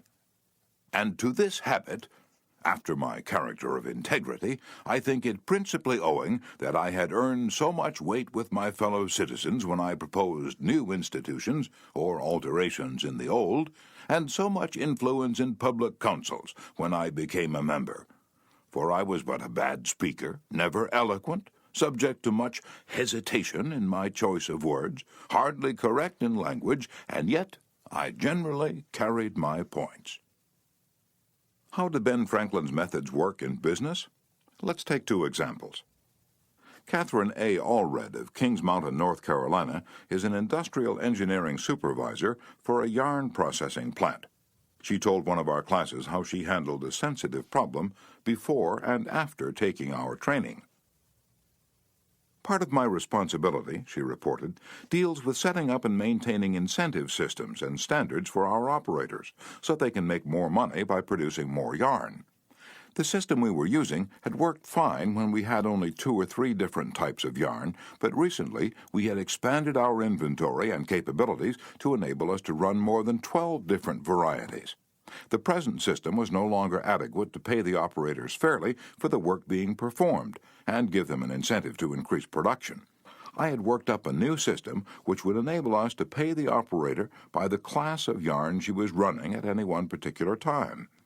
With my new system in hand, I entered the meeting, determined to prove to the management that my system was the right approach. I told them in detail how they were wrong and showed where they were being unfair and how I had all the answers they needed. To say the least, I failed miserably. I had become so busy defending my position on the new system that I had left them no opening to graciously admit their problems on the old one. The issue was dead. After several sessions of this course, I realized all too well where I had made my mistakes. I called another meeting, and this time I asked where they felt their problems were. We discussed each point, and I asked them their opinion on which was the best way to proceed. With a few low-keyed suggestions at proper intervals, I let them develop my system by themselves. At the end of the meeting, when I actually presented my system, they enthusiastically accepted it. I'm convinced now that nothing good is accomplished and a lot of damage can be done if you tell a person straight out that he or she is wrong. You only succeed in stripping that person of self-dignity and making yourself an unwelcome part of any discussion. Let's take another example. And remember, these cases I'm citing are typical of the experiences of thousands of other people. R.V. Crowley was a salesman for a lumber company in New York. Crowley admitted that he had been telling hard-boiled lumber inspectors for years that they were wrong, and he'd won the arguments too, but it hadn't done any good. For these lumber inspectors, said Mr. Crowley, are like baseball umpires. Once they make a decision, they never change it. Mr. Crowley saw that his firm was losing thousands of dollars through the arguments he won. So while taking my course, he resolved to change tactics and abandon arguments. With what results? Here's the story as he told it to fellow members of his class. One morning the phone rang in my office. A hot and bothered person at the other end proceeded to inform me that a car of lumber we had shipped into his plant was entirely unsatisfactory. His firm had stopped unloading and requested that we make immediate arrangements to remove the stock from their yard. After about 1/4 of the car had been unloaded, their lumber inspector reported that the lumber was running 55% below grade. Under the circumstances, they refused to accept it. I immediately started for his plant, and on the way turned over in my mind the best way to handle the situation. Ordinarily, under such circumstances, I should have quoted grading rules and tried, as a result of my own experience and knowledge as a lumber inspector, to convince the other inspector that the lumber was actually up to grade and that he was misinterpreting the rules in his inspection. However, I thought I would apply the principles learned in this training. When I arrived at the plant, I found the purchasing agent and the lumber inspector in a wicked humor, both set for an argument and a fight. We walked out to the car that was being unloaded, and I requested that they continue to unload so that I could see how things were going. I asked the inspector to go right ahead and lay out the rejects as he had been doing, and to put the good pieces in another pile. After watching him for a while, it began to dawn on me that his inspection actually was much too strict, and that he was misinterpreting the rules. This particular lumber was white pine, and I knew the inspector was thoroughly schooled in hardwoods, but not a competent, experienced inspector on white pine. A white pine happens to be my own strong suit, but did I offer any objection to the way he was grading the lumber? None whatever. I kept on watching, and gradually began to ask questions as to why certain pieces were not satisfactory. I didn't for one instant insinuate that the inspector was wrong. I emphasized that my only reason for asking was in order that we could give his firm exactly what they wanted in future shipment. By asking questions in a very friendly, cooperative spirit and insisting continually that they were right in laying out boards not satisfactory to their purpose, I got him warmed up, and the strained relations between us began to thaw and melt away. An occasional carefully put remark on my part gave birth to the idea in his mind that possibly some of these rejected pieces were actually within the grade that they had bought, and that their requirements demanded a more expensive grade. I was very careful, however, not to let him think I was making an issue of this point. Gradually, his whole attitude changed. He finally admitted to me that he was not experienced on white pine, and began to ask me questions about each piece as it came out of the car. I'd explain why such and such a piece came within the grade specified, but kept on insisting that we did not want him to take it if it was unsuitable for their purpose. He finally got to the point where he felt guilty every time he put a piece in the rejected pile. And at last he saw that the mistake was on their part for not having specified as good a grade as they needed. The ultimate outcome was that he went through the entire carload again after I left, accepted the whole lot, and we received a check in full. In that one instance alone, a little tact and the determination to refrain from telling the other man he was wrong saved my company a substantial amount of cash, and it would be hard to place a money value on the goodwill that was saved. Martin Luther King was asked how, as a pacifist, he could be an admirer of Air Force General Daniel Chappie James, then the nation's highest-ranking black officer. Dr. King replied, "I judge people by their own principles, not by my own." In a similar way, General Robert E. Lee once spoke to the President of the Confederacy, Jefferson Davis, in the most glowing terms about a certain officer under his command. Another officer in attendance was astonished. "General," he said, "do you not know that the man of whom you speak so highly is one of your bitterest enemies, who misses no opportunity to malign you?" "Yes," replied General Lee, "but the President asked my opinion of him. He did not ask for his opinion of me." By the way, I'm not revealing anything new in this chapter. 2,000 years ago, Jesus said, "Agree with thine adversary quickly." And 2,200 years before Christ was born, King Akhtoi of Egypt gave his son some shrewd advice that is sorely needed today. "Be diplomatic," counseled the king. "It will help you gain your point." In other words, don't argue with your customer, or your spouse, or your adversary. Don't tell them they are wrong.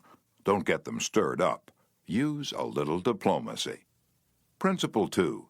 Show respect for the other person's opinions. Never say, "You're wrong." Chapter 3. If you're wrong, admit it. Within a minute's walk of my house there was a wild stretch of virgin timber where the blackberry thickets foamed white in the springtime, where the squirrels nested and reared their young, and the horseweeds grew as tall as a horse's head.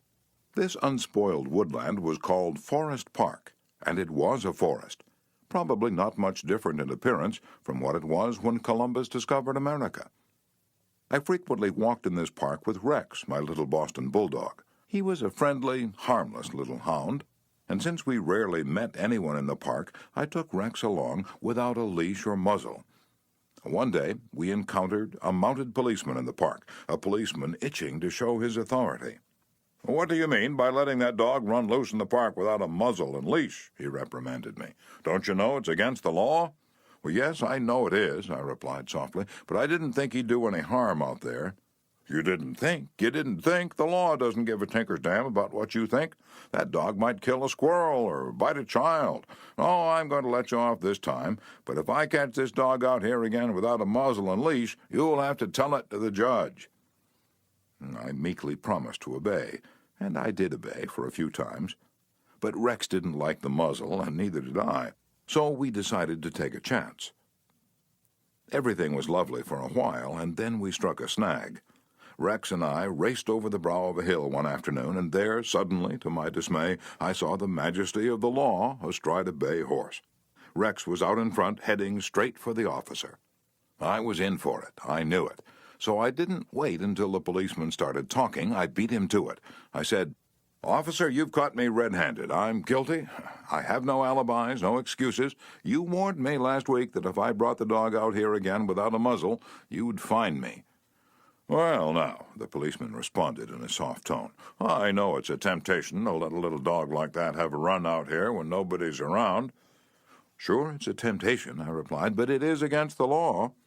"Well, a little dog like that isn't going to harm anybody," the policeman remonstrated. "Well, no, but he may kill squirrels," I said. "Well, now, I think you're taking this a bit too seriously," he told me. "I'll tell you what you do. You just let him run over the hill there where I can't see him, and we'll forget all about it." Now, that policeman, being human, wanted a feeling of importance. So when I began to condemn myself, the only way he could nourish his self-esteem was to take the magnanimous attitude of showing mercy. But suppose I'd tried to defend myself. Well, did you ever argue with a policeman? But instead of breaking lances with him, I admitted that he was absolutely right and I was absolutely wrong. I admitted it quickly, openly, and with enthusiasm. The affair terminated graciously in my taking his side and his taking my side.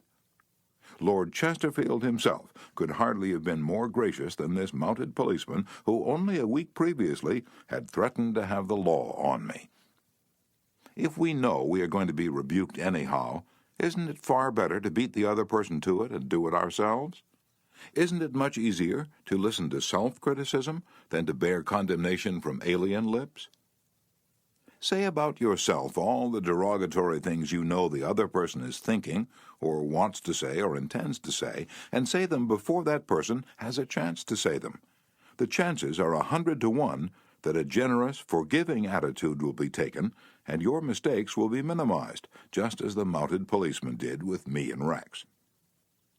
Ferdinand E. Warren, a commercial artist, used this technique to win the goodwill of a petulant, scolding buyer of art. It is important in making drawings for advertising and publishing purposes to be precise and very exact, Mr. Warren said as he told the story. Some art editors demand that their commissions be executed immediately, and in these cases some slight error is liable to occur. I knew one art director in particular who was always delighted to find fault with some little thing. I have often left his office in disgust, not because of the criticism, but because of his method of attack. Recently I delivered a rush job to this editor, and he phoned me to call at his office immediately. He said something was wrong. When I arrived, I found just what I had anticipated and dreaded. He was hostile, gloating over his chance to criticize. He demanded with heat why I had done so-and-so. My opportunity had come to apply the self-criticism I'd been studying about, so I said, "Mr. So-and-so, if what you say is true, I am at fault, and there is absolutely no excuse for my blunder. I have been doing drawings for you long enough to know better. I am ashamed of myself." Immediately, he started to defend me. "Yes, you're right, but after all, this isn't a serious mistake. It's only—" and I interrupted him. "Any mistake," I said, "may be costly, and they're all irritating." He started to break in, but I wouldn't let him. I was having a grand time. For the first time in my life, I was criticizing myself, and I loved it. "I should have been more careful," I continued. "You give me a lot of work, and you deserve the best, so I'm going to do this drawing all over." No, he protested. "I wouldn't think of putting you to all that trouble." He praised my work, assured me he wanted only a minor change, and that my slight error hadn't cost his firm any money, and after all, it was a mere detail not worth worrying about. My eagerness to criticize myself took all the fight out of him. He ended up by taking me to lunch, and before we parted, he gave me a check and another commission. There's a certain degree of satisfaction in having the courage to admit one's errors. It not only clears the air of guilt and defensiveness, but often helps solve the problem created by the error. Bruce Harvey of Albuquerque, New Mexico, had incorrectly authorized payment of full wages to an employee on sick leave. When he discovered his error, he brought it to the attention of the employee and explained that to correct the mistake, he would have to reduce his next paycheck by the entire amount of the overpayment. The employee pleaded that as that would cause him a serious financial problem, could the money be repaid over a period of time? In order to do this, Harvey explained, he would have to obtain his supervisor's approval. And this, I knew, reported Harvey, would result in a boss-type explosion. While trying to decide how to handle the situation better, I realized that the whole mess was my fault. I would have to admit it to my boss. I walked into his office, told him that I had made a mistake, and then informed him of the complete facts. He replied, in an explosive manner, that it was the fault of their personnel department. I repeated that it was my fault. He exploded again about carelessness in the accounting department. Again, I explained it was my fault. He blamed 2 other people in the office, but each time I reiterated that it was my fault. Finally, he looked at me and said, "Okay, it was your fault. Now straighten it out." The error was corrected, and nobody got into trouble. I felt great because I was able to handle a tense situation and had the courage not to seek alibis. My boss has had more respect for me ever since. Any fool can try to defend his or her mistakes, and most fools do. But it raises one above the herd and gives one a feeling of nobility and exultation to admit one's mistakes. For example, one of the most beautiful things that history records about Robert E. Lee is the way he blamed himself and only himself for the failure of Pickett's charge at Gettysburg. Pickett's charge was undoubtedly the most brilliant and picturesque attack that ever occurred in the Western world. General George E. Pickett himself was picturesque. He wore his hair so long that his auburn locks almost touched his shoulders, and, like Napoleon in his Italian campaigns, he wrote ardent love letters almost daily while on the battlefield. His devoted troops cheered him that tragic July afternoon as he rode off jauntily toward the Union lines, his cap set at a rakish angle over his right ear. They cheered, and they followed him, man touching man, rank pressing rank, with banners flying and bayonets gleaming in the sun. It was a gallant sight, daring, magnificent. A murmur of admiration ran through the Union lines as they beheld it. Pickett's troops swept forward at an easy trot, through orchard and cornfield, across a meadow and over a ravine. All the time, the enemy's cannon was tearing ghastly holes in their ranks, but on they pressed, grim, irresistible. Suddenly, the Union infantry rose from behind the stone wall on Cemetery Ridge, where they had been hiding, and fired volley after volley into Pickett's onrushing troops. The crest of the hill was a sheet of flame, a slaughterhouse, a blazing volcano. In a few minutes, all of Pickett's brigade commanders except one were down, and 4/5 of his 5,000 men had fallen. General Lewis A. Armistead, leading the troops in the final plunge, ran forward, vaulted over the stone wall, and waving his cap on top of his sword, shouted, "Give 'em steel, boys!" They did. They leaped over the wall, bayoneted their enemies, smashed skulls with clubbed muskets, and planted the battle flags of the South on Cemetery Ridge. The banner waved there only for a moment, but that moment, brief as it was, recorded the high water mark of the Confederacy. Pickett's charge, brilliant, heroic, was nevertheless the beginning of the end. Lee had failed. He could not penetrate the North, and he knew it. The South was doomed. Lee was so saddened, so shocked, that he sent in his resignation and asked Jefferson Davis, the president of the Confederacy, to appoint a younger, abler man. If Lee had wanted to blame the disastrous failure of Pickett's charge on someone else, he could have found a score of alibis. Some of his division commanders had failed him. The cavalry hadn't arrived in time to support the infantry attack. This had gone wrong, and that had gone awry. But Lee was far too noble to blame others. As Pickett's beaten and bloody troops struggled back to the Confederate lines, Robert E. Lee rode out to meet them all alone and greeted them with a self-condemnation that was little short of sublime. "All this has been my fault," he confessed. "I, and I alone, have lost this battle." Few generals in all history had had the courage and character to admit that.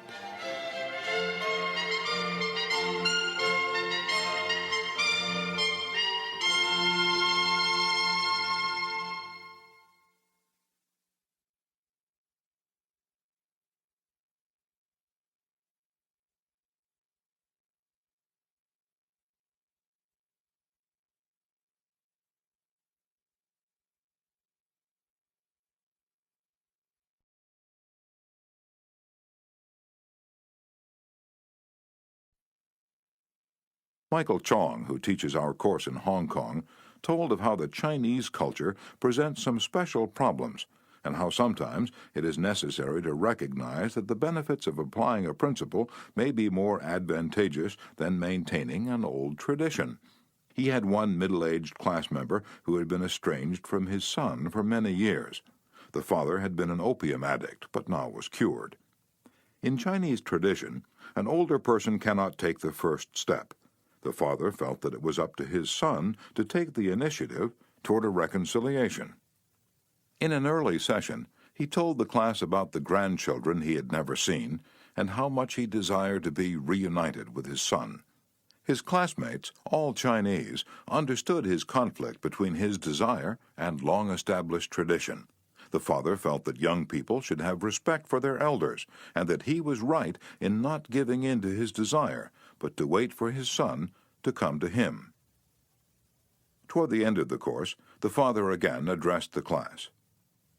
"I have pondered this problem," he said. "Dale Carnegie says if you are wrong, admit it quickly and emphatically. It is too late for me to admit it quickly, but I can admit it emphatically.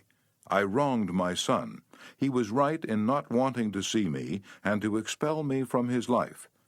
I may lose face by asking a younger person's forgiveness, but I was at fault, and it is my responsibility to admit this." The class applauded and gave him their full support. At the next class, he told how he went to his son's house, asked for and received forgiveness, and was now embarked on a new relationship with his son, his daughter-in-law, and the grandchildren he had met at last.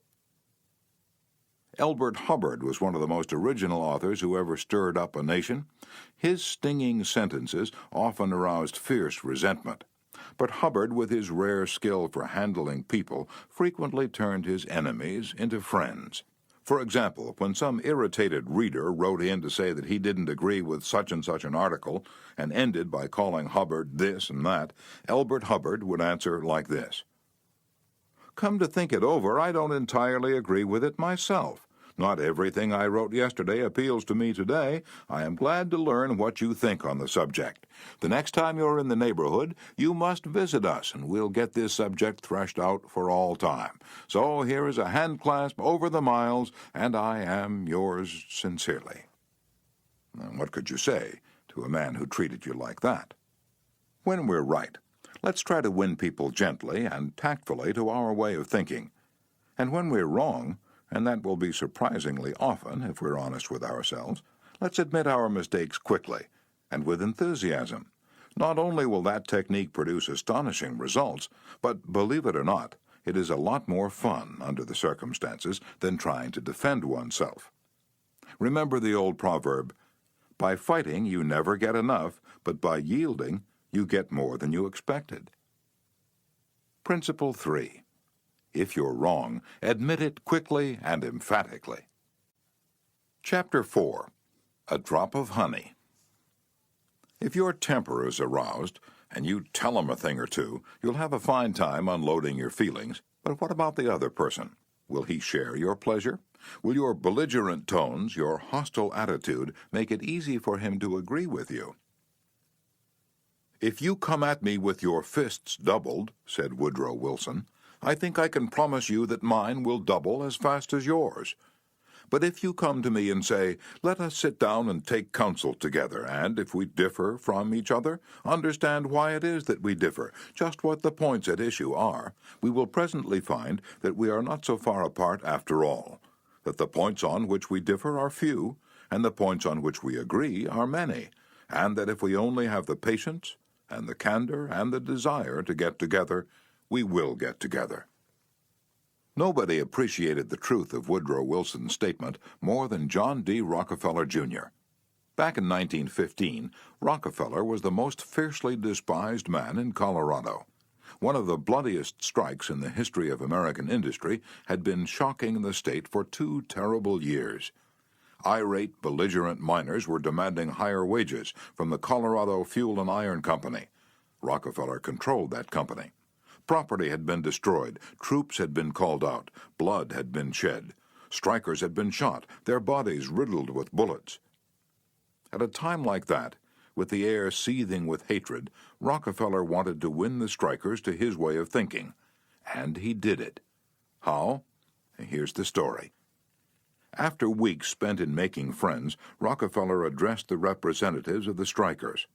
This speech, in its entirety, is a masterpiece. It produced astonishing results. It calmed the tempestuous waves of hate that threatened to engulf Rockefeller. It won him a host of admirers. It presented facts in such a friendly manner that the strikers went back to work without saying another word about the increase in wages for which they had fought so violently. The opening of that remarkable speech follows. Note how it fairly glows with friendliness. Rockefeller, remember, was talking to men who, a few days previously, had wanted to hang him by the neck to a sour apple tree. Yet he couldn't have been more gracious, more friendly, if he had addressed a group of medical missionaries. His speech was radiant with such phrases as, "I am proud to be here, having visited in your homes, met many of your wives and children. We meet here not as strangers, but as friends.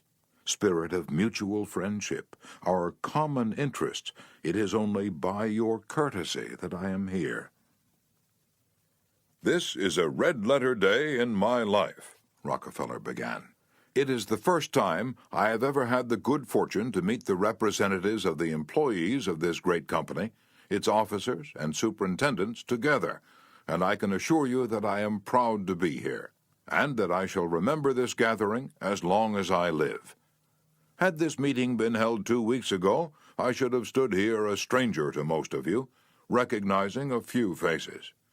Having had the opportunity last week of visiting all the camps in the southern coal field, and of talking individually with practically all of the representatives except those who were away, having visited in your homes, met many of your wives and children, we meet here not as strangers, but as friends. And it is in that spirit of mutual friendship that I am glad to have this opportunity to discuss with you our common interests. Since this is a meeting of the officers of the company and the representatives of the employees, it is only by your courtesy that I am here, for I am not so fortunate as to be either one or the other. And yet I feel that I am intimately associated with you men, for in a sense I represent both the stockholders and the directors. Isn't that a superb example of the fine art of making friends out of enemies? Suppose Rockefeller had taken a different tack. Suppose he had argued with those miners and hurled devastating facts in their faces. Suppose he had told them by his tones and insinuations that they were wrong. Suppose that by all the rules of logic he had proved that they were wrong. What would have happened? More anger would have been stirred up, more hatred, more revolt. If a man's heart is rankling with discord and ill feeling toward you, you can't win him to your way of thinking with all the logic in Christendom. Scolding parents and domineering bosses and husbands and nagging wives ought to realize that people don't want to change their minds. They can't be forced or driven to agree with you or me, but they may possibly be led to, if we are gentle and friendly, ever so gentle and ever so friendly. Lincoln said that, in effect, over 100 years ago. Here are his words. It is an old and true maxim that a drop of honey catches more flies than a gallon of gall. So with men, if you would win a man to your cause, first convince him that you are his sincere friend. Therein is a drop of honey that catches his heart, which, say what you will, is the great high road to his reason. Business executives have learned that it pays to be friendly to strikers. For example, when 2,500 employees in the White Motor Company's plant struck for higher wages and a union shop, Robert F. Black, then president of the company, didn't lose his temper and condemn and threaten and talk of tyranny and communists. He actually praised the strikers. He published an advertisement in the Cleveland papers, complimenting them on the peaceful way in which they laid down their tools. Finding the strike pickets idle, he bought them a couple of dozen baseball bats and gloves and invited them to play ball on vacant lots. For those who preferred bowling, he rented a bowling alley. This friendliness on Mr. Black's part did what friendliness always does. It begot friendliness. So the strikers borrowed brooms, shovels, and rubbish carts and began picking up matches, papers, cigarette stubs, and cigar butts around the factory. Imagine it. Imagine strikers tidying up the factory grounds while battling for higher wages and recognition of the union. Such an event had never been heard of before in the long, tempestuous history of American labor wars. That strike ended with a compromise settlement within a week, ended without any ill feeling or rancor. Daniel Webster, who looked like a god and talked like Jehovah, was one of the most successful advocates who ever pleaded a case. Yet he ushered in his most powerful arguments with such friendly remarks as, "It will be for the jury to consider. This may perhaps be worth thinking of. Here are some facts that I trust you will not lose sight of." Or, "You, with your knowledge of human nature, will easily see the significance of these facts." No bulldozing, no high-pressure methods, no attempt to force his opinions on others. Webster used the soft-spoken, quiet, friendly approach, and it helped to make him famous. You may never be called on to settle a strike or address a jury, but you may want to get your rent reduced. Will the friendly approach help you then? Let's see. O.L. Straub, an engineer, wanted to get his rent reduced, and he knew his landlord was hard-boiled. I wrote him, Mr. Straub said in a speech before the class, notifying him that I was vacating my apartment as soon as my lease expired. The truth was, I didn't want to move. I wanted to stay if I could get my rent reduced, but the situation seemed hopeless. Other tenants had tried and failed. Everyone told me that the landlord was extremely difficult to deal with, but I said to myself, I'm studying a course in how to deal with people, so I'll try it on him and see how it works. He and his secretary came to see me as soon as he got my letter. I met him at the door with a friendly greeting. I fairly bubbled with goodwill and enthusiasm. I didn't begin talking about how high the rent was. I began talking about how much I liked his apartment house. Believe me, I was hearty in my approbation and lavish in my praise.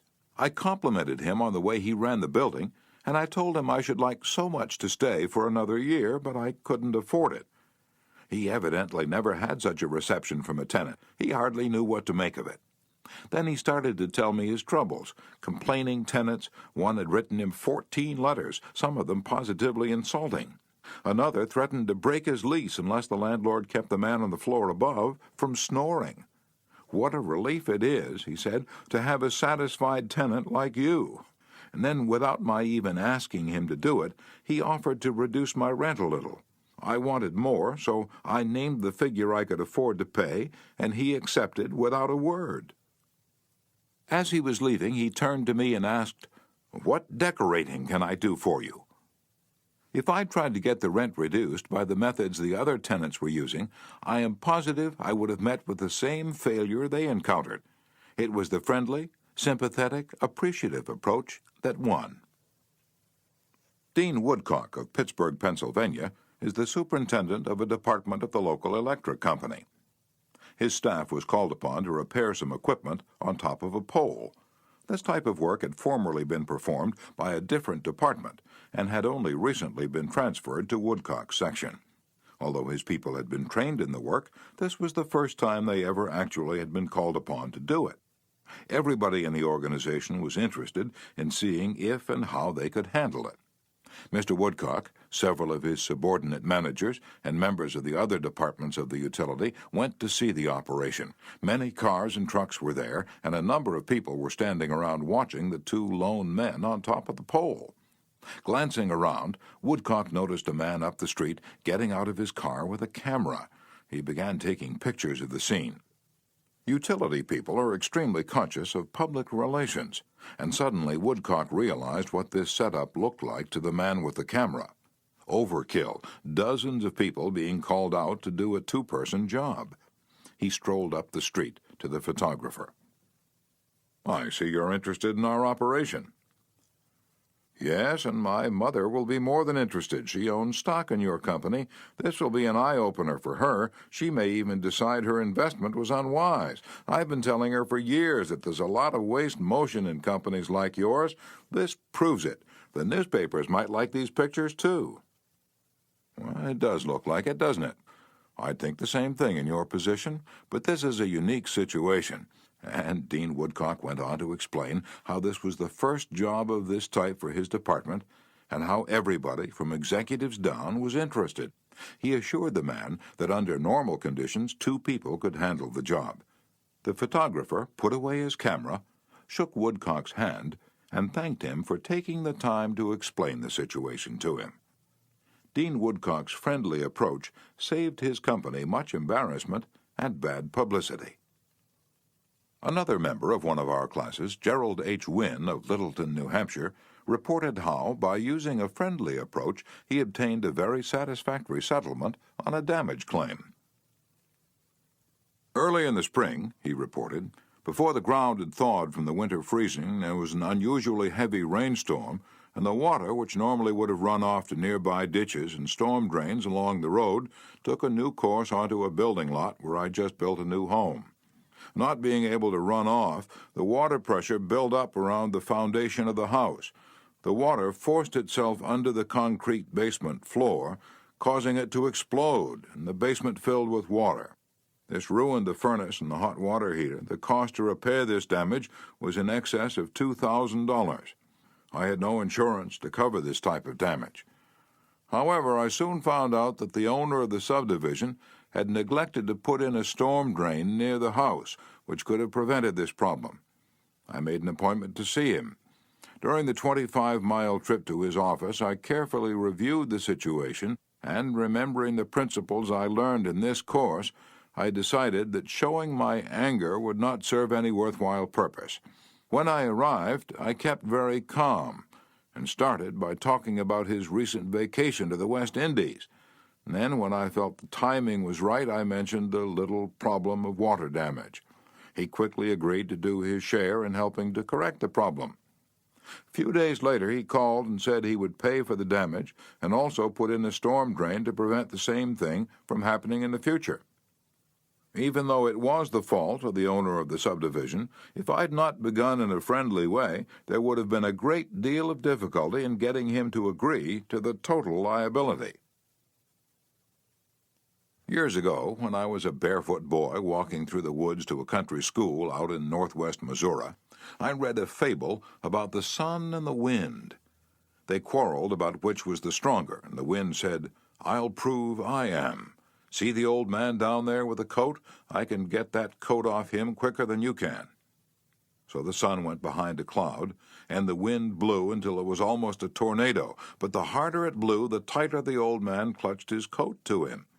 Finally, the wind calmed down and gave up, and then the sun came out from behind the clouds and smiled kindly on the old man. Presently he mopped his brow and pulled off his coat. The sun then told the wind that gentleness and friendliness were always stronger than fury and force.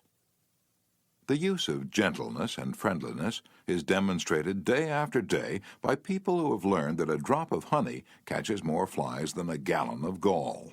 F. Gale Connor of Lutherville, Maryland, proved this when he had to take his 4-month-old car to the service department of the car dealer for the 3rd time. He told our class, "It was apparent that talking to, reasoning with, or shouting at the service manager was not going to lead to a satisfactory resolution of my problems. I walked over to the showroom and asked to see the agency owner, Mr. White. After a short wait, I was ushered into Mr. White's office. I introduced myself and explained to him that I had bought my car from his dealership because of the recommendation of friends who had had previous dealings with him. I was told that his prices were very competitive and that his service was outstanding." He smiled with satisfaction as he listened to me. Then I explained the problem that I was having with the service department. "I thought you might want to be aware of any situation that might tarnish your fine reputation," I added. He thanked me for calling this to his attention and assured me that my problem would be taken care of. Not only did he personally get involved, but he also lent me his car to use while mine was being repaired. Aesop was a Greek slave who lived at the court of Croesus and spun immortal fables 600 years before Christ. Yet the truths he taught about human nature are just as true in Boston and Birmingham now as they were 26 centuries ago in Athens. The sun can make you take off your coat more quickly than the wind, and kindliness, the friendly approach, and appreciation can make people change their minds more readily than all the bluster and storming in the world. Remember what Lincoln said, "A drop of honey catches more flies than a gallon of gall." Principle 4. Begin in a friendly way. Chapter 5. The Secret of Socrates. In talking with people, don't begin by discussing the things on which you differ. Begin by emphasizing and keep on emphasizing the things on which you agree. Keep emphasizing, if possible, that you are both striving for the same end, and that your only difference is one of method and not of purpose. Get the other person saying yes, yes at the outset. Keep your opponent, if possible, from saying no. A no response, according to Professor Overstreet, is a most difficult handicap to overcome. When you have said no, all your pride of personality demands that you remain consistent with yourself. You may later feel that the no was ill-advised, Nevertheless, there is your precious pride to consider. Once having said a thing, you feel you must stick to it. Hence it is of the very greatest importance that a person be started in the affirmative direction. The skillful speaker gets at the outset a number of yes responses. This sets the psychological process of the listeners moving in the affirmative direction. It's like the movement of a billiard ball. Propel in one direction, and it takes some force to deflect it, far more force to send it back in the opposite direction. The psychological patterns here are quite clear. When a person says no and really means it, he or she is doing far more than saying a word of 2 letters. The entire organism, glandular, nervous, muscular, gathers itself together into a condition of rejection. There is, usually in minutes, but sometimes in observable degree, a physical withdrawal or readiness for withdrawal. The whole neuromuscular system, in short, sets itself on guard against acceptance. When, to the contrary, a person says yes, none of the withdrawal activities takes place.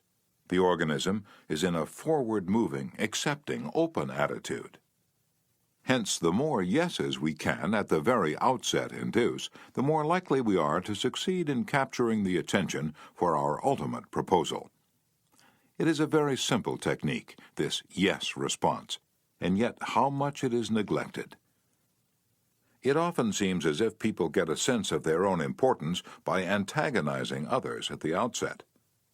Get a student to say no at the beginning, or a customer, child, husband, or wife, and it takes the wisdom and the patience of angels to transform that bristling negative into an affirmative. The use of this yes, yes technique enabled James Eberson, who was a teller at the Greenwich Savings Bank in New York City, to secure a prospective customer who might otherwise have been lost. "This man came in to open an account," said Mr. Eberson, "and I gave him our usual form to fill out. Some of the questions he answered willingly, but there were others he flatly refused to answer. Before I began the study of human relations, I would have told this prospective depositor that if he refused to give the bank this information, we should have to refuse to accept this account. I'm ashamed that I've been guilty of doing that very thing in the past. Naturally, an ultimatum like that made me feel good. I had shown who was boss, that the bank's rules and regulations couldn't be flouted.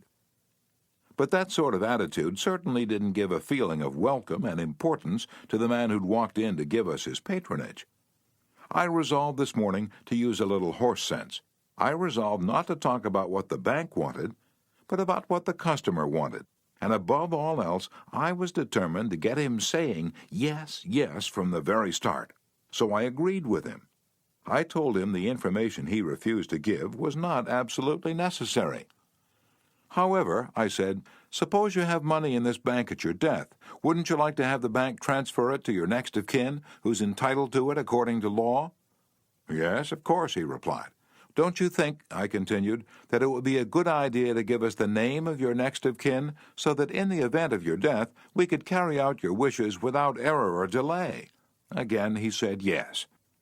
The young man's attitude softened and changed when he realized that we weren't asking for this information for our sake, but for his sake.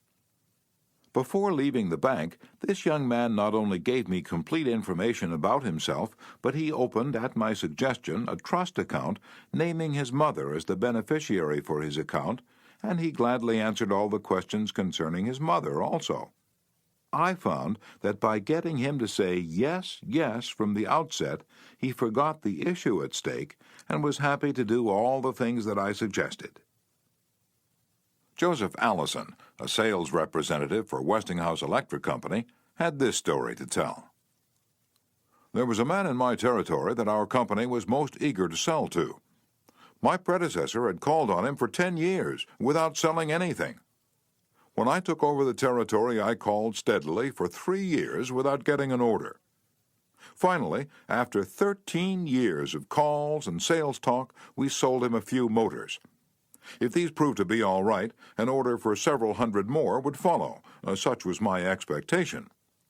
Right? I knew they'd be all right. So when I called 3 weeks later, I was in high spirits. The chief engineer greeted me with this shocking announcement.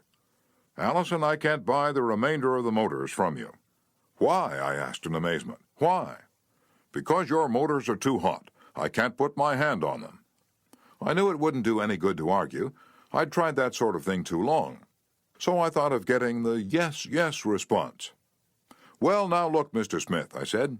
"I agree with you 100%. If those motors are running too hot, you ought not to buy any more of them. You must have motors that won't run any hotter than standards set by the National Electrical Manufacturers Association. Isn't that so?" He agreed it was. I'd gotten my first yes. The Electrical Manufacturers Association regulations say that a properly designed motor may have a temperature of 72 degrees Fahrenheit above room temperature. Is that correct? "Yes," he agreed, "that's quite correct. But your motors are much hotter." I didn't argue with him. I merely asked, "How hot is the mill room?" "Oh," he said, "about 75 degrees Fahrenheit." "Well," I replied, "if the mill room is 75 degrees, and you add 72 to that, that makes a total of 147 degrees Fahrenheit. Wouldn't you scald your hand if you held it under a spigot of hot water at a temperature of 147 degrees Fahrenheit?" Again, he had to say yes. "Well," I suggested, "wouldn't it be a good idea to keep your hands off those motors?" "Oh, well, I guess you're right," he admitted. We continued to chat for a while. Then he called his secretary and lined up approximately $35,000 worth of business for the ensuing month. It took me years and cost me countless thousands of dollars in lost business before I finally learned that it doesn't pay to argue, that it is much more profitable and much more interesting to look at things from the other person's viewpoint and to try to get that person saying yes, yes.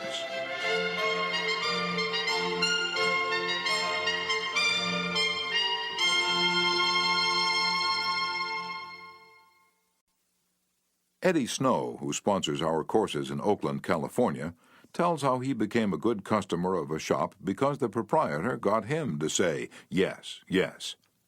Eddie had become interested in bow hunting and had spent considerable money in purchasing equipment and supplies from a local bow store. When his brother was visiting him, he wanted to rent a bow for him from this store.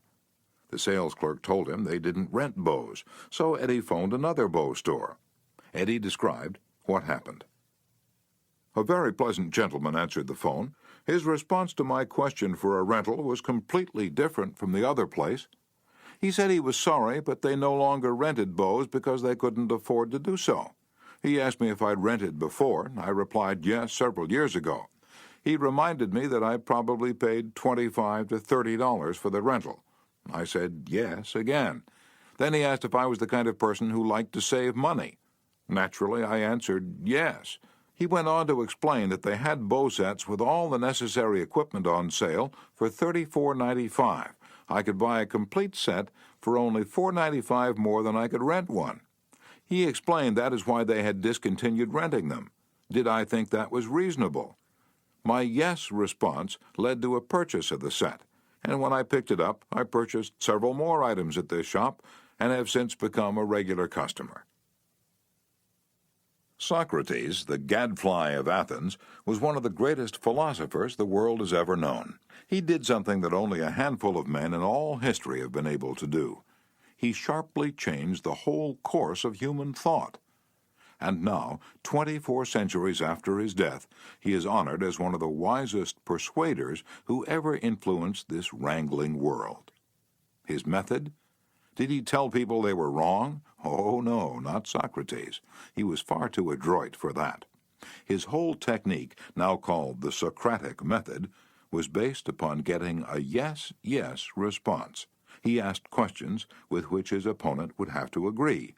He kept on winning one admission after another until he had an armful of yeses.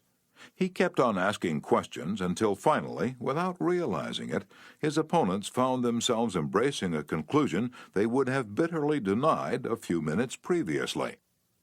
The next time we're tempted to tell someone he or she is wrong, let's remember old Socrates and ask a gentle question, a question that will get the yes, yes response.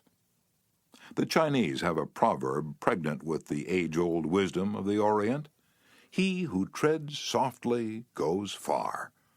They have spent 5,000 years studying human nature, those cultured Chinese, and they have garnered a lot of perspicacity. He who treads softly goes far. Principle 5. Get the other person saying yes, yes, immediately. Chapter 6. The Safety Valve in Handling Complaints. Most people trying to win others to their way of thinking do too much talking themselves. Let the other people talk themselves out. They know more about their business and problems than you do, so ask them questions. Let them tell you a few things. If you disagree with them, you may be tempted to interrupt, but don't. It's dangerous. They won't pay attention to you while they still have a lot of ideas of their own crying for expression, so listen patiently and with an open mind. Be sincere about it. Encourage them to express their ideas fully. Does this policy pay in business? Let's see. Here is the story of a sales representative who was forced to try it. One of the largest automobile manufacturers in the United States was negotiating for a year's requirements of upholstery fabrics. 3 important manufacturers had worked up fabrics in sample bodies.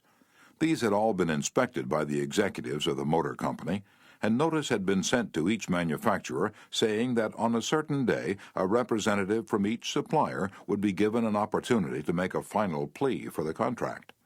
GBR, a representative of one manufacturer, arrived in town with a severe attack of laryngitis. When it came my turn to meet the executives in conference, Mr. R. said, as he related the story before one of my classes, I had lost my voice. I could barely whisper.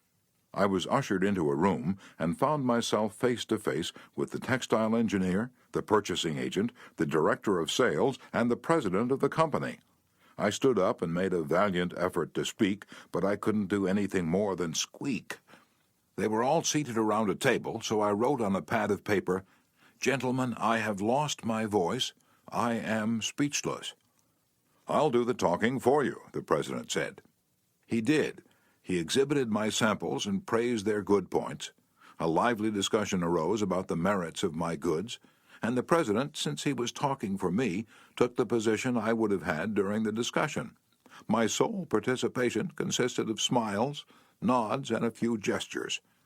As a result of this unique conference, I was awarded the contract, which called for over 500,000 yards of upholstery fabrics at an aggregate value of $1,600,000, the biggest order I had ever received. I know I would have lost the contract if I hadn't lost my voice, because I had the wrong idea about the whole proposition. I discovered, quite by accident, how richly it sometimes pays to let the other person do the talking. Letting the other person do the talking helps in family situations as well as in business. Barbara Wilson's relationship with her daughter, Lori, was deteriorating rapidly. Lori, who had been a quiet, complacent child, had grown into an uncooperative, sometimes belligerent teenager. Mrs. Wilson lectured her, threatened her, and punished her, but all to no avail. One day, Mrs. Wilson told one of our classes, I just gave up. Lori had disobeyed me and had left the house to visit her girlfriend before she had completed her chores. When she returned, I was about to scream at her for the 10,000th time, but I just didn't have the strength to do it. I just looked at her and said sadly, "Why, Lori, why?" Lori noted my condition and in a calm voice asked, "Do you really want to know?" I nodded, and Lori told me, first hesitantly, and then it all flowed out. I had never listened to her. I was always telling her to do this or that. When she wanted to tell me her thoughts, feelings, ideas, I interrupted with more orders. I began to realize that she needed me not as a bossy mother, but as a confidant, an outlet for all her confusion about growing up, and all I'd been doing was talking when I should have been listening. I had never heard her.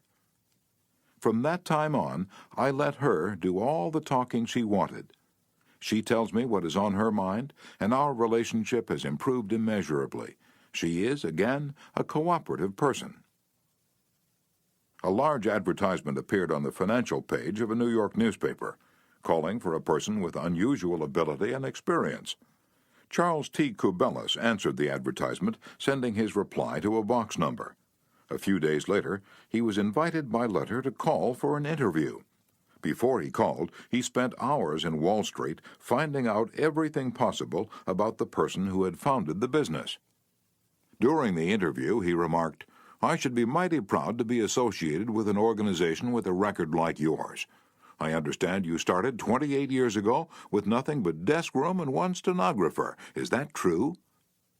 Almost every successful person likes to reminisce about his early struggles, and this man was no exception. He talked for a long time about how he'd started with $450 in cash and an original idea. He told how he'd fought against discouragement and battled against ridicule, working Sundays and holidays 12 to 16 hours a day, how he finally won against all odds, until now the most important executives on Wall Street were coming to him for information and guidance. He was proud of such a record. He had a right to be, and he had a splendid time telling about it. Finally, he questioned Mr. Kubellis briefly about his experience, then called in one of his vice presidents and said, "I think this is the person we're looking for." Mr. Kubellis had taken the trouble to find out about the accomplishments of his prospective employer. He showed an interest in the other person and his problems. He encouraged the other person to do most of the talking and made a favorable impression. Roy G. Bradley of Sacramento, California, had the opposite problem. He listened as a good prospect for a sales position talked himself into a job with Bradley's firm. Roy reported, "Being a small brokerage firm, we had no fringe benefits, such as hospitalization, medical insurance, and pension. Every representative is an independent agent. We don't even provide leads for prospects, as we cannot advertise for them as our larger competitors do. Richard Pryor had the type of experience we wanted for this position, and he was interviewed first by my assistant, who told him about all the negatives related to this job. He seemed slightly discouraged when he came into my office. I mentioned the one benefit of being associated with my firm, that of being an independent contractor and therefore virtually being self-employed. As he talked about these advantages to me, he talked himself out of each negative thought he had when he came in for the interview. Several times it seemed as though he was half talking to himself, as he was thinking through each thought. At times I was tempted to add to his thoughts. However, as the interview came to a close, I felt he had convinced himself, very much on his own, that he would like to work for my firm. Because I had been a good listener and let Dick do most of the talking, he was able to weigh both sides fairly in his mind. And he came to the positive conclusion, which was a challenge he created for himself. We hired him, and he has been an outstanding representative for our firm." Even our friends would much rather talk to us about their achievements than listen to us boast about ours. La Rochefoucauld, the French philosopher, said, "If you want enemies, excel your friends. But if you want friends, let your friends excel you." Why is that true? Because when our friends excel us, they feel important. But when we excel them, they, or at least some of them, will feel inferior and envious. By far the best-liked placement counselor in the Midtown Personnel Agency in New York City was Henrietta G. It hadn't always been that way. During the first few months of her association with the agency, Henrietta didn't have a single friend among her colleagues. Why? Because every day she would brag about the placement she had made, the new account she had opened, and anything else she had accomplished. "I was good at my work and proud of it," Henrietta told one of our classes. "But instead of my colleagues sharing my triumphs, they seemed to resent them. I wanted to be liked by these people. I really wanted them to be my friends. After listening to some of the suggestions made in this course, I started to talk about myself less and listen more to my associates. They also had things to boast about and were more excited about telling me about their accomplishments than about listening to my boasting. Now, when we have some time to chat, I ask them to share their joys with me, and I only mention my achievements when they ask." Principle 6. Let the other person do a great deal of the talking. Chapter 7. How to Get Cooperation.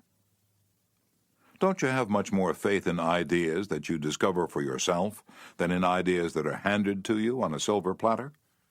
If so, Isn't it bad judgment to try to ram your opinions down the throats of other people?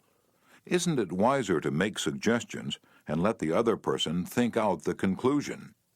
Adolph Seltz of Philadelphia, sales manager in an automobile showroom and a student in one of my courses, suddenly found himself confronted with the necessity of injecting enthusiasm into a discouraged and disorganized group of automobile salespeople. Calling a sales meeting, he urged his people to tell him exactly what they expected from him. As they talked, he wrote their ideas on the blackboard. Then he said, "I'll give you all these qualities you expect from me. Now I want you to tell me what I have a right to expect from you." The replies came quick and fast. Loyalty, honesty, initiative, optimism, teamwork, 8 hours a day of enthusiastic work. The meeting ended with a new courage, a new inspiration. One salesperson volunteered to work 14 hours a day, and Mr. Seltz reported to me that the increase of sales was phenomenal. The people had made sort of a moral bargain with me, Mr. Seltz said, and as long as I lived up to my part in it, they were determined to live up to theirs. Consulting them about their wishes and desires was just the shot in the arm they needed. No one likes to feel he or she is being sold something or told to do a thing. We much prefer to feel that we're buying of our own accord or acting on our own ideas. We like to be consulted about our wishes, our wants, our thoughts. Take the case of Eugene Wesson. He lost countless thousands of dollars in commissions before he learned this truth. Mr. Wesson sold sketches for a studio that created designs for stylists and textile manufacturers. Mr. Wesson had called on one of the leading stylists in New York once a week, every week, for 3 years. "He never refused to see me," said Mr. Wesson, "but he never bought. He always looked over my sketches very carefully and then said, 'No, Wesson, I guess we don't get together today.'" After 150 failures, Wesson realized he must be in a mental rut, so he resolved to devote one evening a week to the study of influencing human behavior to help him develop new ideas and generate new enthusiasm. He decided on this new approach. With half a dozen unfinished artist sketches under his arm, he rushed over to the buyer's office. "Here's some uncompleted sketches. Won't you please tell me how we could finish them up in such a way that you could use them?" The buyer looked at the sketches for a while without uttering a word. Finally, he said, "Leave these with me for a few days, Wesson, and then come back and see me." Wesson returned 3 days later, got his suggestions, took the sketches back to the studio, and had them finished according to the buyer's ideas. The result? All accepted. After that, this buyer ordered scores of other sketches from Wesson, all drawn according to the buyer's ideas. "I realized why I had failed for years to sell him," said Mr. Wesson. "I'd urged him to buy what I thought he ought to have. Then I changed my approach completely. I urged him to give me his ideas. This made him feel that he was creating the designs, and he was. I didn't have to sell him. He bought." Letting the other person feel that the idea is his or hers not only works in business and politics, it works in family life as well. Paul M. Davis of Tulsa, Oklahoma, told his class how he applied this principle. "My family and I enjoyed one of the most interesting sightseeing vacation trips we'd ever taken. I'd long dreamed of visiting such historic sites as the Civil War battlefield in Gettysburg, Independence Hall in Philadelphia, and our nation's capital. Valley Forge, Jamestown, and the restored colonial village of Williamsburg were high on the list of things I wanted to see. In March, my wife Nancy mentioned that she had ideas for our summer vacation, which included a tour of the western states, visiting points of interest in New Mexico, Arizona, California, and Nevada. She'd wanted to make this trip for several years, but we couldn't, obviously, make both trips. Our daughter Anne had just completed a course in U.S. history in junior high school and had become very interested in the events that had shaped our country's growth. I asked her how she'd like to visit the places she'd learned about on our next vacation. She said she'd love to.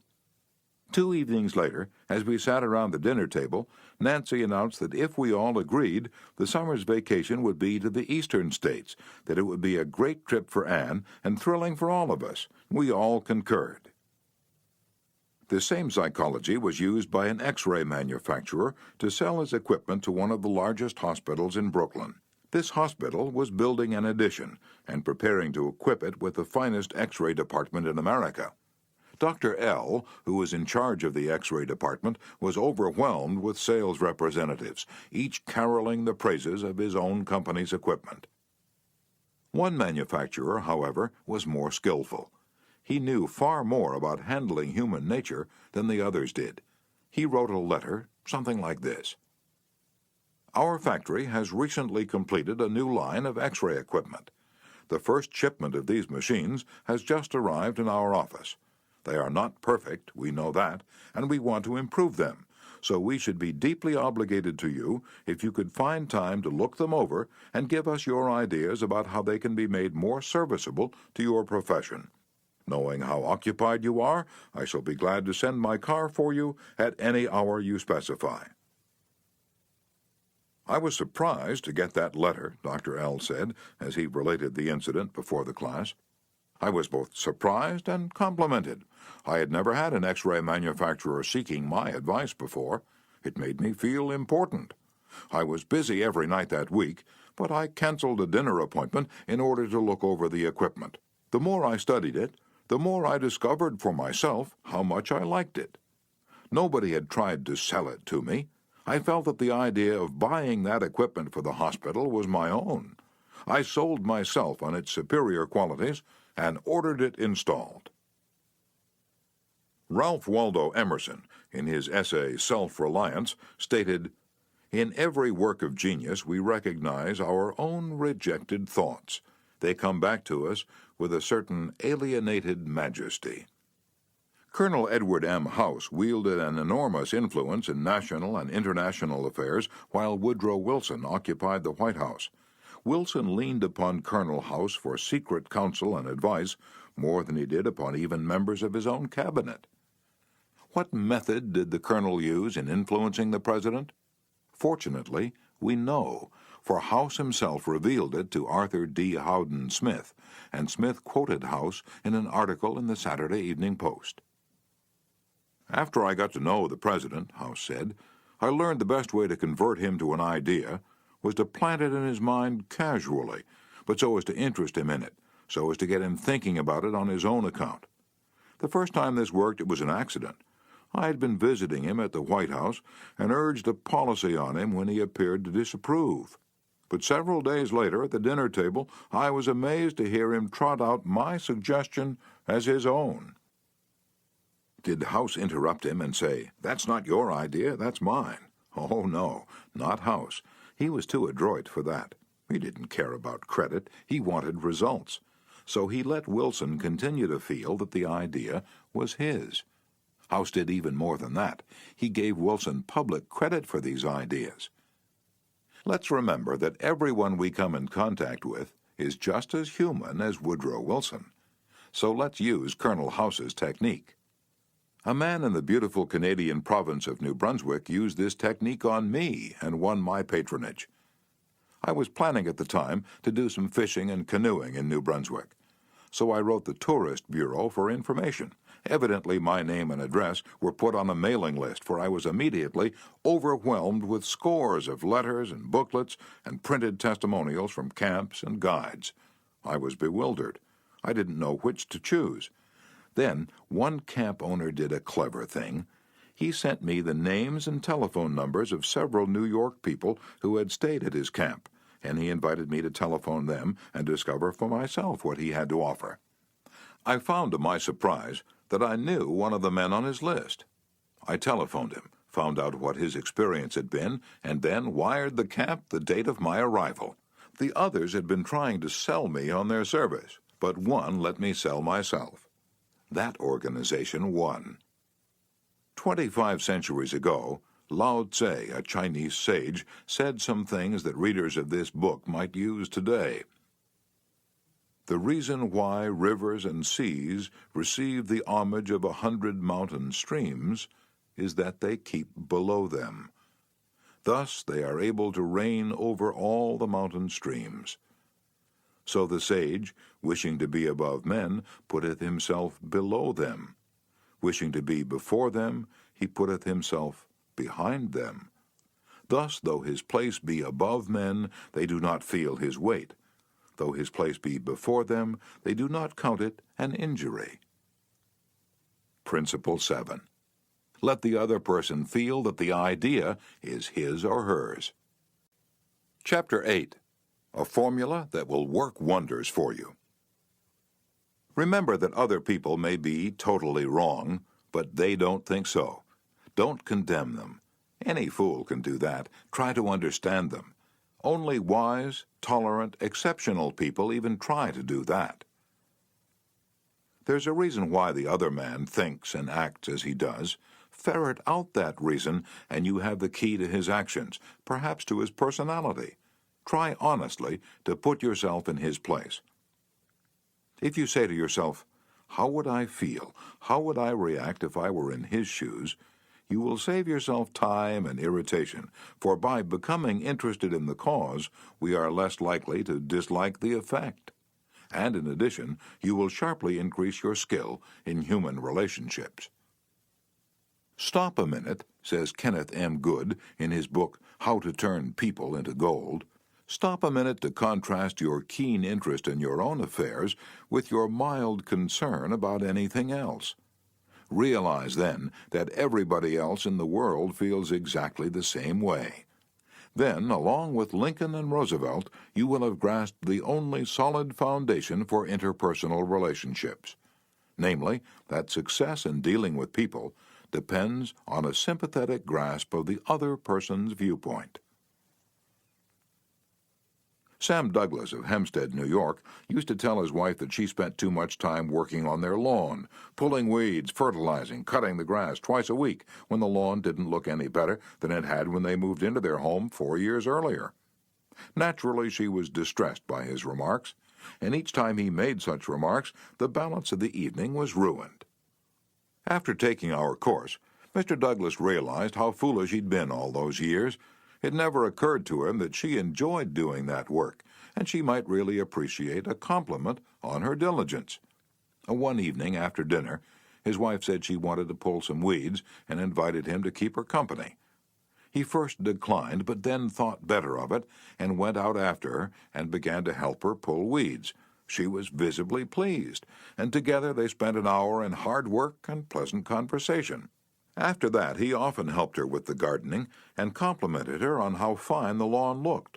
What a fantastic job she was doing with the yard where the soil was like concrete. Result?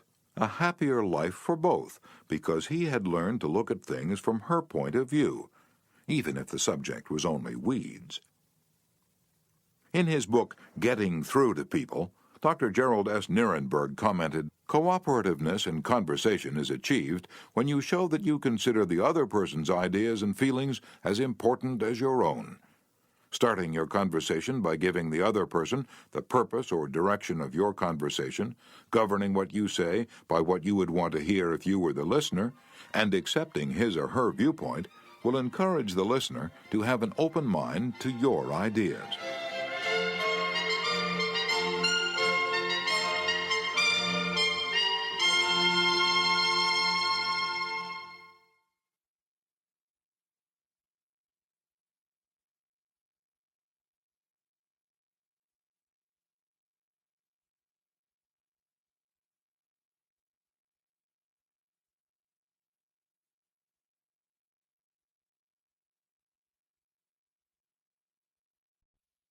I have always enjoyed walking and riding in a park near my home. Like the Druids of ancient Gaul, I all but worship an oak tree, so I was distressed season after season to see the young trees and shrubs killed off by needless fires.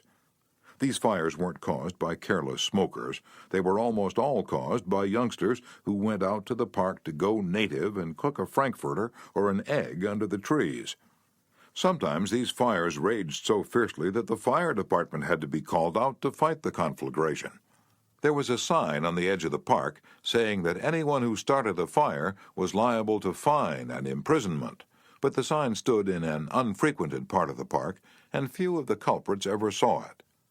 A mounted policeman was supposed to look after the park, but he didn't take his duties too seriously. and the fires continued to spread season after season. On one occasion, I rushed up to a policeman and told him about a fire rapidly spreading through the park and wanted him to notify the fire department. And he nonchalantly replied that it was none of his business because it wasn't in his precinct. I was desperate. So after that, when I went riding, I acted as a self-appointed committee of one to protect the public domain. In the beginning, I'm afraid I didn't even attempt to see the other people's point of view. When I saw a fire blazing under the trees, I was so unhappy about it, so eager to do the right thing, that I did the wrong thing. I would ride up to the boys, warn them that they could be jailed for starting a fire, order with a tone of authority that it be put out, and if they refused, I would threaten to have them arrested. I was merely unloading my feelings without thinking of their point of view. The result? They obeyed sullenly and with resentment. After I rode on over the hill, they probably rebuilt the fire and longed to burn up the whole park. With the passing of the years, I acquired a trifle more knowledge of human relations, a little more tact, and a somewhat greater tendency to see things from the other person's standpoint. Then, instead of giving orders, I would ride up to a blazing fire and begin something like this. "Having a good time, boys? What are you going to cook for supper? I loved to build fires myself when I was a boy, and I still love to. But you know they're very dangerous here in the park. I know you boys don't mean to do any harm, but other boys aren't so careful. They come along and see that you've built a fire, so they build one. They don't put it out when they go home, and it spreads among the dry leaves and kills the trees. We won't have any trees here at all if we aren't more careful. You could be put in jail for building this fire, but I don't want to be bossy, interfere with your pleasure. I'd like to see you enjoy yourselves. But won't you please rake all the leaves away from the fire right now, and you'll be careful to cover it with dirt, a lot of dirt, before you leave, won't you? And the next time you want to have some fun, won't you please build your fire over the hill there in the sand pit? Can't do any harm there. Thanks so much, boys. Have a good time." What a difference that kind of talk made. It made the boys want to cooperate. No sullenness, no resentment. They hadn't been forced to obey orders.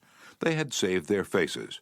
They felt better, and I felt better, because I'd handled the situation with consideration for their point of view. Seeing things through another person's eyes may ease tensions when personal problems become overwhelming. Elizabeth Novak of New South Wales, Australia, was 6 weeks late with her car payment.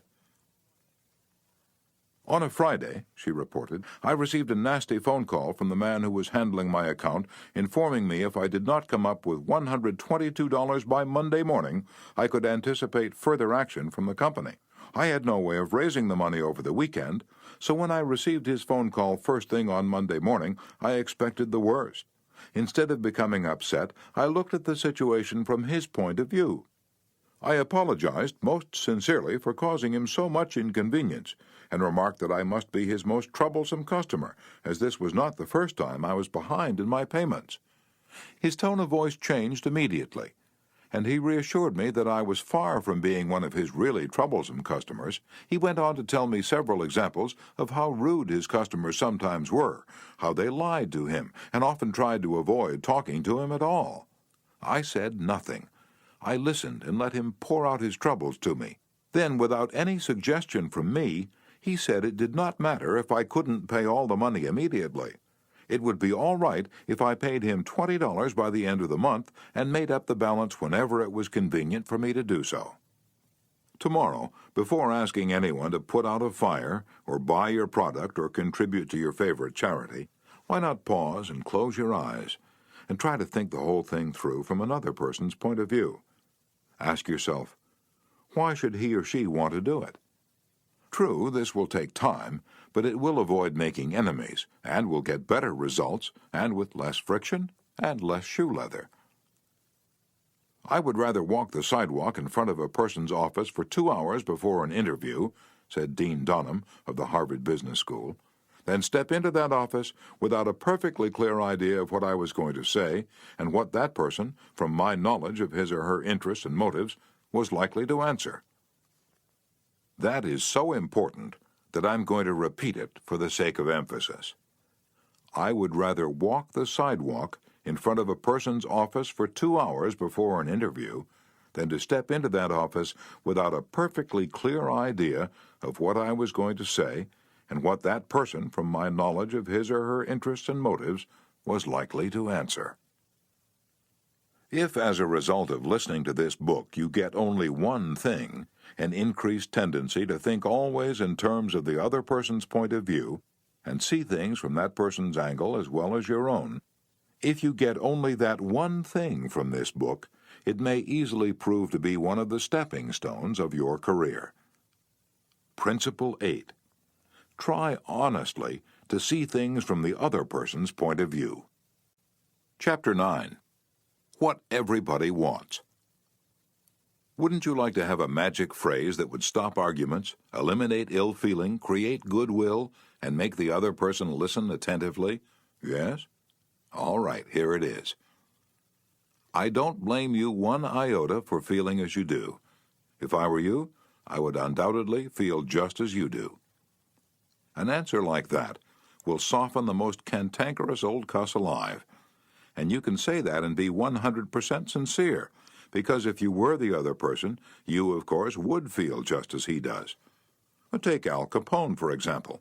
Suppose you had inherited the same body and temperament and mind that Al Capone had. Suppose you had had his environment and experiences. You would then be precisely what he was and where he was, for it is those things and only those things that made him what he was. The only reason, for example, that you were not a rattlesnake is that your mother and father weren't rattlesnakes. You deserve very little credit for being what you are, and remember the people who come to you irritated, bigoted, unreasoning deserve very little discredit for being what they are. Feel sorry for the poor devils, pity them, sympathize with them. Say to yourself, "There, but for the grace of God, go I." 3/4 of the people you will ever meet are hungering and thirsting for sympathy. Give it to them, and they will love you. I once gave a broadcast about the author of Little Women, Louisa May Alcott. Naturally, I knew she'd lived and written her immortal books in Concord, Massachusetts, but without thinking about what I was saying, I spoke of visiting her old home in Concord, New Hampshire. If I had said New Hampshire only once, it might have been forgiven, but alas and alack, I said it twice. I was deluged with letters and telegrams, stinging messages that swirled around my defenseless head like a swarm of hornets. Many were indignant, a few insulting. One colonial dame who had been reared in Concord, Massachusetts, and who was then living in Philadelphia, vented her scorching wrath upon me. She couldn't have been much more bitter if I had accused Miss Alcott of being a cannibal from New Guinea. As I read the letter, I said to myself, "Thank God I'm not married to that woman." I felt like writing and telling her that although I had made a mistake in geography, she had made a far greater mistake in common courtesy. That was to be just my opening sentence. Then I was going to roll up my sleeves and tell her what I really thought, but I didn't. I controlled myself. I realized that any hot-headed fool could do that, and that most fools would do just that. I wanted to be above fools, so I resolved to try to turn her hostility into friendliness. It would be a challenge, a sort of game I could play. I said to myself, after all, if I were she, I would probably feel just as she does. So I determined to sympathize with her viewpoint. The next time I was in Philadelphia, I called her on the telephone. The conversation went something like this. Mrs. So-and-so, you wrote me a letter a few weeks ago, and I want to thank you for it. To whom have I the honor of speaking? Well, I'm a stranger to you. My name is Dale Carnegie. You listened to a broadcast I gave about Louisa May Alcott a few Sundays ago, and I made the unforgivable blunder of saying that she had lived in Concord, New Hampshire. It was a stupid blunder, and I want to apologize for it. It was so nice of you to take the time to write me.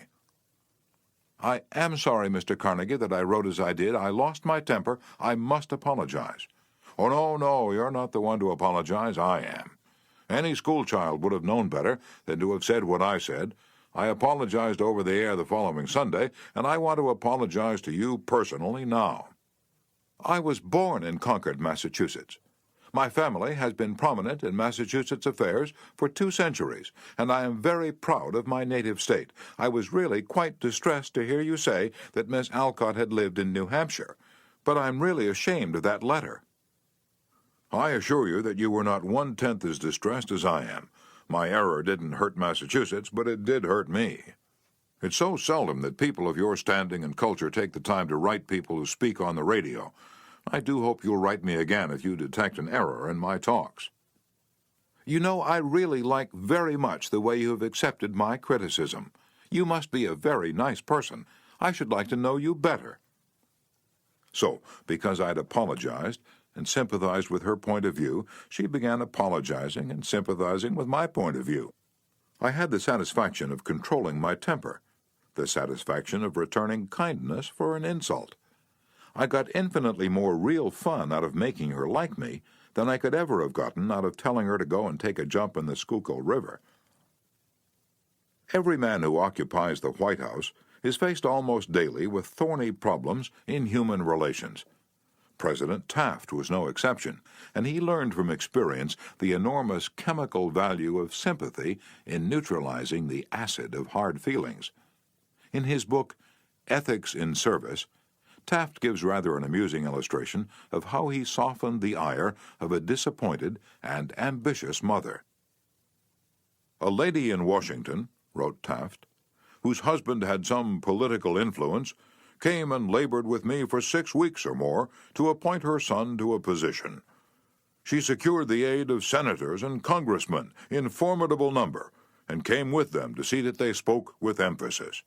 The place was one requiring technical qualification, and following the recommendation of the head of the bureau, I appointed someone else. I then received a letter from the mother, saying that I was most ungrateful, since I declined to make her a happy woman, as I could have done by a turn of my hand. She complained further that she had labored with her state delegation and got all the votes for an administration bill in which I was especially interested, and this was the way I had rewarded her. When you get a letter like that, the first thing you do is to think how you can be severe with a person who has committed an impropriety or even been a little impertinent. Then you may compose an answer. Then, if you are wise, you will put the letter in a drawer and lock the drawer. Take it out in the course of 2 days. Such communication will always bear 2 days' delay in answering. And when you take it out after that interval, you will not send it. This is just the course I took. After that, I sat down and wrote her just as polite a letter as I could, telling her I realized a mother's disappointment under such circumstances, but that really the appointment was not left to my mere personal preference, that I had to select a man with technical qualifications, and had therefore to follow the recommendations of the head of the bureau. I expressed the hope that her son would go on to accomplish what she had hoped for him in the position which he then had. That mollified her, and she wrote me a note saying she was sorry she had written as she had. But the appointment I sent in was not confirmed at once, and after an interval I received a letter which purported to come from her husband, although it was in the same handwriting as all the others. I was therein advised that, due to the nervous prostration that had followed her disappointment in this case, she had had to take to her bed and had developed a most serious case of cancer of the stomach. Would I not restore her to health by withdrawing the first name and replacing it by her son's? I had to write another letter, this one to the husband, to say that I hoped the diagnosis would prove to be inaccurate, that I sympathized with him in the sorrow he must have in the serious illness of his wife, but that it was impossible to withdraw the name sent in. The man whom I appointed was confirmed, and within 2 days after I received that letter, we gave a musicale at the White House. The first 2 people to greet Mrs. Taft and me were this husband and wife, though the wife had so recently been in articulo mortis. J. Mangum represented an elevator-escalator maintenance company in Tulsa, Oklahoma, which had the maintenance contract for the escalators in one of Tulsa's leading hotels. The hotel manager did not want to shut down the escalator for more than 2 hours at a time because he did not want to inconvenience the hotel's guests. The repair that had to be made would take at least 8 hours, and this company did not always have a specially qualified mechanic available at the convenience of the hotel. When Mr. Mangum was able to schedule a top-flight mechanic for this job, he telephoned the hotel manager, and instead of arguing with him to give him the necessary time, he said, "Rick, I know your hotel is quite busy, and you'd like to keep the escalator shutdown time to a minimum. I understand your concern about this, and we want to do everything possible to accommodate you.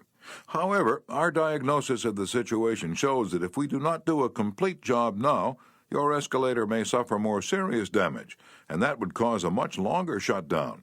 I know you would not want to inconvenience your guests for several days." The manager had to agree that an 8-hour shutdown was more desirable than several days. By sympathizing with the manager's desire to keep his patrons happy, Mr. Mangum was able to win the hotel manager to his way of thinking easily and without rancor. Joyce Norris, a piano teacher in St. Louis, Missouri, told of how she had handled the problem piano teachers often have with teenage girls. Babette had exceptionally long fingernails. This is a serious handicap to anyone who wants to develop proper piano playing habits. Mrs. Norris reported, "I knew her long fingernails would be a barrier for her in her desire to play well. During our discussions, prior to her starting her lessons with me, I did not mention anything to her about her nails. I didn't want to discourage her from taking lessons, and I also knew she would not want to lose that which she took so much pride in and such great care to make attractive. After her first lesson, when I felt the time was right, I said, 'Babette, you have attractive hands and beautiful fingernails. If you want to play the piano as well as you are capable of, and as well as you would like to, you would be surprised how much quicker and easier it would be for you if you would trim your nails shorter. Just think about it, okay?' She made a face which was definitely negative. I also talked to her mother about this situation, again mentioning how lovely her nails were. Another negative reaction. It was obvious that Babette's beautifully manicured nails were important to her. The following week, Babette returned for her second lesson. Much to my surprise, the fingernails had been trimmed. I complimented her and praised her for making such a sacrifice. I also thanked her mother for influencing Babette to cut her nails. Her reply was, "Oh, I had nothing to do with it. Babette decided to do it on her own, and this is the first time she has ever trimmed her nails for anyone." Did Mrs. Norris threaten Babette? Did she say she would refuse to teach a student with long fingernails? No, she did not. She let Babette know that her fingernails were a thing of beauty, and it would be a sacrifice to cut them. She implied, "I sympathize with you. I know it won't be easy, but it will pay off in your better musical development." Saul Hurok was probably America's #1 impresario. For almost half a century, he handled artists, such world-famous artists as Chaliapin, Isadora Duncan, and Pavlova.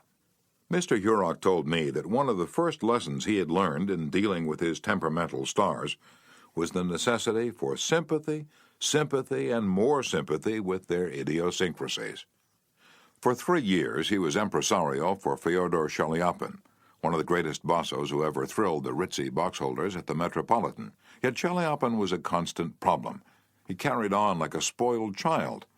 To put it in Mr. Hurok's own inimitable phrase, he was a hell of a fellow in every way. For example, Chaliapin would call up Mr. Hurok about noon of the day he was going to sing and say, "Saul, I feel terrible. My throat is like raw hamburger. It's impossible for me to sing tonight." Did Mr. Hurok argue with him? Oh, no. He knew that an entrepreneur wouldn't handle artists that way. So he would rush over to Chaliapin's hotel, dripping with sympathy. "Oh, what a pity," he would mourn. "What a pity, my poor fellow. Of course you cannot sing. I will cancel the engagement at once. It will only cost you a couple of $1,000, but that's nothing in comparison to your reputation." And then Chaliapin would sigh and say, "Perhaps you'd better come over later in the day. Come at 5. See how I feel then." At 5 o'clock, Mr. Hurok would again rush to his hotel, dripping with sympathy. Again he would insist on canceling the engagement, and again Chaliapin would sigh and say, "Well, maybe you'd better come see me later. I may be better by then." At 7:30, the great basso would consent to sing, only with the understanding that Mr. Hurok would walk out on the stage of the Metropolitan and announce that Chaliapin had a very bad cold and was not in good voice. Mr. Hurok would lie and say that he would do it, for he knew that that was the only way to get the basso out on stage. Dr. Arthur I. Gates, in his splendid book, Educational Psychology, says, "Sympathy the human species universally craves. The child eagerly displays his injury or even inflicts a cut or bruise in order to reap abundant sympathy. For the same purpose, adults show their bruises, relate their accidents, illness, especially details of surgical operations. Self-pity for misfortunes, real or imaginary, is in some measure practically a universal practice." So, if you want to win people to your way of thinking, put in practice Principle 9. Be sympathetic with the other person's ideas and desires. Chapter 10. An appeal that everybody likes. I was reared on the edge of the Jesse James country, out in Missouri, and I visited the James farm at Carnegie, Missouri, where the son of Jesse James was then living. His wife told me stories of how Jesse robbed trains and held up banks and then gave money to the neighboring farmers to pay off their mortgages. Jesse James probably regarded himself as an idealist at heart, just as Dutch Schultz, Two Gun Crowley, Al Capone, and many other organized crime godfathers did generations later. The fact is, all people you meet have a high regard for themselves and like to be fine and unselfish in their own estimation. J. Pierpont Morgan observed in one of his analytical interludes that a person usually has two reasons for doing a thing, one that sounds good and a real one. The person himself will think of the real reason. You don't need to emphasize that.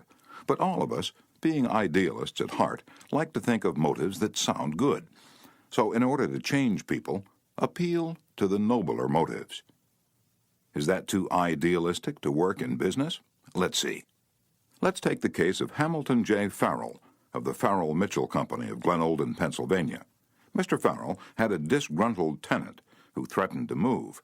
The tenant's lease still had 4 months to run, and nevertheless he served notice that he was vacating immediately, regardless of the lease.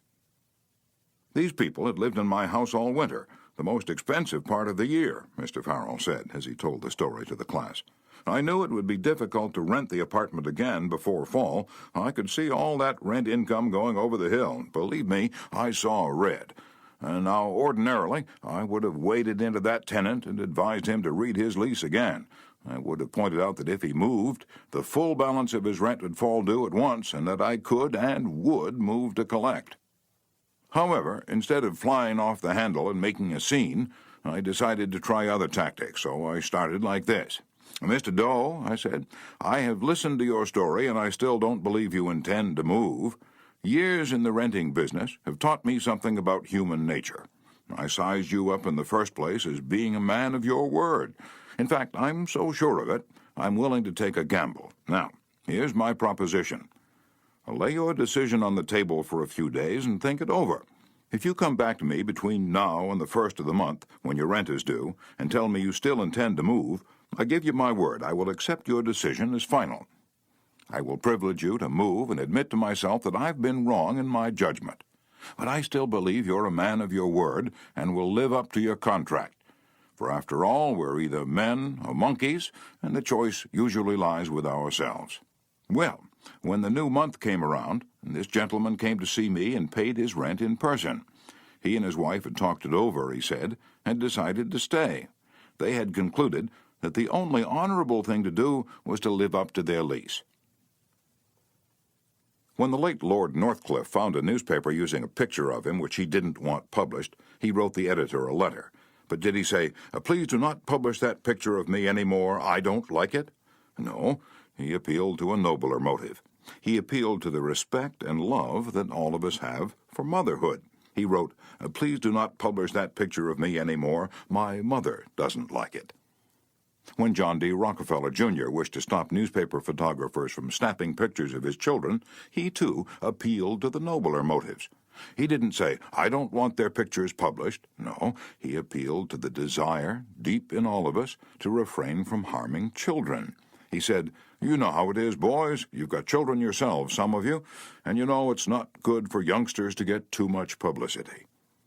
When Cyrus H.K. Curtis, the poor boy from Maine, was starting on his meteoric career, which was destined to make him millions as owner of the Saturday Evening Post and the Ladies' Home Journal, he couldn't afford to pay his contributors the prices that other magazines paid. He couldn't afford to hire first-class authors to write for money alone, so he appealed to their nobler motives. For example, he persuaded even Louisa May Alcott, the immortal author of Little Women, to write for him when she was at the flood tide of her fame, and he did it by offering to send a check for $100, not to her, but to her favorite charity.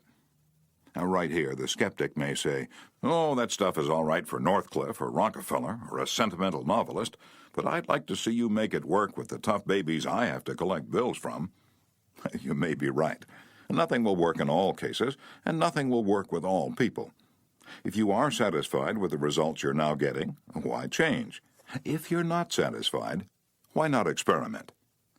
At any rate, I think you'll enjoy hearing this true story told by James L. Thomas, a former student of mine. 6 customers of a certain automobile company refused to pay their bills for servicing. None of the customers protested the entire bill, but each claimed that some one charge was wrong. In each case, the customer had signed for the work done, so the company knew it was right and said so. That was the first mistake. Here are the steps the men in the credit department took to collect these overdue bills. Do you suppose they succeeded? First, they called on each customer and told him bluntly that they had come to collect a bill that was long past due. Second, they made it very plain that the company was absolutely and unconditionally right. Therefore, he, the customer, was absolutely and unconditionally wrong. Third, they intimated that they, the company, knew more about automobiles than he could ever hope to know. So what was the argument about? Result? They argued. Did any of these methods reconcile the customer and settle the account? You can answer that one yourself.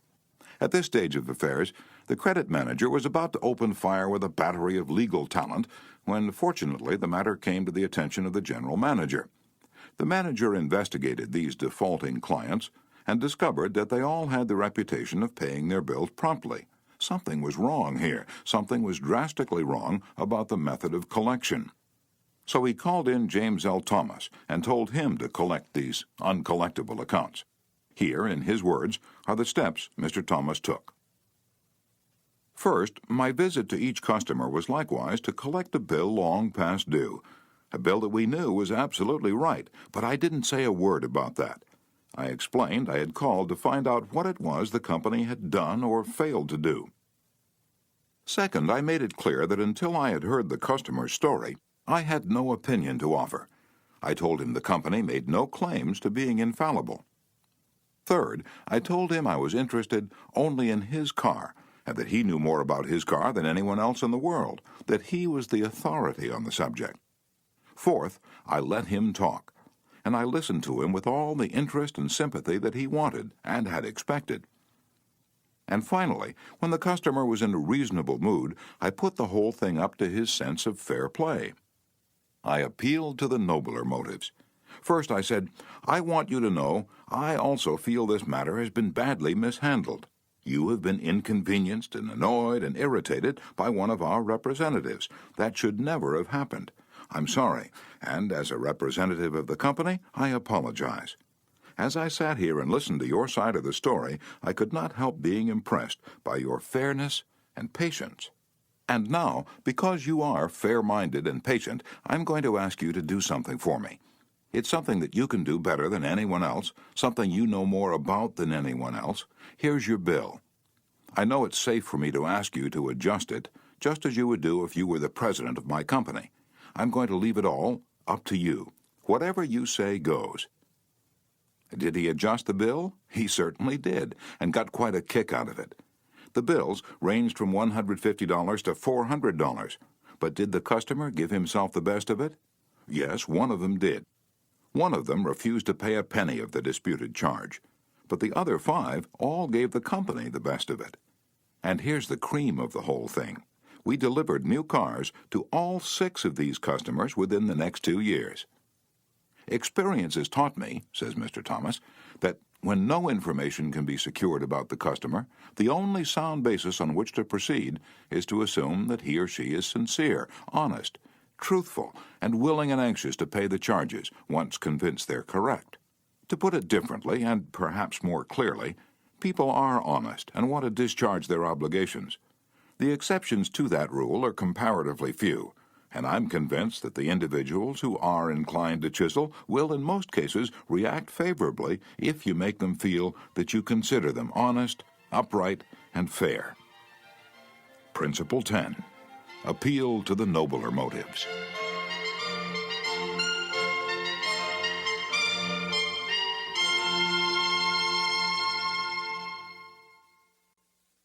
Chapter 11.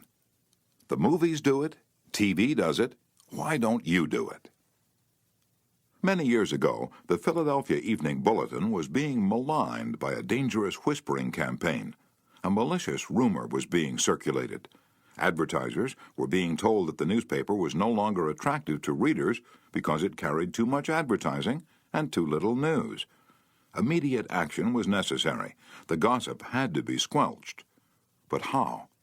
This is the way it was done. The Bulletin clipped from its regular edition all reading matter of all kinds on one average day, classified it, and published it as a book. The book was called One Day. It contained 307 pages, as many as a hardcover book, yet the Bulletin had printed all this news and feature material on one day and sold it not for several dollars, but for a few cents. The printing of that book dramatized the fact that the Bulletin carried an enormous amount of interesting reading matter. It conveyed the facts more vividly, more interestingly, more impressively than pages of figures and mere talk could have done. This is the day of dramatization. Merely stating a truth isn't enough. The truth has to be made vivid, interesting, dramatic. You have to use showmanship. The movies do it, television does it, and you will have to do it if you want attention. Experts in window display know the power of dramatization. For example, the manufacturers of a new rat poison gave dealers a window display that included 2 live rats.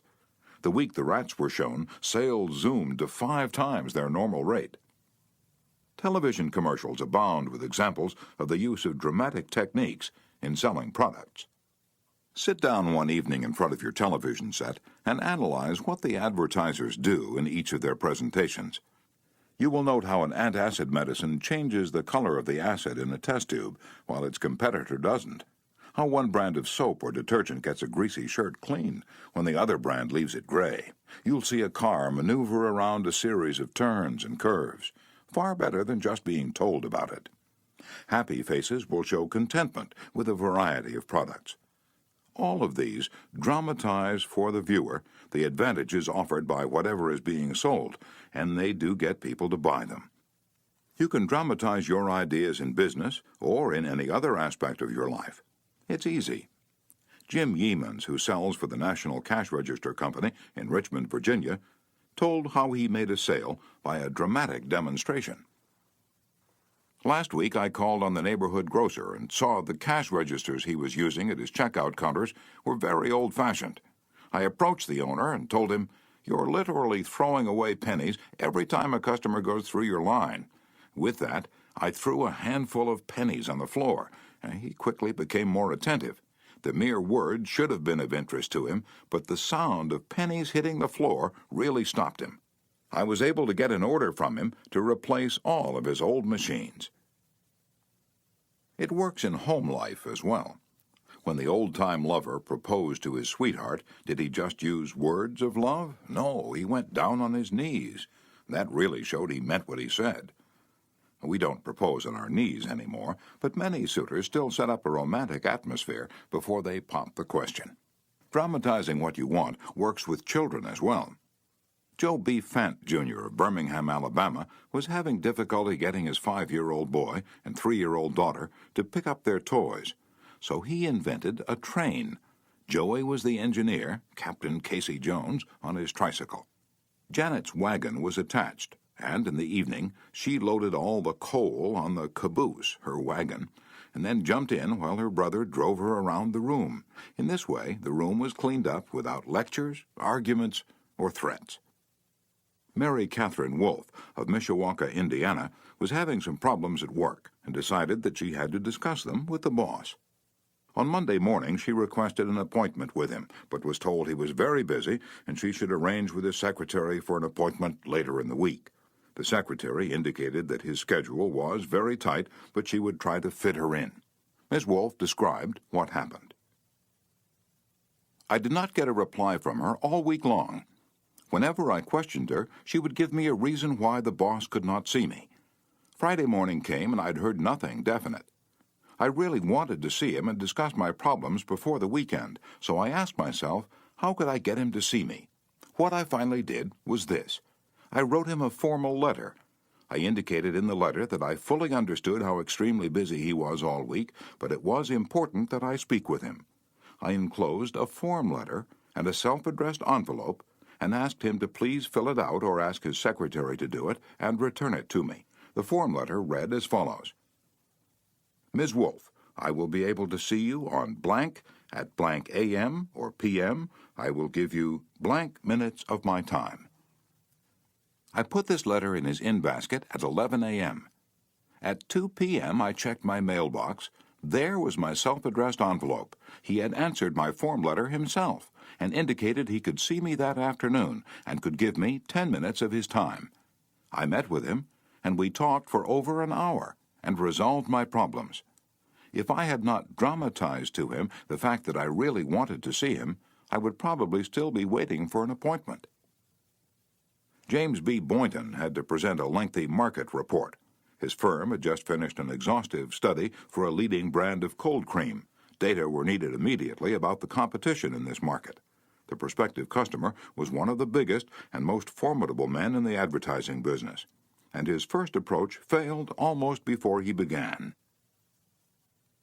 The first time I went in, Mr. Boynton explains, I found myself sidetracked into a futile discussion of the methods used in the investigation. He argued and I argued. He told me I was wrong, and I tried to prove that I was right. I finally won my point to my own satisfaction, but my time was up, the interview was over, and I still hadn't produced results. The second time, I didn't bother with tabulations of figures and data. I went to see this man. I dramatized my facts. As I entered his office, he was busy on the phone. While he finished his conversation, I opened a suitcase and dumped 32 jars of cold cream on top of his desk, all products he knew, all competitors of his cream. On each jar, I had a tag itemizing the results of the trade investigation, and each tag told its story briefly, dramatically. And what happened? There was no longer an argument. Here was something new, something different. He picked up first one and then another of the jars of cold cream and read the information on the tag. A friendly conversation developed. He asked additional questions. He was intensely interested. He had originally given me only 10 minutes to present my facts, but 10 minutes passed, 20 minutes, 40 minutes, and at the end of an hour we were still talking. I was presenting the same facts this time that I had presented previously, but this time I was using dramatization, showmanship, and what a difference it made. Principle 11. Dramatize your ideas.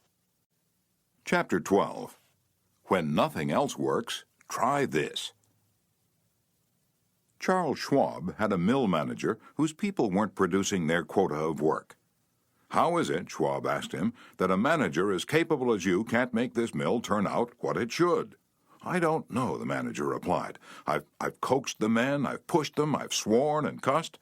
I've threatened them with damnation and being fired, but nothing works. They just won't produce." This conversation took place at the end of the day, just before the night shift came on. Schwab asked the manager for a piece of chalk, then turning to the nearest man asked, "How many heats did your shift make today?" "6. Without another word, Schwab chalked a big figure 6 on the floor and walked away. When the night shift came in, they saw the 6 and asked what it meant. "The big boss was in here today," the day people said. He asked us how many heats we made, and we told him 6. He chalked it down on the floor." The next morning, Schwab walked through the mill again.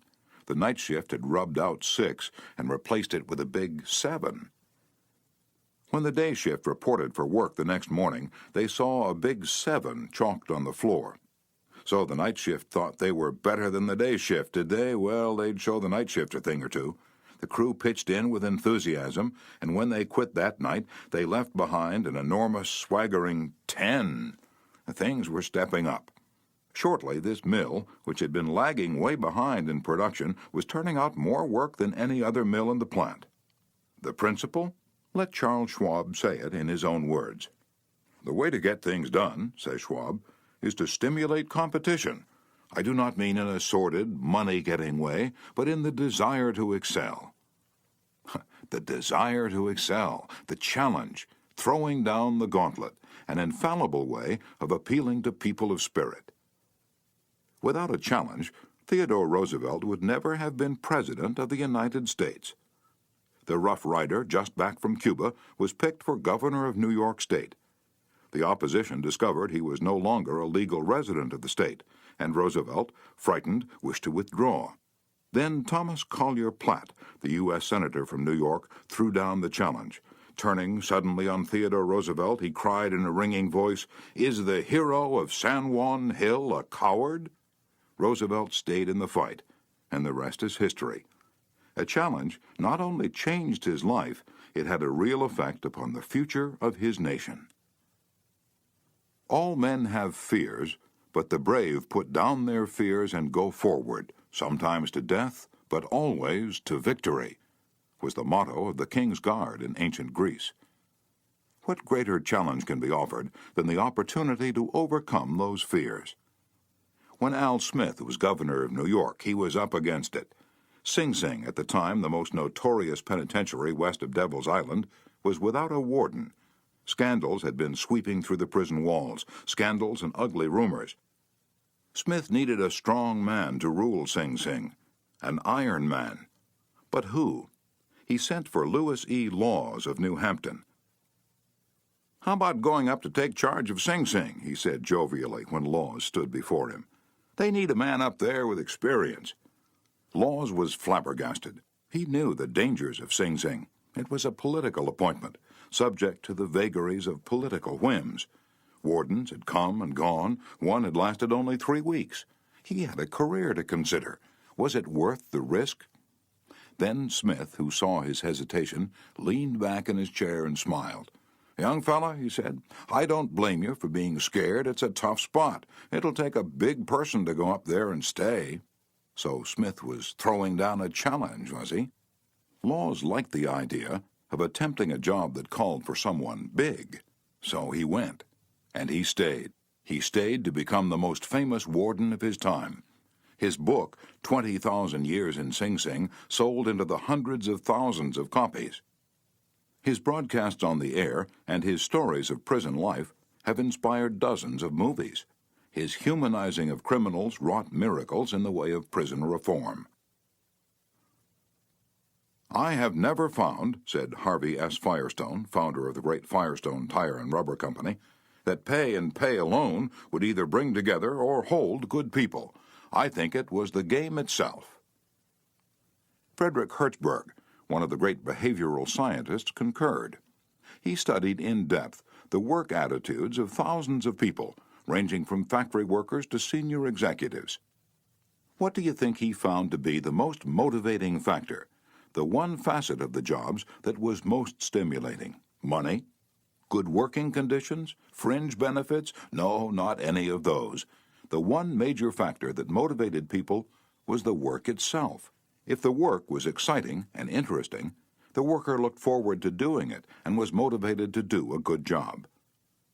That is what every successful person loves, the game, the chance for self-expression, the chance to prove his or her worth, to excel, to win.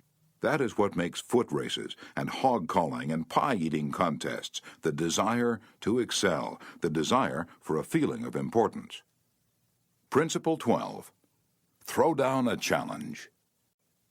In a nutshell, win people to your way of thinking. Principle 1. The only way to get the best of an argument is to avoid it. Principle 2. Show respect for the other person's opinions. Never say, "You're wrong." Principle 3. If you are wrong, admit it quickly and emphatically. Principle 4. Begin in a friendly way. Principle 5. Get the other person saying yes, yes, immediately. Principle 6. Let the other person do a great deal of the talking. Principle 7. Let the other person feel that the idea is his or hers. Principle 8. Try honestly to see things from the other person's point of view. Principle 9. Be sympathetic with the other person's ideas and desires. Principle 10. Appeal to the nobler motives. Principle 11. Dramatize your ideas. Principle 12. Throw down a challenge.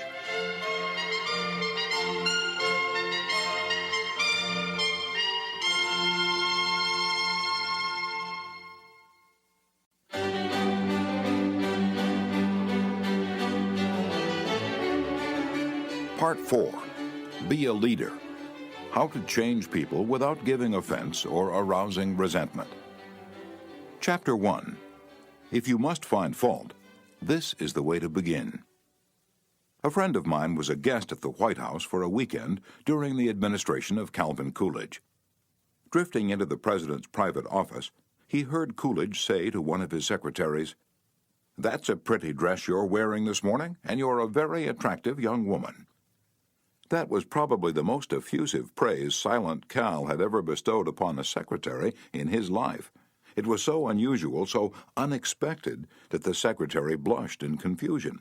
And then Coolidge said, "Now don't get stuck up. I just said that to make you feel good. From now on, I wish you would be a little bit more careful with your punctuation." His method was probably a bit obvious, but the psychology was superb. It's always easier to listen to unpleasant things after we have heard some praise of our good points. A barber lathers a man before he shaves him, and that is precisely what McKinley did back in 1896 when he was running for president. One of the prominent Republicans of that day had written a campaign speech that he felt was just a trifle better than Cicero and Patrick Henry and Daniel Webster all rolled into one. With great glee, this chap read his immortal speech aloud to McKinley. The speech had its fine points, but it just wouldn't do. It would have raised a tornado of criticism. McKinley didn't want to hurt the man's feelings. He must not kill the man's splendid enthusiasm, and yet he had to say no. Note how adroitly he did it. "My friend, that is a splendid speech, a magnificent speech," McKinley said. "No one could have prepared a better one. There are many occasions on which it would be precisely the right thing to say. But is it quite suitable to this particular occasion? Sound and sober as it is from your standpoint, I must consider its effect from the party's standpoint. Now, you go home and write a speech along the lines I indicate, and send me a copy of it." He did just that. McKinley blue-penciled and helped him rewrite his second speech, and he became one of the effective speakers of the campaign. Here is the second most famous letter that Abraham Lincoln ever wrote. His most famous one was written to Mrs. Bixby, expressing his sorrow for the death of the 5 sons she had lost in battle. Lincoln probably dashed this letter off in 5 minutes. Yet it sold at public auction in 1926 for $12,000. And that, by the way, was more money than Lincoln was able to save during half a century of hard work.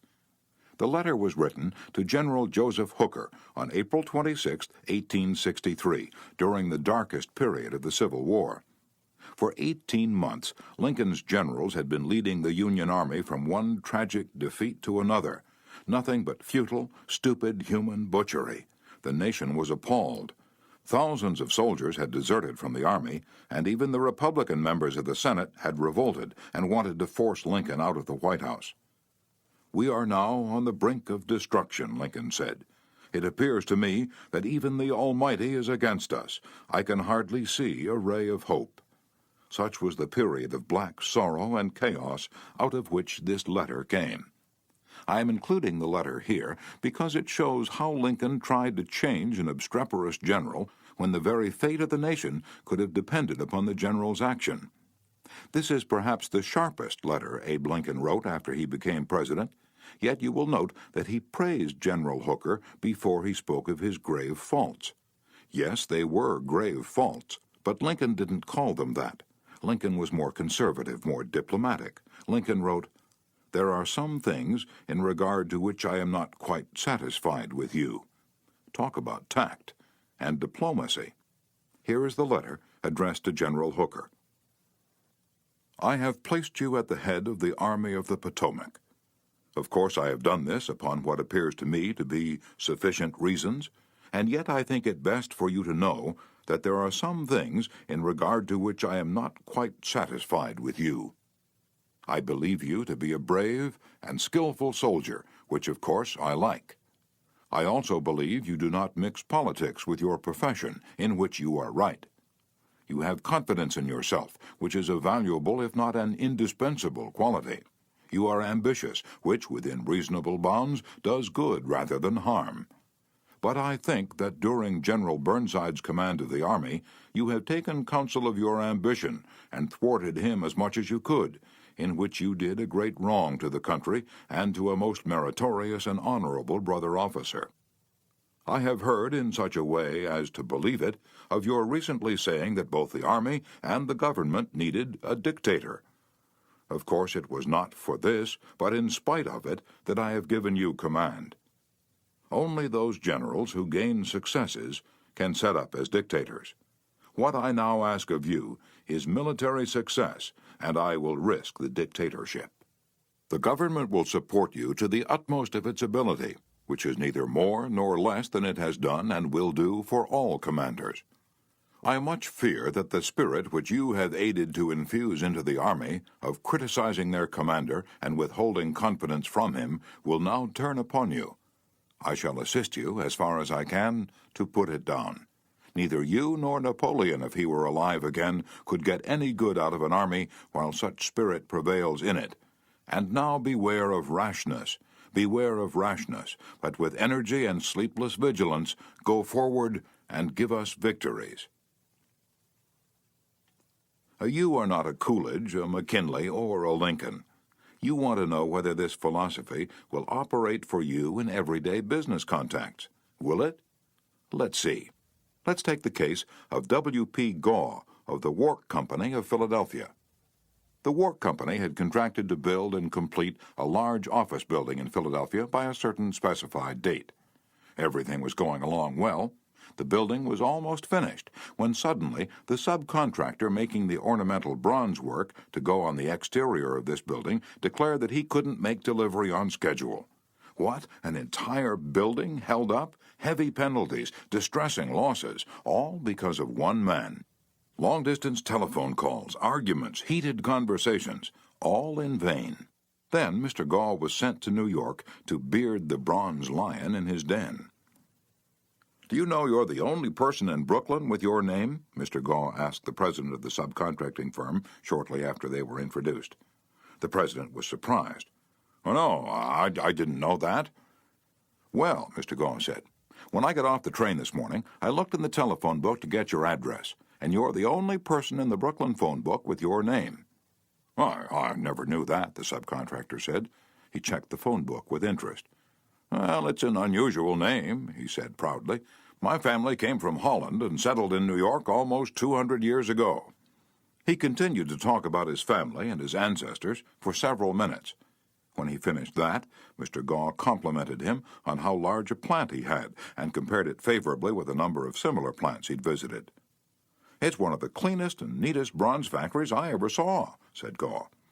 "I've spent a lifetime building up this business," the subcontractor said, "and I'm rather proud of it. Would you like to take a look around the factory?" During this tour of inspection, Mr. Gaw complimented the other man on his system of fabrication and told him how and why it seemed superior to those of some of his competitors. Gaw commented on some unusual machines, and the subcontractor announced that he himself had invented those machines. He spent considerable time showing Gaw how they operated and the superior work they turned out. He insisted on taking his visitor to lunch. So far, mind you, not a word had been said about the real purpose of Gaw's visit. After lunch, the subcontractor said, "Now to get down to business. Naturally, I know why you're here. I didn't expect that our meeting would be so enjoyable. You can go back to Philadelphia with my promise that your materials will be fabricated and shipped, even if other orders have to be delayed." Mr. Gaw got everything that he wanted without even asking for it. The materials arrived on time, and the building was completed on the day the completion contract specified. Would this have happened had Mr. Gaw used the hammer and dynamite method generally employed on such occasions? Dorothy Wroblewski, a branch manager of the Fort Monmouth, New Jersey Federal Credit Union, reported to one of our classes how she was able to help one of her employees become more productive. We recently hired a young lady as a teller trainee. Her contact with our customers was very good.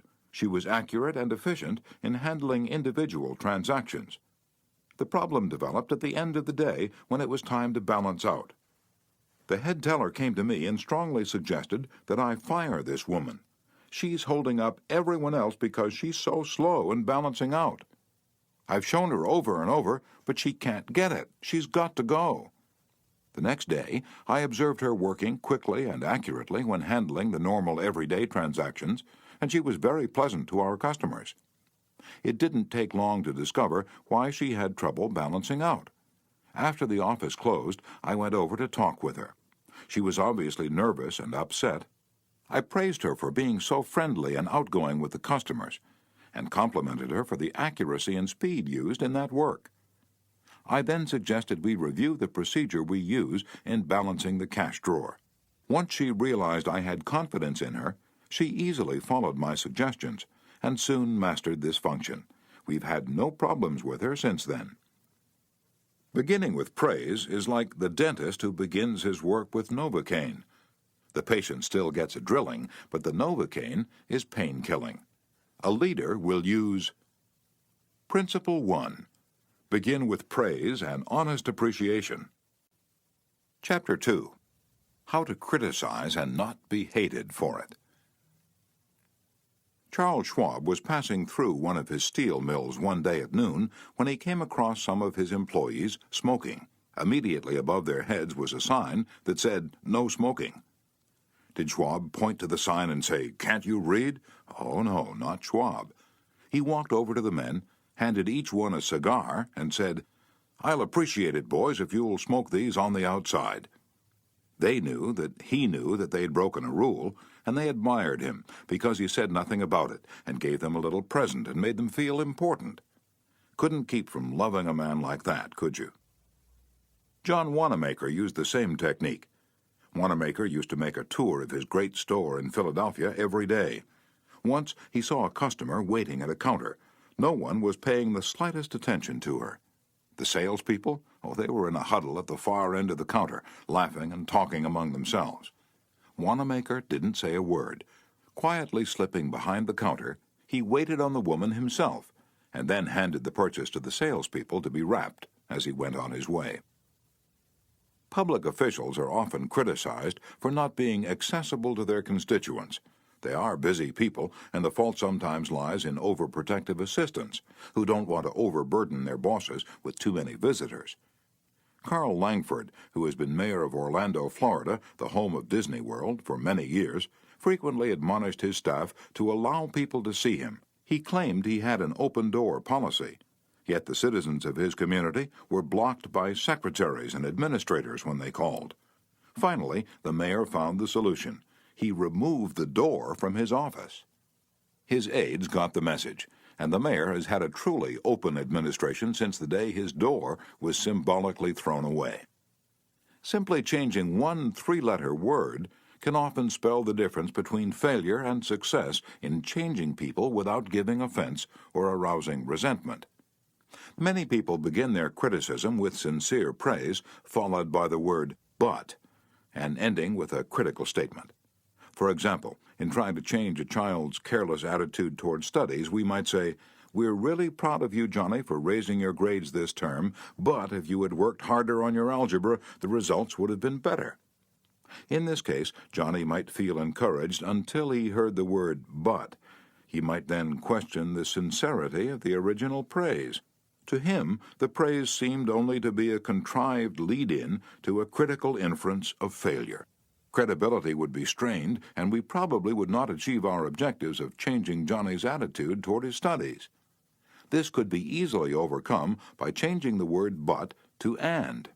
We're really proud of you, Johnny, for raising your grades this term, and by continuing the same conscientious efforts next term, your algebra grade can be up with all the others. Now Johnny would accept the praise, because there was no follow-up of an inference of failure. We have called his attention to the behavior we wished to change indirectly, and the chances are he will try to live up to our expectations.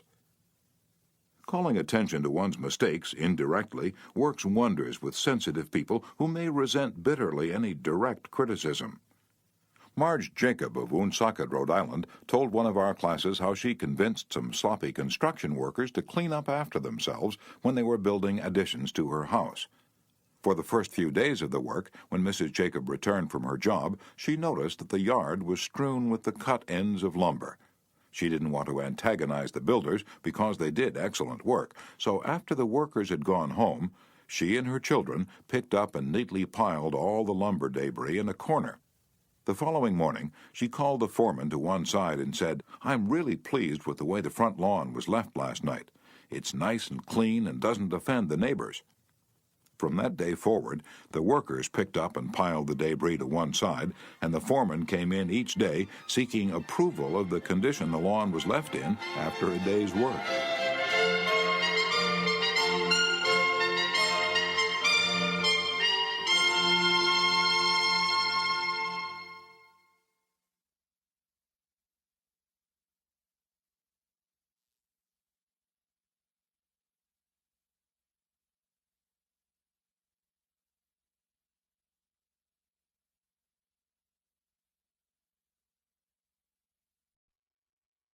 One of the major areas of controversy between members of the Army Reserves and their regular Army trainers is haircuts. The reservists consider themselves civilians, which they are most of the time, and resent having to cut their hair short. Master Sergeant Harley Kaiser of the 542nd USAR School addressed himself to this problem when he was working with a group of reserved non-commissioned officers. As an old-time regular Army Master Sergeant, he might have been expected to yell at his troops and threaten them. Instead, he chose to make his point indirectly. "Gentlemen," he started, "you are leaders. You will be most effective when you lead by example. You must be the example for your men to follow. You know what the Army regulations say about haircuts. I'm going to get my haircut today, although it's still much shorter than some of yours. You look at yourselves in the mirror. If you feel you need a haircut to be a good example, we'll arrange a time for you to visit the post barber shop." And the result was predictable. Several of the candidates did look in the mirror and went to the barber shop that afternoon and received regulation haircuts. Sergeant Kaiser commented the next morning that he already could see the development of leadership qualities in some of the members of the squad. On March 8, 1887, the eloquent Henry Ward Beecher died. The following Sunday, Lyman Abbott was invited to speak in the pulpit left silent by Beecher's passing. Eager to do his best, he wrote, rewrote, and polished his sermon with the meticulous care of a Flaubert. Then he read it to his wife. It was poor, as most written speeches are. She might have said, if she had less judgment, "Lyman, that's terrible, that will never do. You'll put people to sleep. It reads like an encyclopedia. You ought to know better than that, after all the years you've been preaching. For heaven's sake, why don't you talk like a human being? Why don't you act natural? You'll disgrace yourself if you ever read that stuff." That's what she might have said. And if she had, you know what would have happened. And she knew, too. So she merely remarked that it would make an excellent article for the North American Review. In other words, she praised it and at the same time subtly suggested that it wouldn't do as a speech. Lyman Abbott saw the point, tore up his carefully prepared manuscript, and preached without even using notes. An effective way to correct others' mistakes is Principle 2. Call attention to people's mistakes indirectly. Chapter 3. Talk about your own mistakes first. My niece, Josephine Carnegie, had come to New York to be my secretary.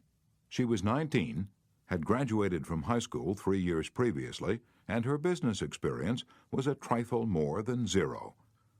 She became one of the most proficient secretaries west of Suez, but in the beginning she was, well, susceptible to improvement. One day I started to criticize her. I said to myself, "Just a minute, Dale Carnegie, just a minute. You are twice as old as Josephine. You have had 10,000 times as much business experience. How can you possibly expect her to have your viewpoint, your judgment, your initiative, mediocre though they may be? And just a minute, Dale. What were you doing at 19? Remember the asinine mistakes and blunders you made? Remember the time you did this and that?" After thinking the matter over, honestly and impartially, I concluded that Josephine's batting average at 19 was better than mine had been, and that, I'm sorry to confess, isn't paying Josephine much of a compliment. So after that, when I wanted to call Josephine's attention to a mistake, I used to begin by saying, "You've made a mistake, Josephine, but the Lord knows it's no worse than many I have made. You were not born with judgment. That comes only with experience, and you are better than I was at your age. I've been guilty of so many stupid, silly things myself. I have very little inclination to criticize you or anyone, but don't you think it would have been wise if you had done so-and-so?" It isn't nearly so difficult to listen to a recital of your faults if the person criticizing begins by humbly admitting that he, too, is far from impeccable. E.G. Dillistone, an engineer in Brandon, Manitoba, Canada, was having problems with his new secretary. Letters he dictated were coming to his desk for signature with 2 or 3 spelling mistakes per page. Mr. Dillistone reported how he handled this. "Like many engineers, I've not been noted for my excellent English or spelling. For years I've kept a little black thumb-index book for words I had trouble spelling. When it became apparent that merely pointing out the errors was not going to cause my secretary to do more proofreading and dictionary work, I resolved to take another approach. When the next letter came to my attention that had errors in it, I sat down with the typist and I said, 'Somehow this word doesn't look right. It's one of the words I've always had trouble with. That's the reason I started this little spelling book of mine.' I opened the book to the appropriate page. Yes, here it is. I'm very conscious of my spelling now because people do judge us by our letters, and misspelling makes us look less professional." I don't know whether she copied my system or not, but since that conversation, her frequency of spelling errors has been significantly reduced. The polished Prince Bernhard von Bülow learned the sharp necessity of doing this back in 1909. Von Bülow was then the Imperial Chancellor of Germany, and on the throne sat Wilhelm II. Wilhelm the Haughty, Wilhelm the Arrogant, Wilhelm the last of the German Kaisers, building an army and navy that he boasted could whip their weight in wildcats. Then an astonishing thing happened. The Kaiser said things, incredible things, things that rocked the continent and started a series of explosions heard around the world. To make matters infinitely worse, the Kaiser made silly, egotistical, absurd announcements in public. He made them while he was a guest in England, and he gave his royal permission to have them printed in the Daily Telegraph. For example, he declared that he was the only German who felt friendly toward the English, that he was constructing a navy against the menace of Japan, that he and he alone had saved England from being humbled in the dust by Russia and France, that it had been his campaign plan that enabled England's Lord Roberts to defeat the Boers in South Africa, and so on. No other such amazing words had ever fallen from the lips of a European king in peacetime within 100 years. The entire continent buzzed with the fury of a hornet's nest. England was incensed. German statesmen were aghast. And in the midst of all this consternation, the Kaiser became panicky and suggested to Prince von Bülow, the Imperial Chancellor, that he take the blame. Yes, he wanted von Bülow to announce that it was all his responsibility, that he had advised his monarch to say these incredible things. "But, Your Majesty," von Bülow protested, "it seems to me utterly impossible that anybody, either in Germany or England, could suppose me capable of having advised Your Majesty to say such things." The moment those words were out of von Bülow's mouth, he realized he had made a grave mistake. The Kaiser blew up. "You consider me a donkey," he shouted, "capable of blunders you yourself could never have committed." Von Bülow knew that he ought to have praised before he condemned, but since that was too late, he did the next best thing. He praised after he had criticized, and it worked a miracle. "I am far from suggesting that," he answered respectfully. "Your Majesty surpasses me in many respects, not only, of course, in naval and military knowledge, but above all in natural science. I have often listened in admiration when Your Majesty explained the barometer, or wireless telegraphy, or the Röntgen rays. I am shamefully ignorant of all branches of natural science, have no notion of chemistry, of physics, and am quite incapable of explaining the simplest of natural phenomena. But," von Bülow continued, "in compensation I possess some historical knowledge and perhaps certain qualities useful in politics, especially diplomacy." The Kaiser beamed. Von Bülow had praised him. Von Bülow had exalted him and humbled himself. The Kaiser could forgive anything after that. "Haven't I always told you," he exclaimed with enthusiasm, "that we complete one another famously? We should stick together, and we will." He shook hands with von Bülow, not once but several times. And later in the day he waxed so enthusiastic that he exclaimed with doubled fists, "If anyone says anything to me against Prince von Bülow, I shall punch him in the nose." Von Bülow saved himself in time, but, canny diplomat that he was, he nevertheless had made one error. He should have begun by talking about his own shortcomings and Wilhelm's superiority, not by intimating that the Kaiser was a half-wit in need of a guardian. If a few sentences, humbling oneself and praising the other party, can turn a haughty, insulted Kaiser into a staunch friend, imagine what humility and praise can do for you and me in our daily contacts. Rightfully used, they will work veritable miracles in human relations. Admitting one's own mistakes, even when one hasn't corrected them, can help convince somebody to change his behavior. This was illustrated more recently by Clarence Zerhusen of Timonia, Maryland, when he discovered his 15-year-old son was experimenting with cigarettes.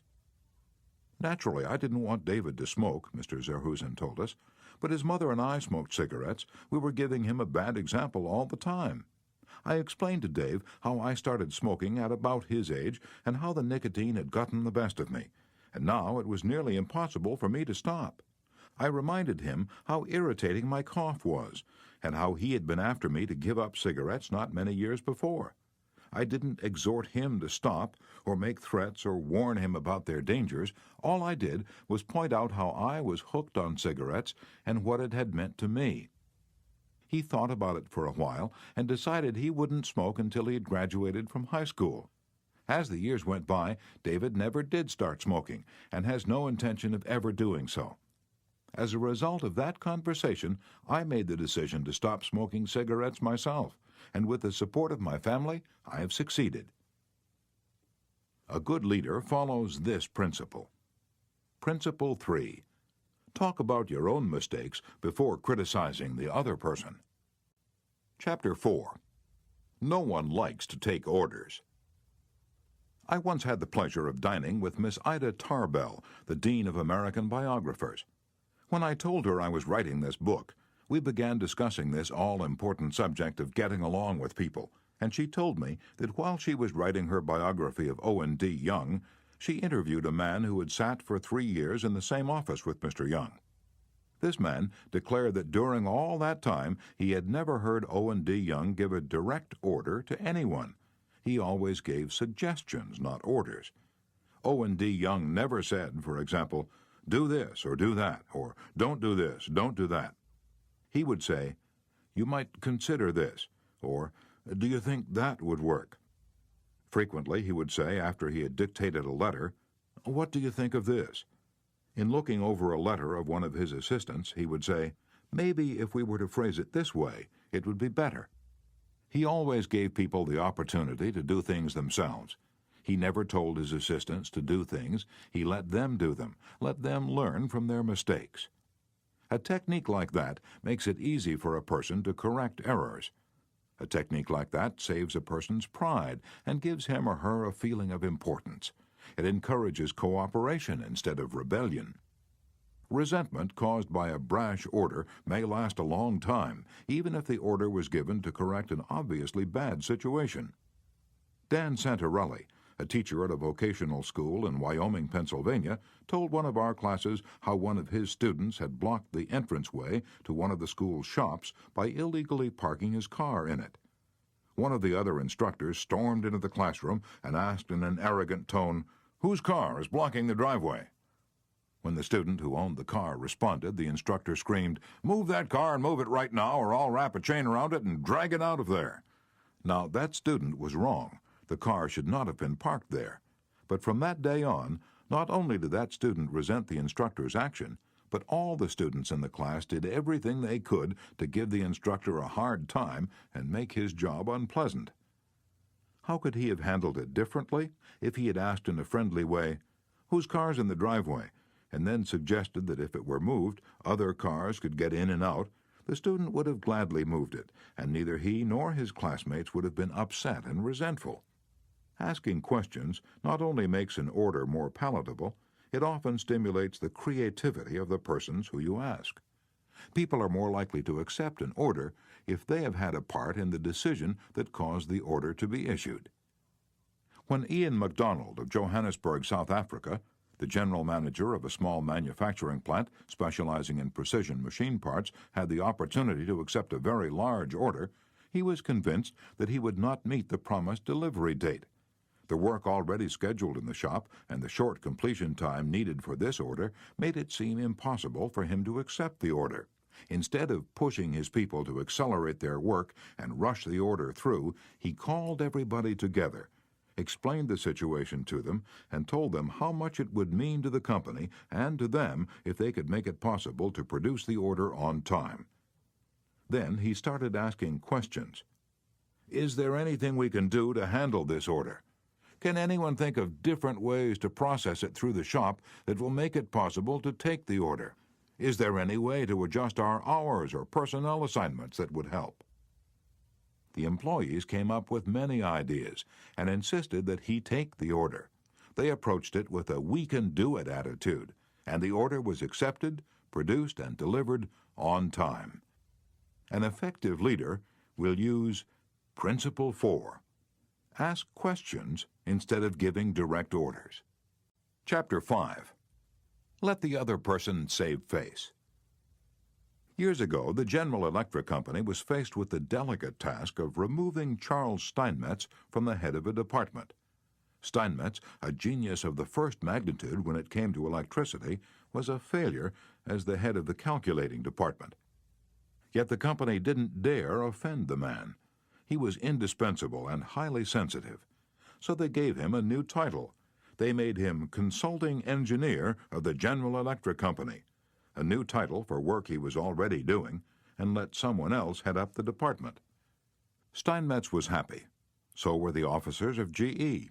They had gently maneuvered their most temperamental star, and they had done it without a storm, by letting him save face.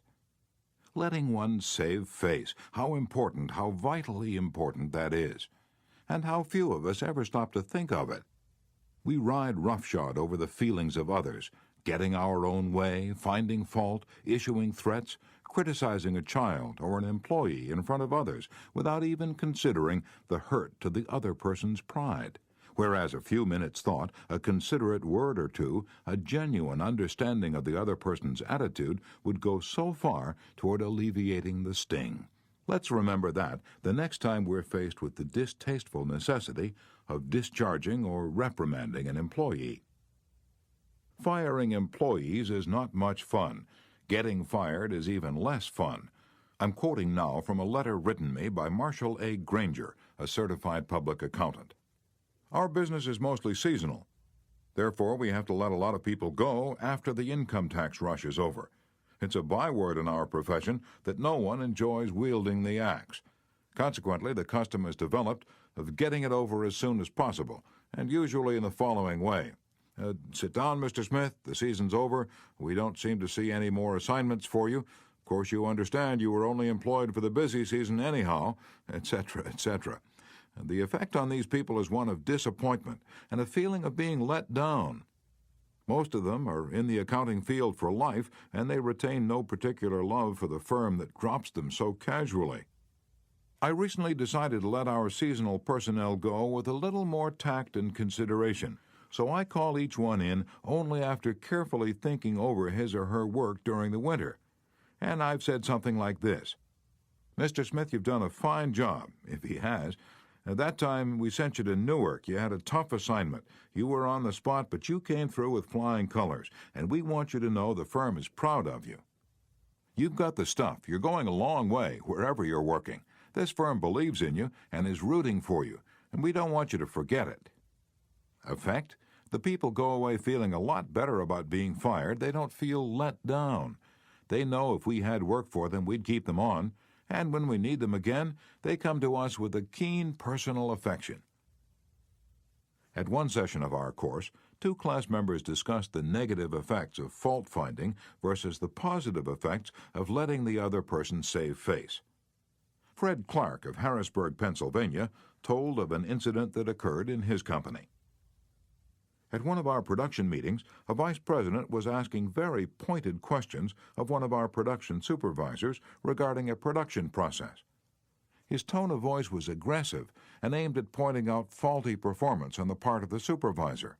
Not wanting to be embarrassed in front of his peers, the supervisor was evasive in his responses. This caused the vice president to lose his temper, berate the supervisor, and accuse him of lying. Any working relationship that might have existed prior to this encounter was destroyed in a few brief moments. This supervisor, who was basically a good worker, was useless to our company from that time on. A few months later, he left our firm and went to work for a competitor, where I understand he's doing a fine job. Another class member, Anna Mazzone, related how a similar incident had occurred at her job, but what a difference in approach and results. Ms. Mazzone, a marketing specialist for a food packer, was given her first major assignment, the test marketing of a new product. She told the class, "When the results of the test came in, I was devastated. I'd made a serious error in my planning, and the entire test had to be done all over again. To make this worse, I had no time to discuss it with my boss before the meeting in which I was to make my report on the project. When I was called on to give the report, I was shaking with fright. I had all I could do to keep from breaking down, but I resolved I would not cry and have all those men make remarks about women not being able to handle a management job because they're too emotional. I made my report briefly and stated that due to an error, I would repeat the study before the next meeting. I sat down, expecting my boss to blow up. Instead, he thanked me for my work and remarked that it was not unusual for a person to make an error on a new project, and that he had confidence that the repeat survey would be accurate and meaningful to the company. He assured me, in front of all my colleagues, that he had faith in me and knew I had done my best, and that my lack of experience, not my lack of ability, was the reason for the failure. I left that meeting with my head up in the air and with the determination that I would never let that boss of mine down again." Even if we are right and the other person is definitely wrong, we only destroy ego by causing someone to lose face.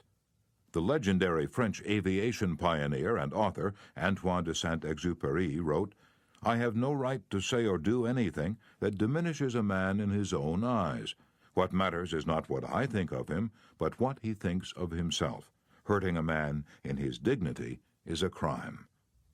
A real leader will always follow Principle 5. Let the other person save face. Chapter 6.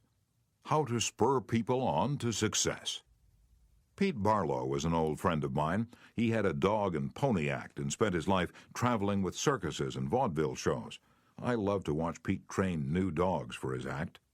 I noticed that the moment a dog showed the slightest improvement, Pete patted and praised him and gave him meat and made a great to-do about it. That's nothing new. Animal trainers have been using that same technique for centuries. Why, I wonder, don't we use the same common sense when trying to change people that we use when trying to change dogs? Why don't we use meat instead of a whip? Why don't we use praise instead of condemnation? Let us praise even the slightest improvement. That inspires the other person to keep on improving. In his book, I Ain't Much, Baby, But I'm All I Got, the psychologist Jess Lair comments, praise is like sunlight to the warm human spirit. We cannot flower and grow without it, and yet while most of us are only too ready to apply to others the cold wind of criticism, we are somehow reluctant to give our fellow the warm sunshine of praise. I can look back at my own life and see where a few words of praise have sharply changed my entire future. Can't you say the same thing about your life? History is replete with striking illustrations of the sheer witchery of praise. For example, many years ago, a boy of 10 was working in a factory in Naples. He longed to be a singer, but his first teacher discouraged him. "You can't sing," he said. "You haven't any voice at all. It sounds like the wind in the shutters." But his mother, a poor peasant woman, put her arms about him and praised him and told him she knew he could sing. She could already see an improvement, and she went barefoot in order to save money to pay for his music lessons. That peasant mother's praise and encouragement changed that boy's life. His name was Enrico Caruso, and he became the greatest and most famous opera singer of his age. In the early 19th century, a young man in London aspired to be a writer, but everything seemed to be against him. He had never been able to attend school more than 4 years. His father had been flung in jail because he couldn't pay his debts, and this young man often knew the pangs of hunger. Finally, he got a job pasting labels on bottles of blacking in a rat-infested warehouse, and he slept at night in a dismal attic room with 2 other boys, gutter snipes from the slums of London. He had so little confidence in his ability to write that he sneaked out and mailed his first manuscript in the dead of night so nobody would laugh at him. Story after story was refused. Finally, the great day came when one was accepted. True, he wasn't paid a shilling for it, but one editor had praised him. One editor had given him recognition. He was so thrilled that he wandered aimlessly around the streets with tears rolling down his cheeks. The praise, the recognition that he received through getting one story in print changed his whole life. For if it hadn't been for that encouragement, he might have spent his entire life working in rat-infested factories. You may have heard of that boy. His name was Charles Dickens. Another boy in London made his living as a clerk in a dry goods store. He had to get up at 5 o'clock, sweep out the store, and slave for 14 hours a day. It was sheer drudgery, and he despised it. After 2 years, he could stand it no longer. So he got up one morning and, without waiting for breakfast, tramped 15 miles to talk to his mother, who was working as a housekeeper. He was frantic. He pleaded with her. He wept. He swore he would kill himself if he had to remain in the shop any longer. Then he wrote a long, pathetic letter to his old schoolmaster, declaring that he was heartbroken, that he no longer wanted to live. His old schoolmaster gave him a little praise, and assured him that he really was very intelligent and fitted for finer things, and offered him a job as a teacher. That praise changed the future of that boy and made a lasting impression on the history of English literature.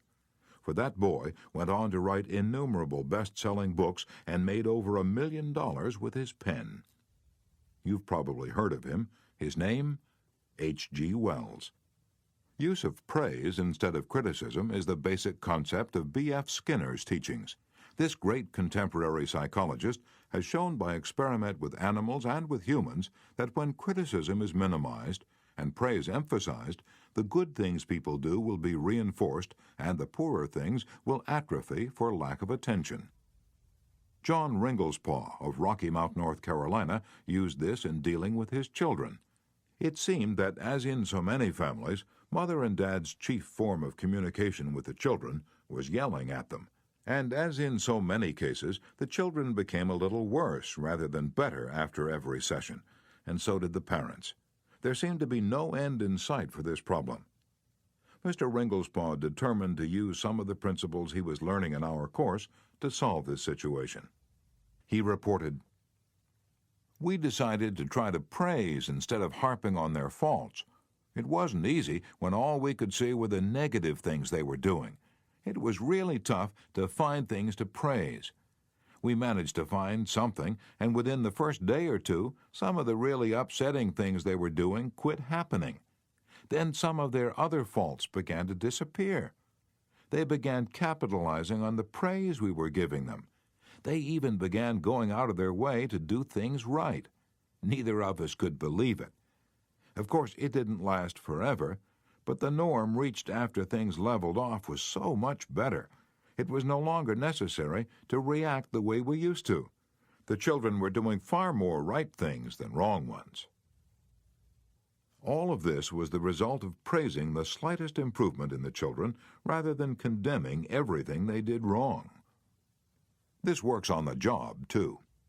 Keith Roper of Woodland Hills, California, applied this principle to a situation in his company. Some material came to him in his print shop, which was of exceptionally high quality. The printer who had done this job was a new employee who had been having difficulty adjusting to the job. His supervisor was upset about what he considered a negative attitude and was seriously thinking of terminating his services. When Mr. Roper was informed of this situation, he personally went over to the print shop and had a talk with the young man. He told him how pleased he was with the work he just received and pointed out it was the best work he had seen produced in that shop for some time. He pointed out exactly why it was superior and how important the young man's contribution was to the company. Do you think this affected that young printer's attitude toward the company? Within days, there was a complete turnabout. He told several of his co-workers about the conversation and how someone in the company really appreciated good work, and from that day on, he was a loyal and dedicated worker. What Mr. Roper did was not just flatter the young printer and say, "You're good." He specifically pointed out how his work was superior. Because he had singled out a specific accomplishment rather than just making general flattering remarks, his praise became much more meaningful to the person to whom it was given. Everybody likes to be praised, but when praise is specific, it comes across as sincere, not something the other person may be saying just to make one feel good.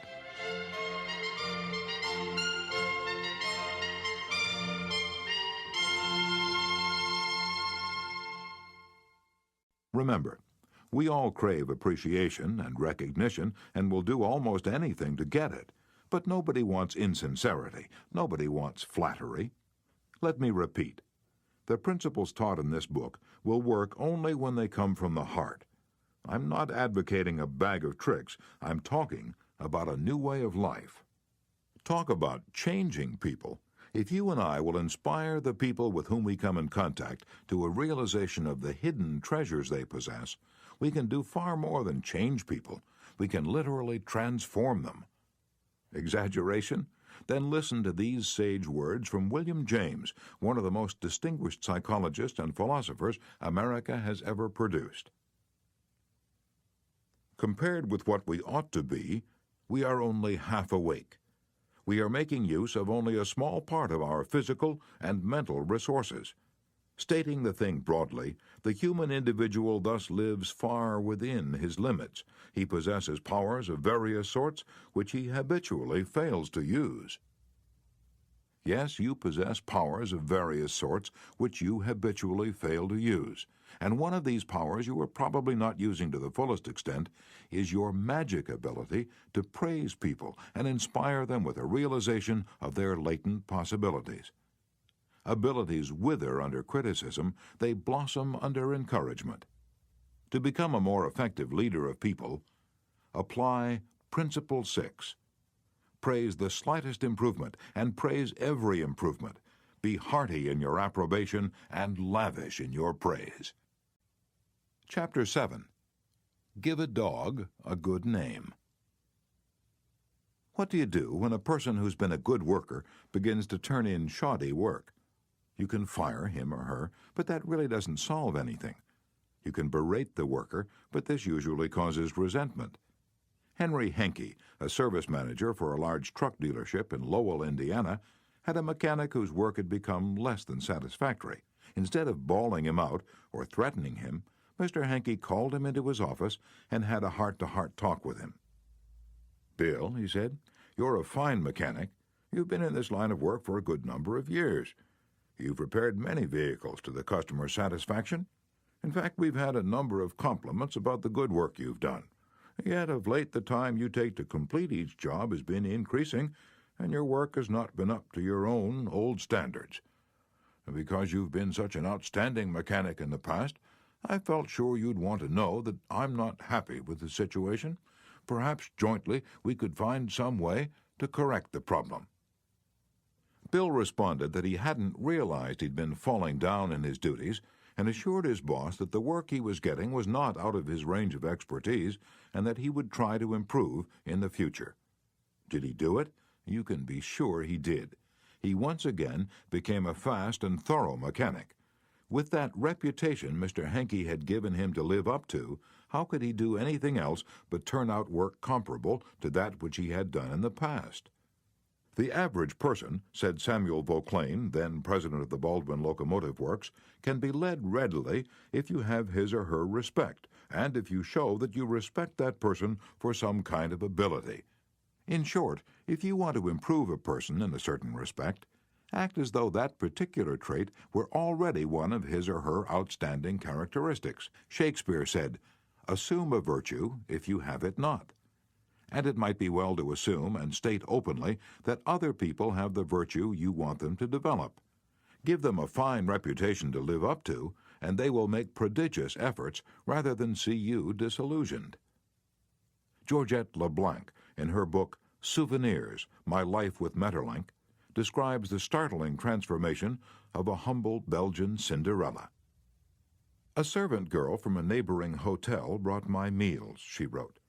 She was called Marie the dishwasher because she had started her career as a scullery assistant. She was a kind of monster, cross-eyed, bandy-legged, poor in flesh and spirit. One day, while she was holding my plate of macaroni in her red hand, I said to her point blank, "Marie, you do not know what treasures are within you." Accustomed to holding back her emotion, Marie waited a few moments, not daring to risk the slightest gesture for fear of a catastrophe. Then she put the dish on the table, sighed, and said ingenuously, "Madame, I would never have believed it."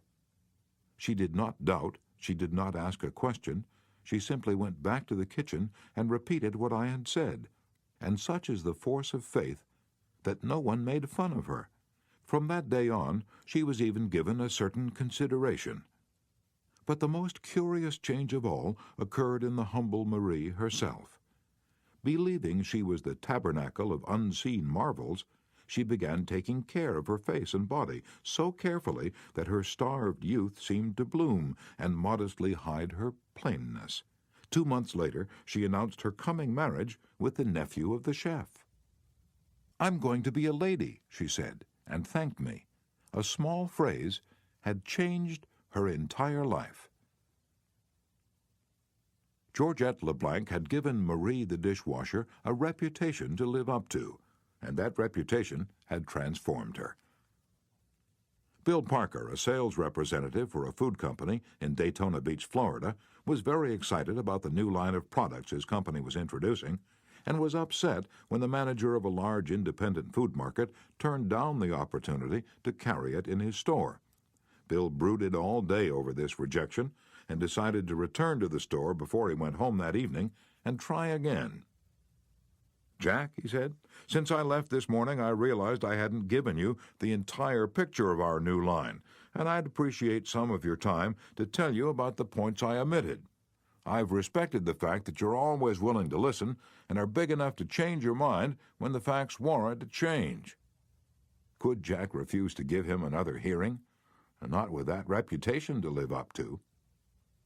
One morning, Dr. Martin Fitzhugh, a dentist in Dublin, Ireland, was shocked when one of his patients pointed out to him that the metal cup holder which she was using to rinse her mouth was not very clean. True, the patient drank from the paper cup, not the holder, but it certainly was not professional to use tarnished equipment. When the patient left, Dr. Fitzhugh retreated to his private office to write a note to Bridget, the charwoman, who came twice a week to clean his office. He wrote, My dear Bridget, I see you so seldom, I thought I'd take the time to thank you for the fine job of cleaning you've been doing. By the way, I thought I'd mention that since 2 hours twice a week is a very limited amount of time, please feel free to work an extra half hour from time to time if you feel the need to do those once-in-a-while things like polishing the cup holders and the like. I, of course, will pay you for the extra time. The next day, when I walked into my office, Dr. Fitzhugh reported, my desk had been polished to a mirror-like finish, as had my chair, which I nearly slid out of. When I went into the treatment room, I found the shiniest, cleanest, chrome-plated cup holder I had ever seen nestled in its receptacle. I had given my charwoman a fine reputation to live up to, and because of this small gesture, she outperformed all her past efforts. How much additional time did she spend on this? That's right, none at all. There's an old saying, give a dog a bad name and you may as well hang him, but give him a good name and see what happens. When Mrs. Ruth Hopkins, a fourth-grade teacher in Brooklyn, New York, looked at her class roster the first day of school, her excitement and joy of starting a new term was tinged with anxiety. In her class this year, she would have Tommy T., the school's most notorious bad boy.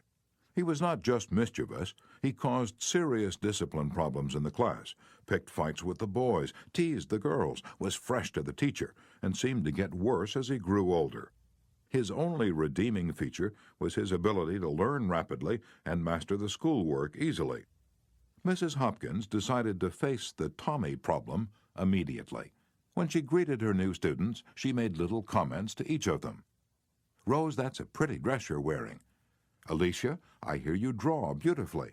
And when she came to Tommy, she looked him straight in the eyes and said, Tommy, I understand you're a natural leader. I'm going to depend on you to help me make this class the best class in the fourth grade this year. She reinforced this over the first few days by complimenting Tommy on everything he did and commenting on how this showed what a good student he was. With that reputation to live up to, even a 9-year-old couldn't let her down, and he didn't. If you want to excel in that difficult leadership role of changing the attitude or behavior of others, use Principle 7. Give the other person a fine reputation to live up to. Chapter 8. Make the fault seem easy to correct. A bachelor friend of mine, about 40 years old, became engaged, and his fiancée persuaded him to take some belated dancing lessons.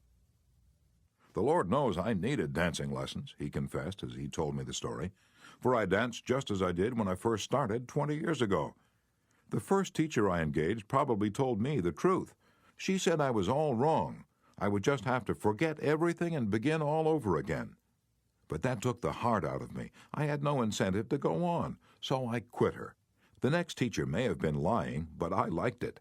She said nonchalantly that my dancing was a bit old-fashioned, perhaps, but the fundamentals were all right, and she assured me I wouldn't have any trouble learning a few new steps. The first teacher had discouraged me by emphasizing my mistakes. This new teacher did the opposite. She kept praising the things I did right and minimizing my errors.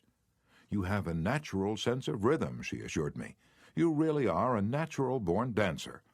And now my common sense tells me that I always have been and always will be a fourth-rate dancer, yet deep in my heart I still like to think that maybe she meant it. To be sure, I was paying her to say it, but why bring that up? At any rate, I know I'm a better dancer than I would have been if she hadn't told me I had a natural sense of rhythm. That encouraged me. That gave me hope. That made me want to improve. Tell your child, your spouse, or your employee that he or she is stupid or dumb at a certain thing, has no gift for it, and is doing it all wrong, and you have destroyed almost every incentive to try to improve. But use the opposite technique. Be liberal with your encouragement. Make the thing seem easy to do. Let the other person know that you have faith in his ability to do it, that he has an undeveloped flair for it, and he will practice until the dawn comes in the window in order to excel. Lowell Thomas, a superb artist in human relations, used this technique. He gave you confidence, inspired you with courage and faith. For example, I spent a weekend with Mr. and Mrs. Thomas, and on Saturday night I was asked to sit in on a friendly bridge game before a roaring fire. Bridge? Oh, no, not me. I knew nothing about it. The game had always been a black mystery to me. No, impossible. Why, Dale, it's no trick at all, Lowell replied. There's nothing to bridge except memory and judgment. You've written articles on memory. Bridge will be a cinch for you. It's right up your alley. And presto, almost before I realized what I was doing, I found myself, for the first time, at a bridge table, all because I was told I had a natural flair for it, and the game was made to seem easy. Speaking of bridge reminds me of Eli Culbertson, whose books on bridge have been translated into 12 languages and have sold more than 1 million copies. Yet he told me he never would have made a profession out of the game if a certain young woman hadn't assured him that he had a flair for it. When he came to America in 1922, he tried to get a job teaching in philosophy and sociology, but he couldn't. Then he tried selling coal, and he failed at that. Then he tried selling coffee, and he failed at that too. He had played some bridge, but it had never occurred to him in those days that someday he would teach it. He was not only a poor card player, but he was also very stubborn. He asked so many questions and held so many post-mortem examinations that no one wanted to play with him. Then he met a pretty bridge teacher, Josephine Dillon, fell in love and married her. She noticed how carefully he analyzed his cards and persuaded him that he was a potential genius at the card table. It was that encouragement, and that alone, Culbertson told me, that caused him to make a profession of bridge. Clarence M. Jones, one of the instructors of our course in Cincinnati, Ohio, told how encouragement and making faults seem easy to correct completely changed the life of his son. In 1970, my son David, who was then 15 years old, came to live with me in Cincinnati. He had led a rough life. In 1958, his head was cut open in a car accident, leaving a very bad scar on his forehead. In 1960, his mother and I were divorced, and he moved to Dallas, Texas, with his mother. Until he was 15, he'd spent most of his school years in special classes for slow learners in the Dallas school system. Possibly because of the scar, school administrators decided that he was brain injured and could not function at a normal level. He was 2 years behind his age group, so he was only in the 7th grade. Yet he did not know his multiplication tables, added on his fingers, and could barely read. There was one positive point. He loved to work on radio and TV sets. He wanted to become a TV technician. I encouraged this and pointed out that he needed math to qualify for the training. I decided to help him become proficient in this subject. We obtained 4 sets of flashcards: multiplication, division, addition, and subtraction. As we went through the cards, we put the correct answers in a discard stack. When David missed one, I gave him the correct answer and then put the card in the repeat stack until there were no cards left. I made a big deal out of each card he got right, particularly if he had missed it previously.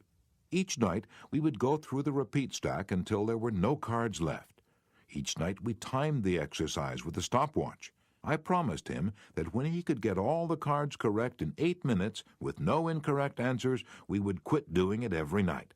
This seemed an impossible goal to David. The first night it took 52 minutes. The second night, 48, then 45, 44, 41, then under 40 minutes. We celebrated each reduction. I'd call in my wife, and we would both hug him, and we'd dance a jig. At the end of the month, he was doing all the cards perfectly in less than 8 minutes. When he made a small improvement, he would ask to do it again. He had made the fantastic discovery that learning was easy and fun. Naturally, his grades in algebra took a jump. It is amazing how much easier algebra is when you can multiply. He astonished himself by bringing home a B in math. That had never happened before. Other changes came with almost unbelievable rapidity. His reading improved rapidly, and he began to use his natural talents in drawing. Later in the school year, his science teacher assigned him to develop an exhibit. He chose to develop a highly complex series of models to demonstrate the effect of levers. It required skill not only in drawing and model making, but in applied mathematics. The exhibit took first prize in his school science fair and was entered in the city competition and won third prize for the entire city of Cincinnati. That did it. Here was a kid who had flunked 2 grades, who had been told he was brain damaged, who'd been called Frankenstein by his classmates, and told his brains must have leaked out of the cut on his head. Suddenly he discovered he could really learn and accomplish things. The result? From the last quarter of the 8th grade all the way through high school, he never failed to make the honor roll.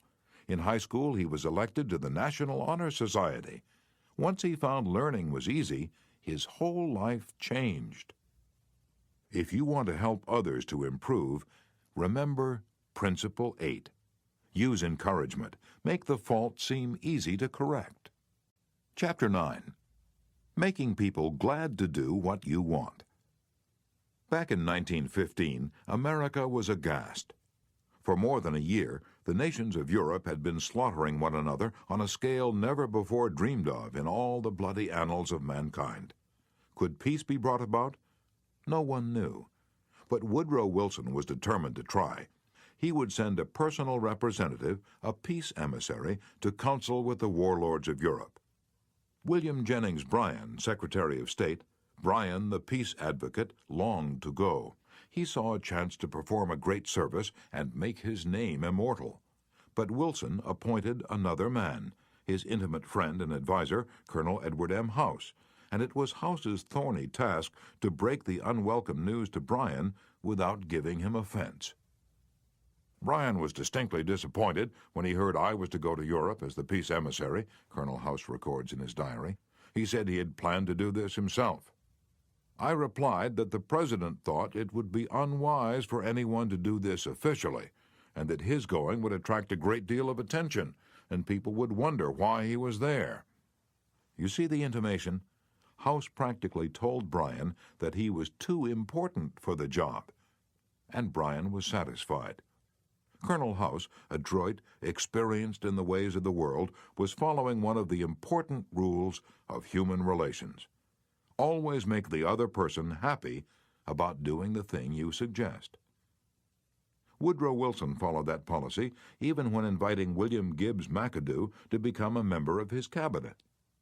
That was the highest honor he could confer upon anyone, and yet Wilson extended the invitation in such a way as to make McAdoo feel doubly important.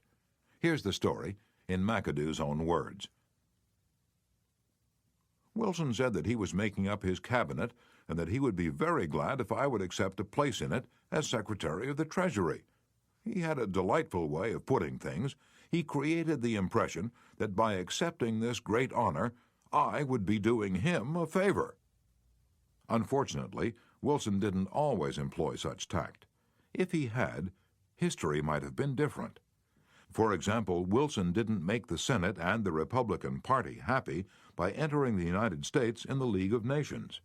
Wilson refused to take such prominent Republican leaders as Elihu Root or Charles Evans Hughes or Henry Cabot Lodge to the peace conference with him. Instead, he took along unknown men from his own party.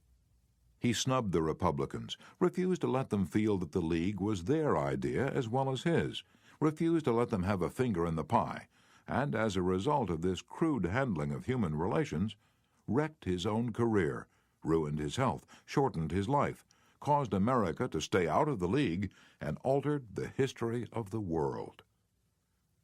Statesmen and diplomats aren't the only ones who use this make a person happy to do the things you want them to do approach. Dale O. Ferrier of Fort Wayne, Indiana, told how he encouraged one of his young children to willingly do the chore he was assigned.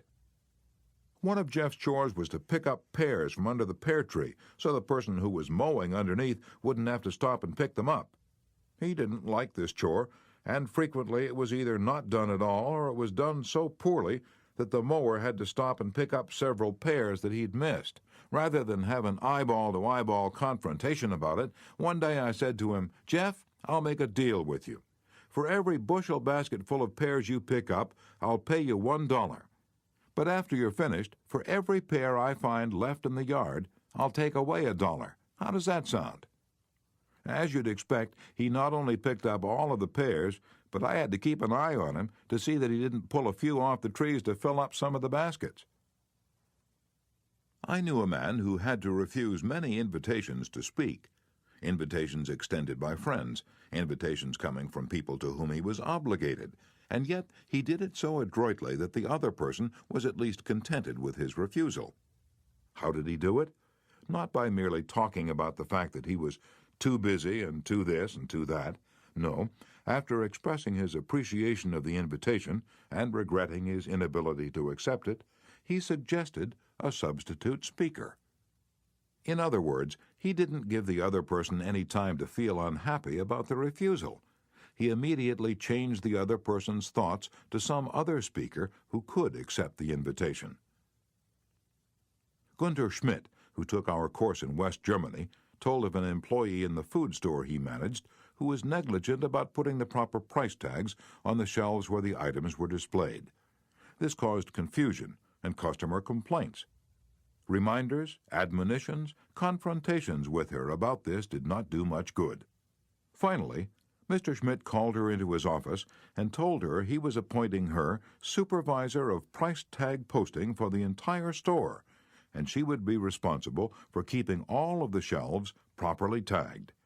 This new responsibility and title changed her attitude completely, and she fulfilled her duties satisfactorily from then on. Childish? Perhaps. But that is what they said to Napoleon when he created the Legion of Honor and distributed 15,000 crosses to his soldiers and made 18 of his generals marshals of France and called his troops the Grand Army. Napoleon was criticized for giving toys to war-hardened veterans, and Napoleon replied, "Men are ruled by toys." This technique of giving titles and authority worked for Napoleon, and it will work for you. For example, a friend of mine, Mrs. Ernest Gent of Scarsdale, New York, was troubled by boys running across and destroying her lawn. She tried criticism, she tried coaxing, neither worked. Then she tried giving the worst sinner in the gang a title and a feeling of authority. She made him her detective and put him in charge of keeping all trespassers off her lawn. That solved her problem.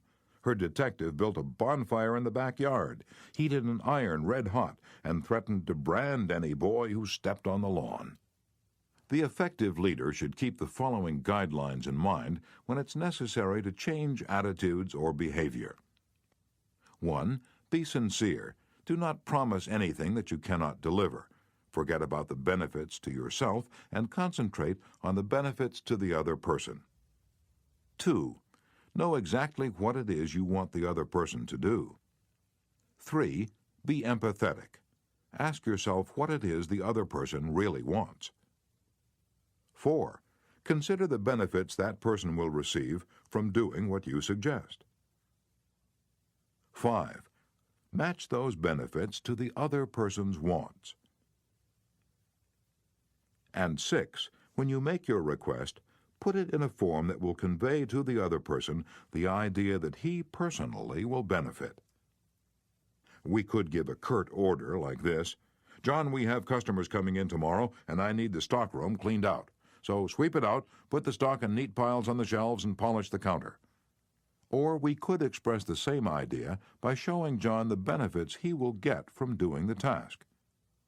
"John, we have a job that should be completed right away. If it's done now, we won't be faced with it later. I'm bringing some customers in tomorrow to show our facilities. I'd like to show them the stockroom, but it is in poor shape. If you could sweep it out, put the stock in neat piles on the shelves, and polish the counter, it would make us look efficient, and you will have done your part to provide a good company image." Will John be happy about doing what you suggest? Probably not very happy, but happier than if you had not pointed out the benefits. Assuming you know that John has pride in the way his stockroom looks and is interested in contributing to the company image, he will be more likely to be cooperative. It will also have been pointed out to John that the job would have to be done eventually, and by doing it now he won't be faced with it later.